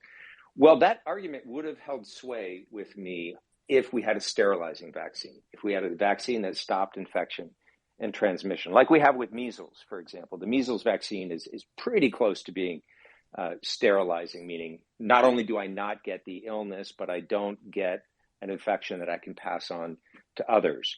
But I also knew, Mario, that from very early on, looking at the evidence, that it was quite clear a month or two into the vaccine rollout that we didn't have a sterilizing vaccine, that the vaccine did not stop infection and transmission. At which point, the social solidarity, do it for the sake of others argument carried very little weight. And it came back to individual risk benefit. And when I looked at the individual risk benefit, in my own case, I said it doesn't make sense. With that said, my initial opposition to the vaccines was ethical. Well, I shouldn't say to the vaccines, to the vaccine mandates. So my initial, the reason I filed the case was really about the principle of informed consent. It was about the mandate. I want to go, before going to Andrew, sorry, I'm eating everyone. I want to go to Eugene. Same question as Aaron, but the opposite. You're a proponent of vaccines. What would change your mind about taking more boosters or recommending vaccines to doctors? What do you need to see? I think I've asked you that question before. I don't remember, Eugene, but it's good to get an answer again. No, it's a good question. And I think for me, what would change my mind is if the science and the data shows that the benefits don't outweigh the risks. So, and what are your, so on this point, before you continue, on this point, I want to also, can you add your thoughts? Because there are studies that are showing concerns. The one we're talking about today on mice is one. Are you saying there are studies that are like, okay, should be looking into it further, but not enough to change your mind? Or do you have concerns with those studies? Because there are studies that are being mentioned by multiple doctors with concerns on regarding vaccines and boosters, and some are relatively valid studies, and studies that should be taken seriously, in my opinion. But again, I'm not a doctor, so. Yeah, so the level of evidence that would convince me would be several, large studies in human beings published in reputable journals. So if there's a study with 1 million patients in the New England Journal or Lancet or a good journal that's been peer reviewed showing that the vaccines don't benefit, that would definitely be something that I would pay very much attention to and would probably change clinical practice because it'll affect what the FDA, what the CDC, and all these other agencies recommend, right? So I would go by the consensus of my peers, but I would go by the large quality studies in human beings published in really good reputable journals.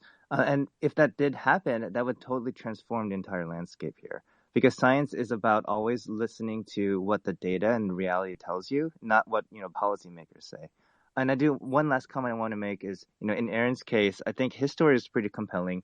He is a frontline healthcare worker who was infected by COVID and then recovered from it. Recovering from COVID probably confers the best kind of immunity to COVID. So what I did think was strange as a pro-vaccine, person, I think it was strange that the scientific community or the policymakers were saying that vaccines were superior to the immunity you get from recovering from COVID. That's not what the science has taught us from chickenpox and every other kind of infection in history of mankind. So I don't know why that was done that way.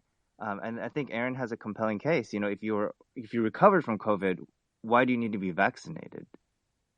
Now, I think I just want the audience to do one thing. Like, for anyone that is, has concerns with the vaccine, obviously would not agree with what Eugene says. It's important to see when a person from the other side agrees with someone that opposes them or contradicting their beliefs in some ways. So, for example, Eugene just said he's concerned how vaccine was mandated to someone that has had COVID, or talking about natural immunity earlier as well. So I want to applaud that by Eugene. And I also applaud the same thing on the other side. When we have people that have concerns with the vaccines and very valid concerns, so I have these concerns, but vaccines do show, there's some studies that show some benefit. So it's despite their beliefs, whether it's Eugene or Aaron, despite their beliefs or where they stand, they also agree with the other side when that makes sense. So it's important for the audience to always notice that whenever we're having discussions, because we're trying to do more of having both sides agree more often. And on that, with that spirit, I want to go to Andrew. Andrew, you were speaking earlier, and you did drop out, so I'd let you finish your point, and then I'll probably ask you the same question I just asked Aaron and Eugene. Yeah, I apologize, Mario. Do you have any idea where I dropped off? Because I know I was talking to myself, I guess, for a while. for a very long time by the looks of it. Relatively early you dropped off, Andrew, so it would be good to kind of refresh the audience with the point that you were making, because you dropped off early. So I wanted to make a few points. There are as limited as they are, three sincere attempts have been made by established investigators. One I think is impressed. The two others have been published. These are two of them, at least, the two that have been published, are formal risk-benefit analyses using the raw data from pooled from the Pfizer and Moderna mRNA vaccine trials.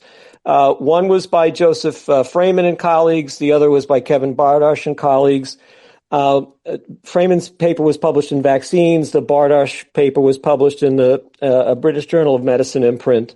And just to cut to the chase, Fraiman was actually using all the data from the Moderna and Pfizer trials, which is basically relatively middle-aged but low to moderate risk population, and they blindly evaluated the serious adverse events that using standard criteria that could be linked to vaccination and particularly to the COVID vaccines.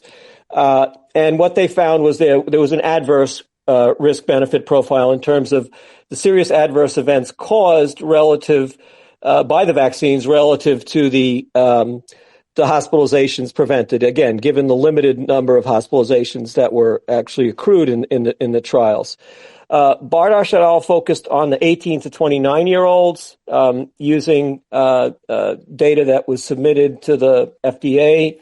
Primarily, and some of the clinical trial data that overlapped with the published age range, and their results were much more negative. In other words, the risk benefit analysis was very negative because of how robust young people are and how resistant they are to any form of serious COVID illness. Stabile Ben had done an earlier analysis just focusing on mortality. And again, the numbers are really limited. But what she found was that there was no difference in all-cause mortality between in the pooled groups of the Moderna and Pfizer trials, comparing the vaccinated to the placebo group. There was a slight excess risk, again, very low numbers in terms of cardiovascular mortality. I think there was a comment made about flu vaccine. I don't know if any of my comments got in on that, but basically there's a huge amount of data for flu vaccination going back 40 years, published in major peer-reviewed journals, JAMA analyses, Annals of Internal Medicine analyses. Again, because of the nature of the data, most of it is observational data. Some of it is observational data where they do what are called clinical trial simulations, but it's a massive amount of data. It's all null, including in the groups that you would want the flu vaccine, or the flu vaccine certainly targets. It's all negative. And then the last major flu vaccine randomized controlled trial out of the Netherlands was published in 1994. It did show in the short term about a 60% reduction in infections over the short-term follow-up, but that entire randomized controlled trial cohort was followed for 20 years going forward. And once that was done, and that's fraught with problems to do such an analysis, but at least it was done, and maintaining the randomized controlled trial design intact. That there was no benefit in terms of flu mortality, all-cause mortality, cardiovascular disease mortality, respiratory illness mortality. So the data we have on the flu shot is very, very negative.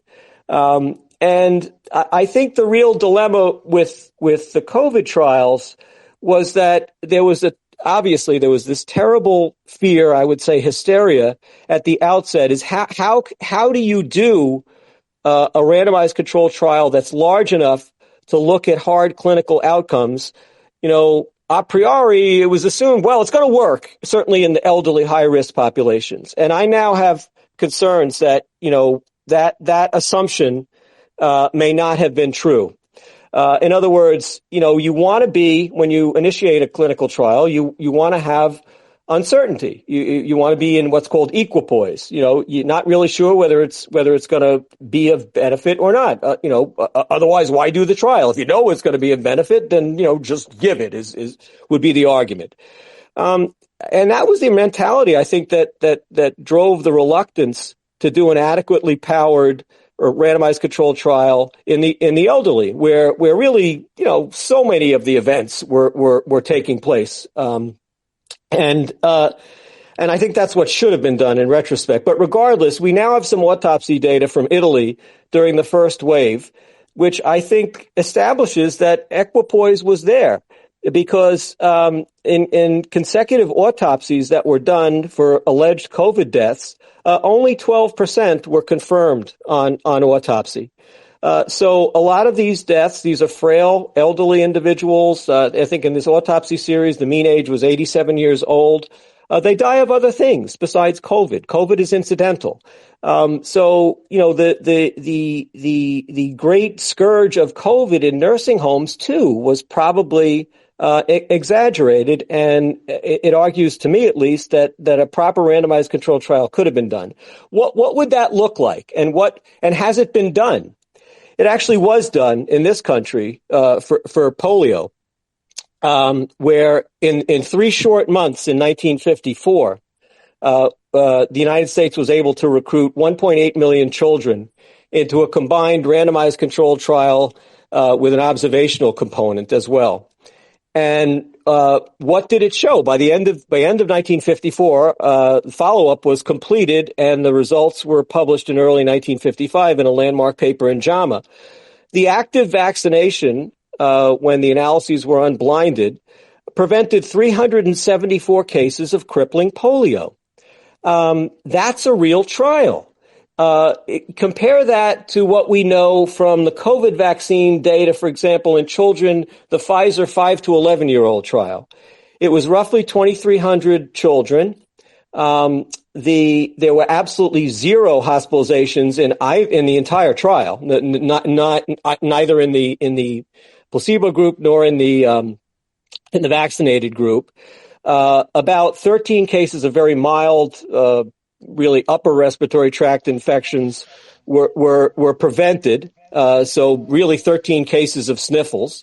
In the subgroup that had a prior infection, 10% of the population, they didn't even develop the sniffles. So we really don't have any hard evidence from randomized controlled trial that the vaccines, will prevent hospitalizations in children. This is Andrew. This is like Eugene. This is a perfect example of what I mean. It's like it's just study after study that just conclude different points, and Andrew is a perfect example of this. Like, I'd love your take, your response to this, Andrew. But like, Andrew, this is what actually, I'll ask you that question, Andrew, very briefly, and then I'd love you, Eugene, to respond. But Marion, I do want to point out the real limitation here, because it's tragic that we're in this situation, which, by the way, we weren't 70 years ago with the polio vaccine. We just don't have enough information. It looks like a wash, quite frankly, the limited data that we do have. But I can't say that with any great certainty. Exactly. There are a lot of safety signals that are concerning too. But the bottom line is, we didn't have the courage to do the right randomized controlled trial. Why? Because people were terrorized. I understand it. I think it's pretty obvious. It's a valid argument as well. Like, a lot of people, in hindsight, it out so they could make money. They pressured everybody into it. I'm sure that would have been. Well, I think venality plays a role too. I'm not denying that, but I'm saying scientifically, people were too frightened to do a proper randomized controlled trial, because you'd be, quote unquote, killing people by denying them treatment, by denying them vaccination. Yeah. And so Mario, Aaron, go ahead. I want to go. So what I'll do, I'll let you and Eugene respond to Andrew's many points, and then we'll kind of wrap it up with Nelson and the co-hosts. Yeah. So go ahead, Aaron. So we could have had a better trial design on the part of Pfizer and Moderna for the phase 3 clinical trials, which again is the only randomized controlled study we're ever going to get, terminated after 3 months. eliminated the placebo arm, so basically eliminated the control group. But there was another feature of that trial that was problematic that the FDA should have said, no, you can't do it this way. And that was that most of the people enrolled in that trial were under the age of 60, whereas we already knew at that point very, very clearly the age gradient on COVID suggested that the vast majority of people who are going to have the bad outcomes that we care about were over the age of 70. So we could have done a trial enrolling predominantly people who were at risk of bad outcomes from COVID. And that would have been perfectly ethically justifiable, in fact, more ethically justifiable than enrolling people that were at very low risk of bad outcomes from COVID. But the drug companies did not want any deaths in either the placebo or obviously the vaccine arm in the trial. So they chose to study the vaccines on a population that was not the population that potentially needed vaccines the most. And it's no surprise that the drug companies may have wanted to operate in that way. But what's really troubling is that our public health agencies, who have to care about more than just the profit motive and have to care about public health, should have said, no, that trial design is no good. If you want to use this in the way it's intended to be used, you gotta enroll some people that might get really sick in your trial because they're over the age of 70.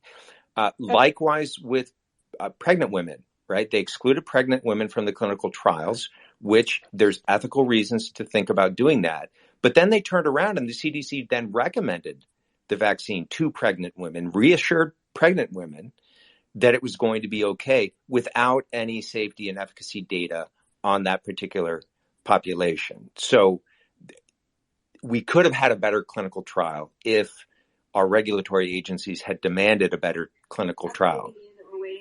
Can I just comment quickly? Mario? I'll let you comment, and then I'll go to Eugene, and then I've got a question from the audience. Actually, before you do comment, Andrew, for the audience, I completely forgot to mention the newsletter. I've just pinned it above and tweeted it. So if you want a summary of the spaces, you weren't with us for 7.5 hours when we started the first space today. The newsletter sums up some of the key points. Obviously, you get more value being in the space for as long as possible, but the newsletter is a good summary as well. Sorry, go ahead, Andrew. Well, I wanted to, I agree with what Aaron said, and he pointed out some really critical shortcomings. But I think the basic design, and if this question is ever readdressed, as Dr. Freeman has suggested, we should, stop and readdress and do a proper trial now, even though we're dealing with much milder variants. But particularly with the milder variants, it should have been done in congregate care settings, in nursing homes and long-term care facilities. Because the event rate, or the presumed COVID event rate was so high.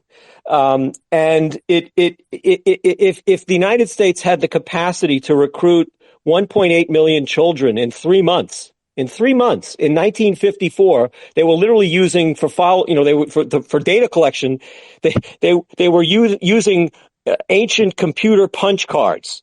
But we managed to recruit 1.8 million children, follow them through the end of the calendar year 1954 and produce analyses by early 1955 with that era technology. I mean, in this day and age, we could have recruited a million nursing home patients or 500,000 nursing home patients, and had real answers to these critical questions. Eugene? Yeah, so I think the one unfortunate thing about the COVID, pandemic is that, it's currently ongoing, and so we don't know everything right now. And we're constantly learning new things as the pandemic goes on. In the very beginning, when only the Delta variant existed, I don't think any of us knew that there would be the Omicron variant and then, the XBB 1.5 or whichever, all these new things coming out. I don't think we knew that these new variants would come and evade vaccine protection or even, acquired, immunity from COVID. It can evade that as well, right? These are all new things that we're learning. And I think that's why, Mario, you were talking about why are there's so many different studies coming out saying so many different things, and it's really confusing. And I would agree, it's confusing for me. It's even more confusing for many of you. And that's just the unfortunate aspect of this pandemic is still new. I mean, it's new, it's ongoing, it's changing. And we have to adapt to that. And I think what the important thing we should learn from this is it's important to ask questions and not silence those questions, right? Like, we don't know what the actual answer is at any given point in time for a currently raging pandemic. It's important that all sides can ask their questions and we do the right studies to answer this question. How's this question for you? How's this question for you? Every doctor agrees to, quote, do no harm, but that's from the audience. Audience bottom right corner is where you can ask questions. And I'm just going to mute you, Andrew, just because there's a bit of feedback. So every doctor agrees to do no harm. Dr. Gu just said, and always says, the benefits of the vaccines outweigh the risks. There's more than enough evidence, so then the member continues, there's more than enough evidence showing that COVID vaccines causes, quote, risks, aka harm. And this person is not against vaccines, by the way, not pro-vaccines, just trying to understand. Yet Dr. Gu keeps saying, quote, the benefits outweigh the risks. How can you say that as a doctor if you promote do no harm? And I'm actually genuinely curious, like, how does it work for doctors? How do you determine when to promote something? Yeah, I would love to tackle that question and maybe give the floor to other physicians here too. Do no harm is an ideal thing, but it's like it's an ideal that we can never attain. There's no way any doctor can ever do no harm. Everything that we do comes with risk, right? Like, you can do a colonoscopy on a patient with the intent to prevent or find an early stage colon cancer and save the patient's life.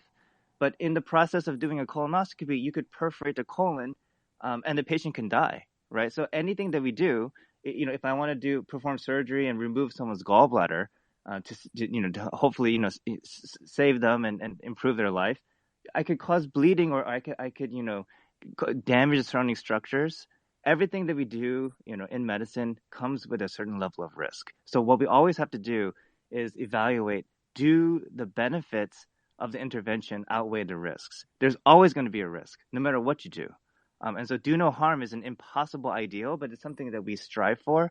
I think it's do as least amount of harm as possible and do the most benefit we can for our patients is the actual ideal that we follow. Fair response. I think it's a fair response. I think Go ahead, Andrew. I'll let you respond quickly to this, if you don't mind. Just real quick. I mean, with all due respect, Eugene, at this point, we as limited as they are, we have two formal risk-benefit analyses with data that literally had to be pried out of Moderna and Pfizer, done by outstanding groups. That's what they do, and they're negative. And the risk-benefit is not there in the trials. Okay, so you can't just ignore that, and that's why there are sincere calls now for reevaluating all our assumptions about the efficacy, the so-called efficacy of the vaccines, because the gold standard evidence, and you would agree, I hope, Dr. Gu, that randomized controlled trials are the gold standard evidence, is that the risk benefit is negative. So if you have those data from the actual randomized controlled trials that were conducted, as limited as they were because they were too small, then you're obligated to not make bland statements like I know the benefit outweighs the risk. That's just that you have ugats in Italian. Talking about where it showed which well, maybe you weren't listening. Maybe you weren't listening. No, there are two formal risk-benefit analyses that have been done using the data that had to be pried out of Pfizer and Moderna and analyzed by two outstanding groups of epidemiologists, clinical trialists, biostatisticians, and the risk-benefit was negative. Can you post that study here? Because I mean, you're saying that, but I have never seen that. Well, yeah, but they're peer-reviewed publications that have been Why don't you know that? That raises another question. Why don't you cite it? Because that would be huge news. I cite. Go ahead, Andrew. There's one paper is in Vaccines by Freeman et al. The other paper is in British Medical Journal off print by Bardosh et al. As I was talking excuse about me, earlier, Andrew. As I was talking about earlier. So hold on, Andrew, just 2 seconds, Eugene. Your mic, Andrew, is really loud, so just we can't hear Eugene at all. Which is great, good for you, but we just couldn't hear Eugene. So, what's your concern, Eugene? So, Andrew just mentioned the studies. My concern is that Mario, as you were talking about earlier, we have lots of studies out there, and they each say different things. Andrew seems to think that his studies that he found are more important than and so that's bias right there, Andrew. No, Eugene, those are the only studies that have actually looked at the randomized controlled trial data. Period. Because you found 2 or 3 studies that support your narrative. It's not 2. It's the only ones that have been attempted. That's not how It's the only ones that have been attempted looking at the actual randomized control trial data. Period. That's not how we evaluate the efficacy. What do you mean? What else do you have? You have UGATS besides that. Supports your narrative, Andrew. Excuse me, you have UGATS besides that. So how about this, Eugene, Andrew, do you mind? I'm going to send you my WhatsApp. Do you mind if we connect there? Because I don't think we're connected on WhatsApp. And then I'll make a group, me, you, and Eugene, if that's okay with you, Andrew, just to go through those studies together in a group and maybe bring it up in a future space. Is that okay? Fine. You don't seem too happy, Andrew. Okay. Well, I mean, I think he's just oblivious to what's been published, and I think the best way to solve someone who's potentially oblivious is to just create a group and share those studies. I think we did that as well with Steve Kirsch and Liza earlier. So yeah, it would be great, Andrew. I'll just send you my WhatsApp now. I do want to go briefly to Nelson, and I've got a question for you, Nelson. We've done so many spaces about COVID. We've heard both sides of the argument time and time again, and I think you probably agree that there's just studies that keep supporting different narratives, and that's look, we're very early. I think we need to give it more time. What's your stance, man? I know you're not a fan of the vaccines. I don't think you're even vaccinated. So man, what's your has your mind changed one way or another after these spaces? Question number one. Man. And question number two I've got for you is, what would you need to see to change your mind, whatever your mind is? I mean, transparency, right? Transparency. That's one thing we haven't had since the start of this entire thing. Right. And, the more we keep doing these spaces, the more we keep having these conversations, the more, these reports get released. I mean, it's just clear that Big Pharma controls every single piece of the puzzle and have been since the onset of this thing. Right. Dr. Eugene, I love you, my brother. I love all the doctors, but, to keep, citing these studies by, regulatory bodies that we know pharma runs makes no sense to me personally. That's all I'm saying, right? And in regards to this conversation, I'm not gonna lie, man. I align with Andrew. I mean, we're all looking at this. We're all seeing this. Like I've been in this room for 10, 15 minutes, and I've heard everything that's come out of Andrew's mouth and all the references he's made in regards to the studies. I mean, this is real, right?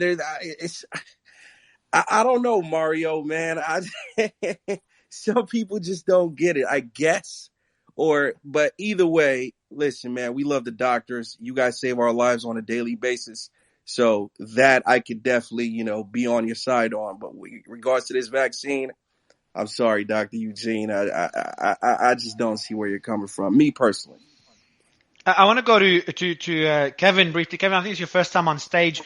I'm looking at your profile. I don't know what your stance is on COVID and vaccines and boosters, but I did see your first tweet when you were to speak as evidence of rigged peer reviews. So maybe you can give us your couple of cents before we wrap up the space on peer-reviewed studies and the potential corruption or conflicts of interest within studies in general.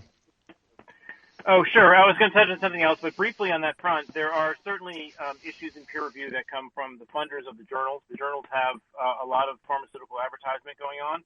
And so your mic isn't, we can hear you, Kevin, but your mic isn't great. I'm not sure if you can improve it a bit. Okay, let me try this.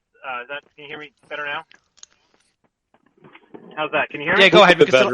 A bit better, but we can still understand. A bit better. Go ahead. Yeah, so there are issues in peer review that come down to the journals. A lot of the advertisement money going into journals can influence them. So pharma funds a lot of these journals, and we do need to decentralize them and hopefully put them on a blockchain so that they're out of the picture. But I was going to weigh in on just the genomics of this.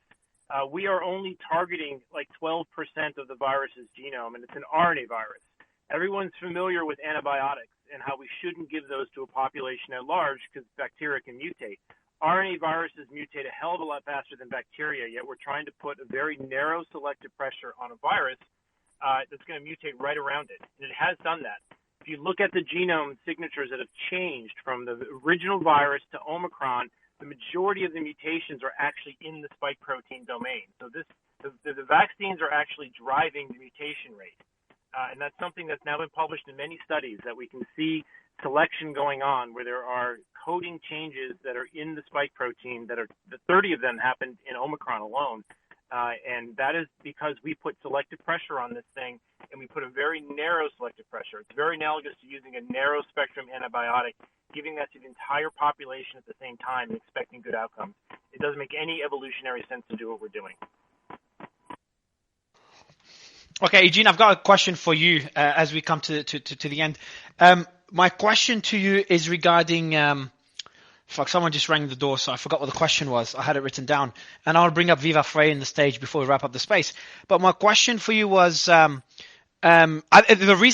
studies you're seeing now, did they at least increase your level of concern with vaccines? Because we didn't have that many studies criticizing or with results that are potentially concerning, but we're seeing more and more of those come out. Are you at least more concerned? That's a good question, and if that's in reference to the study that this particular Twitter Spaces is centered on, this is one of a few. I think we've mentioned a few before.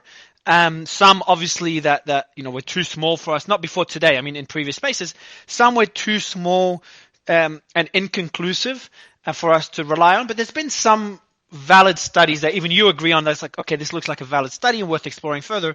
That do point to some level of concern. Or would you disagree with this statement? I would disagree with that statement because when I say a study is worth investigating more, what I'm looking for is a large study in humans published in a reputable journal that we can all discuss and debate in the scientific community. All the studies that are smaller studies or done in animals and like in mice, they pose interesting questions which we should investigate without bias. But until we have the definitive answer in a large human study. Andrew, your study, Andrew, briefly, your study, how large is the sample size in your study again? Sorry, I missed it if you already mentioned it, so I apologize. Okay, it's combining, it's 70,000 patients. It's combining the randomized controlled trial data from Moderna and Pfizer. The major trials. And the conclusion from it again, if you don't mind? The risk benefit is negative. Particularly with so that's the Freeman et al. Publication, which looked at the combined data from Pfizer and Moderna. Then the Bardosh analysis got the data from the FDA, which is for the 18 to 29-year-olds, and some of it overlaps with the trials, but those data were not published as part of the original main trial. Okay, so my question for you first, can you hear me, Andrew, or is it cut out? Looks like we lost him. I think he cut out. Can anyone hear me? He cut out. Oh, okay, I thought I dropped out. Okay, so I wanted to ask two more questions. Yeah. So I wanted to ask Andrew two more questions about the study. But Eugene, just about the study. Justin, do you know which study Andrew is referring to? Yeah, I was just going to say, I know Andrew. I'll get those studies and post it to you. Yeah, that'll be great, and I'll do a create a group. Go ahead, Viva. Okay, I was going to say those were the studies I think that concluded that the adverse events of special interest were like 1 in 800. Finally, the adverse events. Sorry, go ahead, Jim. The 1 in 800. That's a V-Safe study that came out just recently. The ones he's talking about are the actual studies done on the trials, the trial data. I just had one thing. I mean, I was listening to this while jogging, and it's frustrating listening to Eugene's progression over the course of these spaces, Mario, and they've been amazing, and it has been amazing. It's like watching someone come out of the Matrix, but they're not yet pulling out the plugs. Like I hear Eugene say, I don't know why CNN would have referred to ivermectin as horse dewormer. I don't know why Moderna wouldn't have provided the information on efficacy of Omicron to the authorities. I don't know why the medical community all of a sudden overnight decided that infection was not the strongest immunity, and yet I'm still going to rely on them when it comes to saying that this vaccine is safe and effective. And I'm looking forward to Eugene coming on my channel for an interview because, I've got these questions, but I think Eugene is hard swallowing a red pill now, and the evolution is coming along, but it's slow, and he's clinging to the safe and effective with each passing day. Eugene will join you. Eugene will join your show the day you get WhatsApp, Viva. Then Eugene will join your show, and I can connect you guys there. But I want to say that what you said is so succinct, and I completely 100% agree with it. It's like there's a line in Michael Crichton's State of Fear, right? It's a book about climate change. Well before its time, right? Well before its time, where he talks about this effect where you read a newspaper and say you're an expert in a certain subject. Say you're a geneticist and you read a newspaper, and what you read, and you read the New York Times, and it's like, this is all bullshit. Like the way that it was reported, complete lies, nonsense. And then you read the next page and it's something about, I don't know, a different subject. Say it's about archaeology, and you believe every single word of it. It's like you don't even question the fact that, what you just read was complete bullshit, and you don't question the fact that the newspaper didn't get it right. So why would it get it right in the second one too, But Ian, come on, you can't say I don't want to seem like I'm protecting mainstream media, but I don't want to attack them either. If they get one piece of information wrong, which they're going to get multiple pieces of information wrong, it doesn't mean all other information is wrong. Like if we skeptical, it means you need to be really skeptical of what they're trying to promote, what they're saying. And this is true for climate change. It's true about the COVID vaccines. Like, it's all these hot topics where you have these so-called experts. Sometimes they're not even really experts. They're just people who are cited as experts, as we've seen with Elon Musk. You have these so-called disinformation experts who turn out that they're fucking liars, and they're the ones promoting disinformation. Bill Gates. Right? So it's like, how do you trust these newspapers if they can't even get the basic facts right? And we know better, right? We know better on certain subjects. We know better. So we need to start asking questions when it's about a topic we're not super familiar with. We're like, hold on a second. Is this right? Because they got the 10 other things that we know to be true to be false, right? Like, it's like, we gotta be skeptical, man. Would you exactly? So go ahead, Viva. I was just want to say, like, Ian, just quickly. Would you say be skeptical, and there's a difference between being skeptical and just complete utter lack of trust? I think it should be somewhere in the middle. Skepticism is very healthy. Complete trust is unhealthy. It's but not about complete being in the middle. distrust. It's about being skeptical and looking into it yourself. I'll just add one thing. It's not that they got things wrong. They lied. So there's a very big difference where, yes, it's not that even a liar tells the truth, but everything that a confirmed liar says will be treated as though it is potentially a lie. And so, when Eugene asks, like, I don't know why they would have done this. I don't know why they would have lied here. I don't know why they would have hid this. It doesn't matter why they did it. They did it. And when Eugene says, nobody was saying that you don't vaccinate into a pandemic at the beginning, they were. I heard them. I just heard more people saying the opposite. And, the media was saying these people are quacks and kooks and Malone's a liar and this and that. There were people saying from the beginning, you don't vaccinate into a pandemic because then you promote mutations faster and you create resistance to the mutations. People were saying it from the beginning, but the MSM, pathological confirmed liars that they are, were concealing it, demonizing it in order to promote a dishonest narrative. And then when they get caught in the lie, they say, whoopsie doodle, we did it for your better good. Continue listening to us. Brian, I'd love you to jump in and balance it out. Go ahead. Yeah. I think you bring up good points, but at the same time, the mainstream media, like Mario said, they get things wrong. It happens all the time. That doesn't mean every single thing they're saying is going to be wrong. It also is important to kind of point out that the virus has mutated. It started with Omicron, and it mutated to Delta, and then it mutated to all these different variants. And that affects the efficacy of the vaccine, as well as the contagiousness of it, if that's a word, and other variables. So I think that you got to just... The word is virulence. Yeah. Yeah, well, listen. Yeah, so I don't think it's fair to just say that people... transmissibility. I don't want to confuse transmissibility and virulence. Sorry. So carry on. Yeah, so and Bobby, add on. By the way, let me. I'll add on something to what Brian said. Jim, I'll say something. I'll add something to Brian, and then go to Nelson, then Jim. Is that okay, Jim? Just go Nelson first. Mine was to Brian, but okay, whatever you want.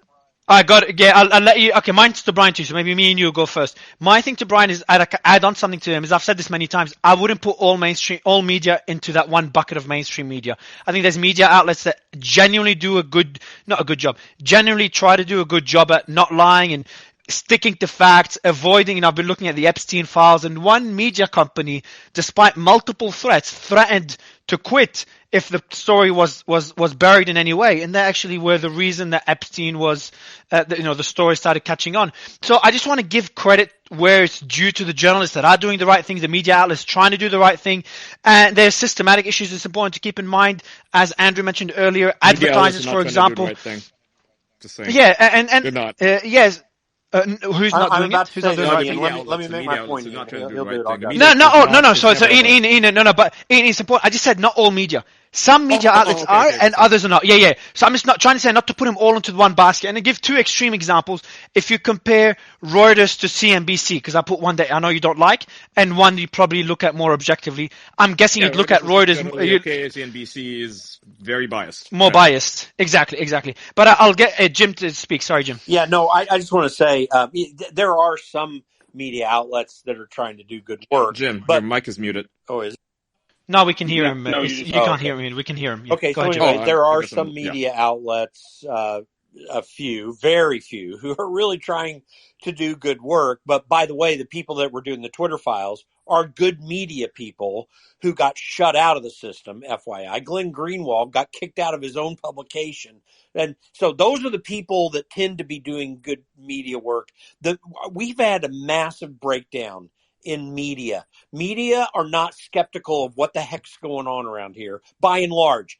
There's very few that really meet the criteria that you're laying out there, Mario. We have, due to many factors like anti-Trump bias and hatred Jim, of this. but it's never been. But Jim, it's never been harder to keep a secret. It's important to remember. Like, I know there's a lot of things we don't know. There's a lot of censorship and things behind closed doors. But less than before is like every decade the world becomes more transparent. It's like we're heading in the right direction. Like media is the amount of protection media has in some countries is better than it's ever been. So like we're heading in the right direction. Yeah, Do you disagree? I don't think we're heading in the right direction. I think what we are learning from the revelations of the Twitter files, the Facebook files, is that there is a serious attempt out there with some power behind it to reduce real information. True, just like Viva was talking about. Social media, yes. Social media kind of fucks it up because they have so much power. That's right. And this is my retort to Brian with respect. This is my retort to Brian is that, yeah, there are some people that get it wrong and that's what happens. But there is a serious attempt in media these days to build narratives. In the 1970s and 80s, we had in the United States at least 3 major television stations and a few major papers. There was bias.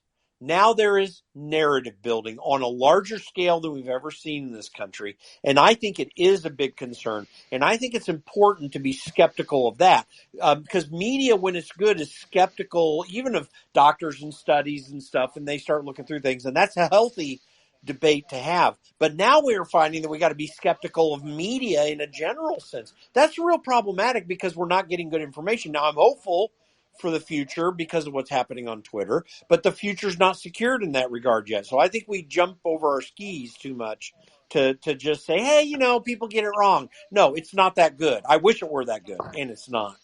I agree. I agree that the media is all about a narrative. They're all about the ad dollars, the clicks, the crazy titles that get people to click. They don't even read the article, and they share it on social media. So I do agree.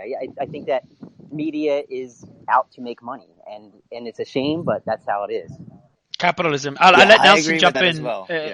So Eugene, I'll let you jump in after Joanna. Nelson? Yeah, first of all, man, appreciate you guys again for the space. Jim, you summed it up perfectly. Listen, there's a reason why a lot of people are, gravitating towards Twitter when it comes to news, period. Right? I think I said this on a space previously. Twitter is the #1 news app, period, on the App Store right now. Right? And this is as a result of people just, distrusting mainstream media. Right? Especially after all the stuff that we've learned or we've started learning, since the Twitter files.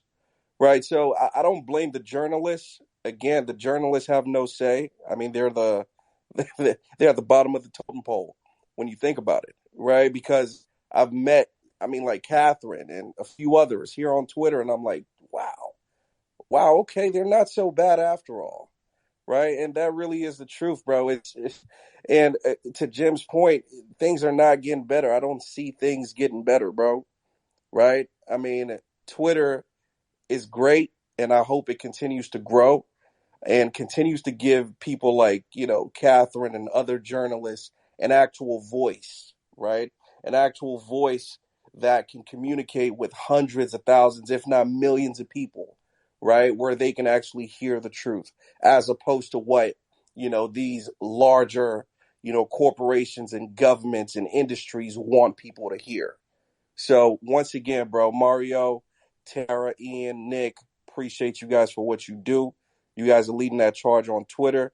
And I definitely encourage everybody in here more to keep on supporting these spaces, keep sharing these spaces, tell your friends about these spaces, and let's keep rocking behind these guys, man, because they're doing something that's never been done before.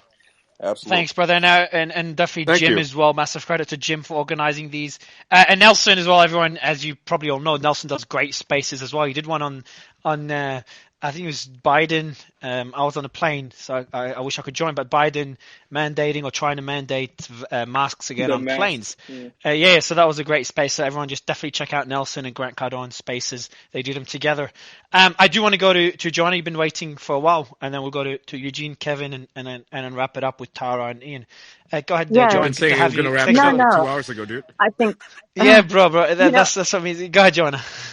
Yeah, no, I think it was really beautifully put by Nelson and Jim. You've had quite a day today, Jim and Mario. Thank you guys so much, and all of you hosts and panelists. But I just wanted to kind of point out that relationship that was identified in the last Twitter Files drop, and I heard a little bit today, the Facebook drop as well. But the relationship between mainstream media, government, and big pharma, I feel like the curtain is being peeled back here, and the way that distrust is being discussed now, not just here on Twitter, but also at the World Economic Forum. If people have been watching, there's a lot of fear among many nation leaders, among many world billionaires, about the distrust that is brewing now. And I think that this is a really exciting time and platform because we are looking truly at a shift and revolution in how we receive information, process information, and distribute information. I'm really grateful for this space because I do think that this is a part of the rebuilding process. And it's important to ask that question. How do we rebuild out of all of this distrust, mistrust that has developed really over the last decade or so? But I wanted to kind of point that out as you guys are starting to wrap up here. And again, thank you so much for hosting, you guys. Thank you so much, Joanna. Thanks for joining. Adam, I know you had a question for the panelists coming last minute, so I thought I'd bring you up so you can ask a question. Good to have you, man. Yeah, and thank you for allowing me to join. Your spaces are excellent. And if I can just take a moment to say how much you've contributed to kind of Twitter 2.0, I think it's remarkable. So kudos to you and to Ian. And I see a lot of people that normally I would have been very adversarial with who also are regular participants. So I see Brian is here. And I also see Eugene is here. And I've listened to a lot of these spaces, and I think they're remarkable. I think they allow for a lot of debate. However, I do think they have a shortcoming in that I hear Eugene speak very frequently and present his case very frequently. I would disagree with what Viva Frey has said. And what Viva Frey said is he sees Eugene coming to the light or red pilling or whatever it is. And I think that's an absurd term that I could also apply to Mao or to any other tyrant, that once the tyranny is eased a little bit or they've moved on to a different type of anguish, that they've come to see the light. And Eugene was one of the most persistent and aggressive advocates for extreme lockdowns and for the hysteria. That's not true. I never supported extreme lockdowns, Adam. So don't put words into. I will tell you this show me the proof. Yeah. Well, I will tell you this as I see Jordan is here with us, and some people might already know. Justin is here with us, and as some people might already know, and for those who don't, I've been involved with this pretty much since day one. However, more as kind of a chronicler, if there is such a thing. And Justin, perhaps you could contribute to that description. But I've always thought of myself as a Thucydides, and this is my Peloponnesian War. And one of the aspects that I've done, rather than just kind of regular tweeting and such, is I've kept an extremely meticulous log, and I will say you are part of that. And I can go back to you saying that That's there will not be true. a million. That's not true, Adam. Okay. Especially if you're going to be making accusations, against me here publicly.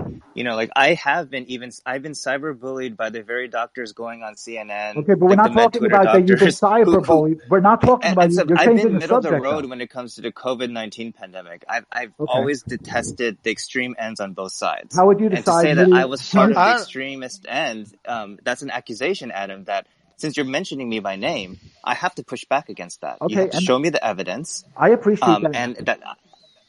Okay, but now you've So described what we yourself could- as middle. But you've described yourself as middle of the road. Can you give me a better understanding of what that road is, so I can? Can you establish what that road is and what the middle of it First, is? I don't think it's necessarily appropriate for me to be on trial by you in this Twitter Spaces. Which So is I'll do personal this. thing. Yeah. But hold on, Mario. If So I I'll can do just this, make one Eugene. more Adam, contribution to, if I can just make one more note to this. Yeah, and then I'll is that- respond. And I'll Eugene, respond. could Go you- ahead, Adam. Could you cite specifically what your medical credentials are?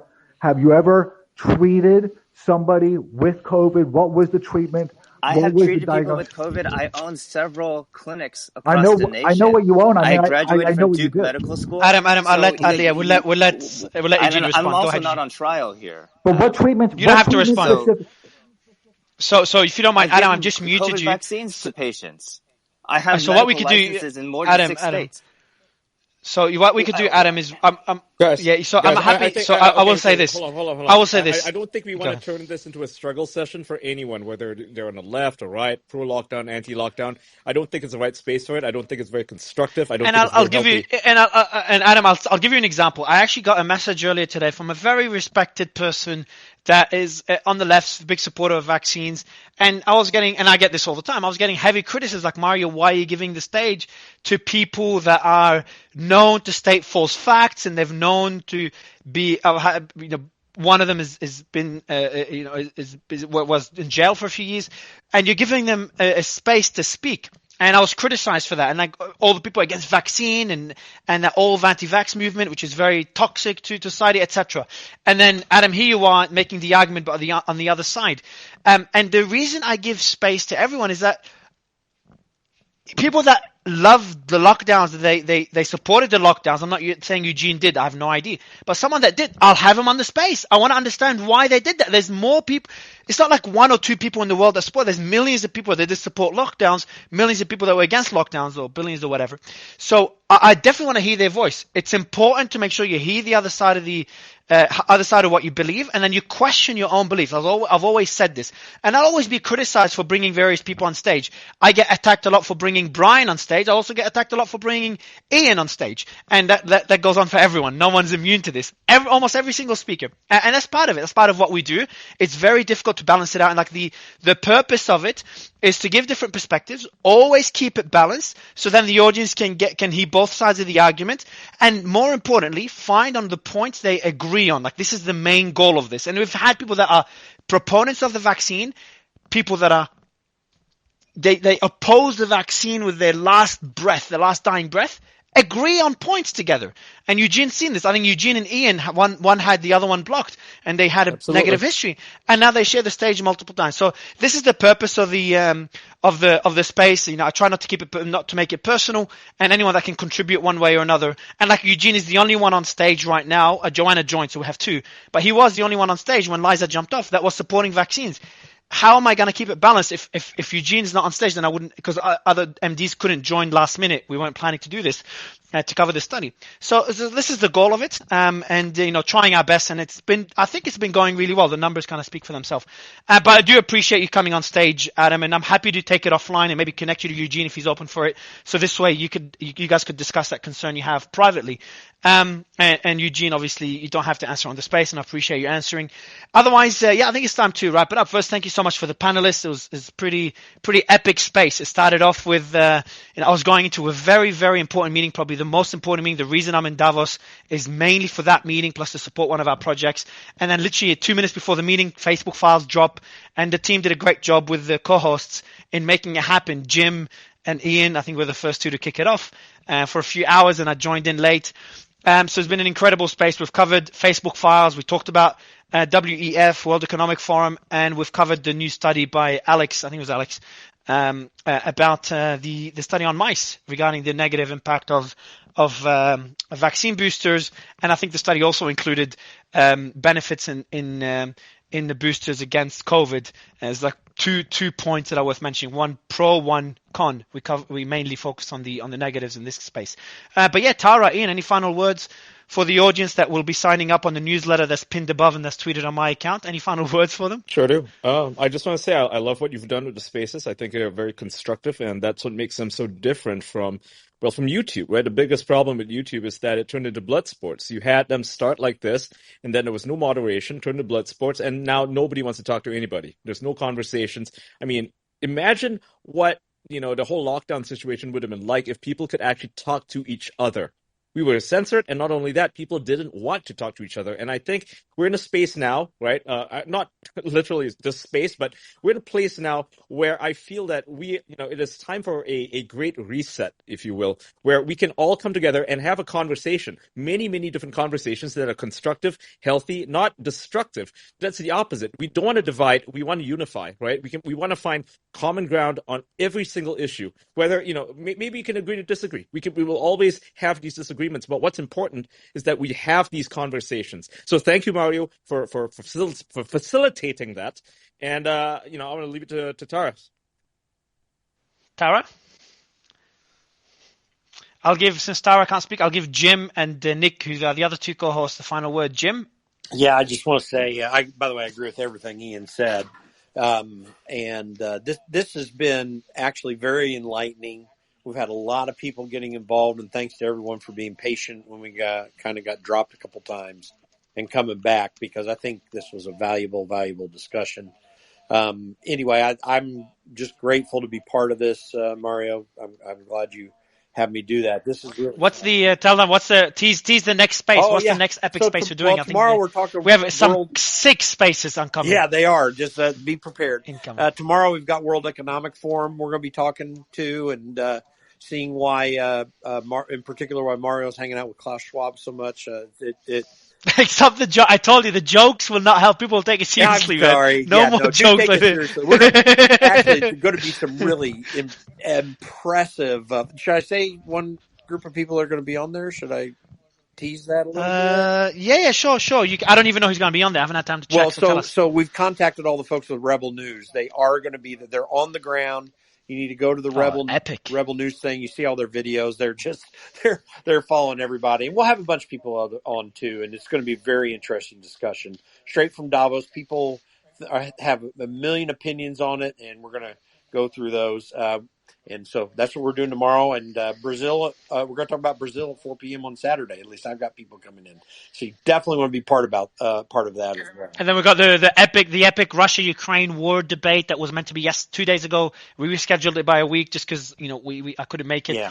That's going to be on Tuesday. It's going to be I think it's on Tuesday. Yeah, Tuesday at noon. We got lots of folks coming. I found a lot of folks on sort of my side, and we have folks on the other side too. Going to be a powerful debate talking about Ukraine, Russia, and we're trying to get things on both sides of this. So that's going to make it a powerhouse discussion, probably as energetic as this one. So yeah, great space. Thanks, bro. Cool. Yeah, absolutely. Ian always hits it right on the head. I think that it's awesome. Actually, based earlier in the space, you were talking about how people in Davos were actually coming up to you and they were impressed with what you've been able to build here. We've been able to build. They've even mentioned you, Nick. So just to boost your ego. They mentioned me. Ian. But anyway, yeah. I mean, it was. I think I broke up there for a second.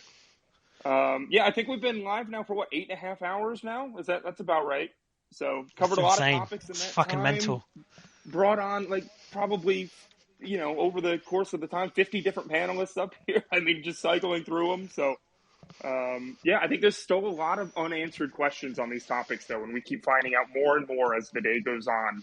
New studies that come out, new whistleblower documents, new Twitter files, and, there's been a lot of revelations, and there's going to be a lot more soon.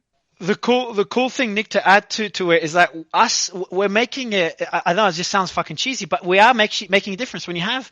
And I said in Davos, when you have powerful people refer to the space, and powerful is obviously not the best term, but people that are policy makers or people that manage multi-billion-dollar funds, influential, powerful, whatever you want to use, I don't care. But people that have influence refer to the space and like, hey, I've spent hours on the space, or I remember the days you covered, the Brazil protests or riots, whatever you want to call it. It just shows that people are paying attention to what we're doing here. I think Elon will be very, very happy to see the progress that we've made. And, if I can't wait for the day that we have not 1 million total listeners, but 1 million live listeners at any one time. And hopefully, by next year or so, that will be fucking insane. So, let's keep doing what we're doing. And, Nick, Jim, and everyone else, thanks for making it possible, guys. Is Tara back with us? Any final word or not? Tara, last chance if you're back with us. No, she's off, her mic is not working. All right, everyone, Thank you so much. Really appreciate it. Brian, Justin, Viva, Eugene, Joanna, Nelson. We'll see you next time. Take care, everyone. Bye.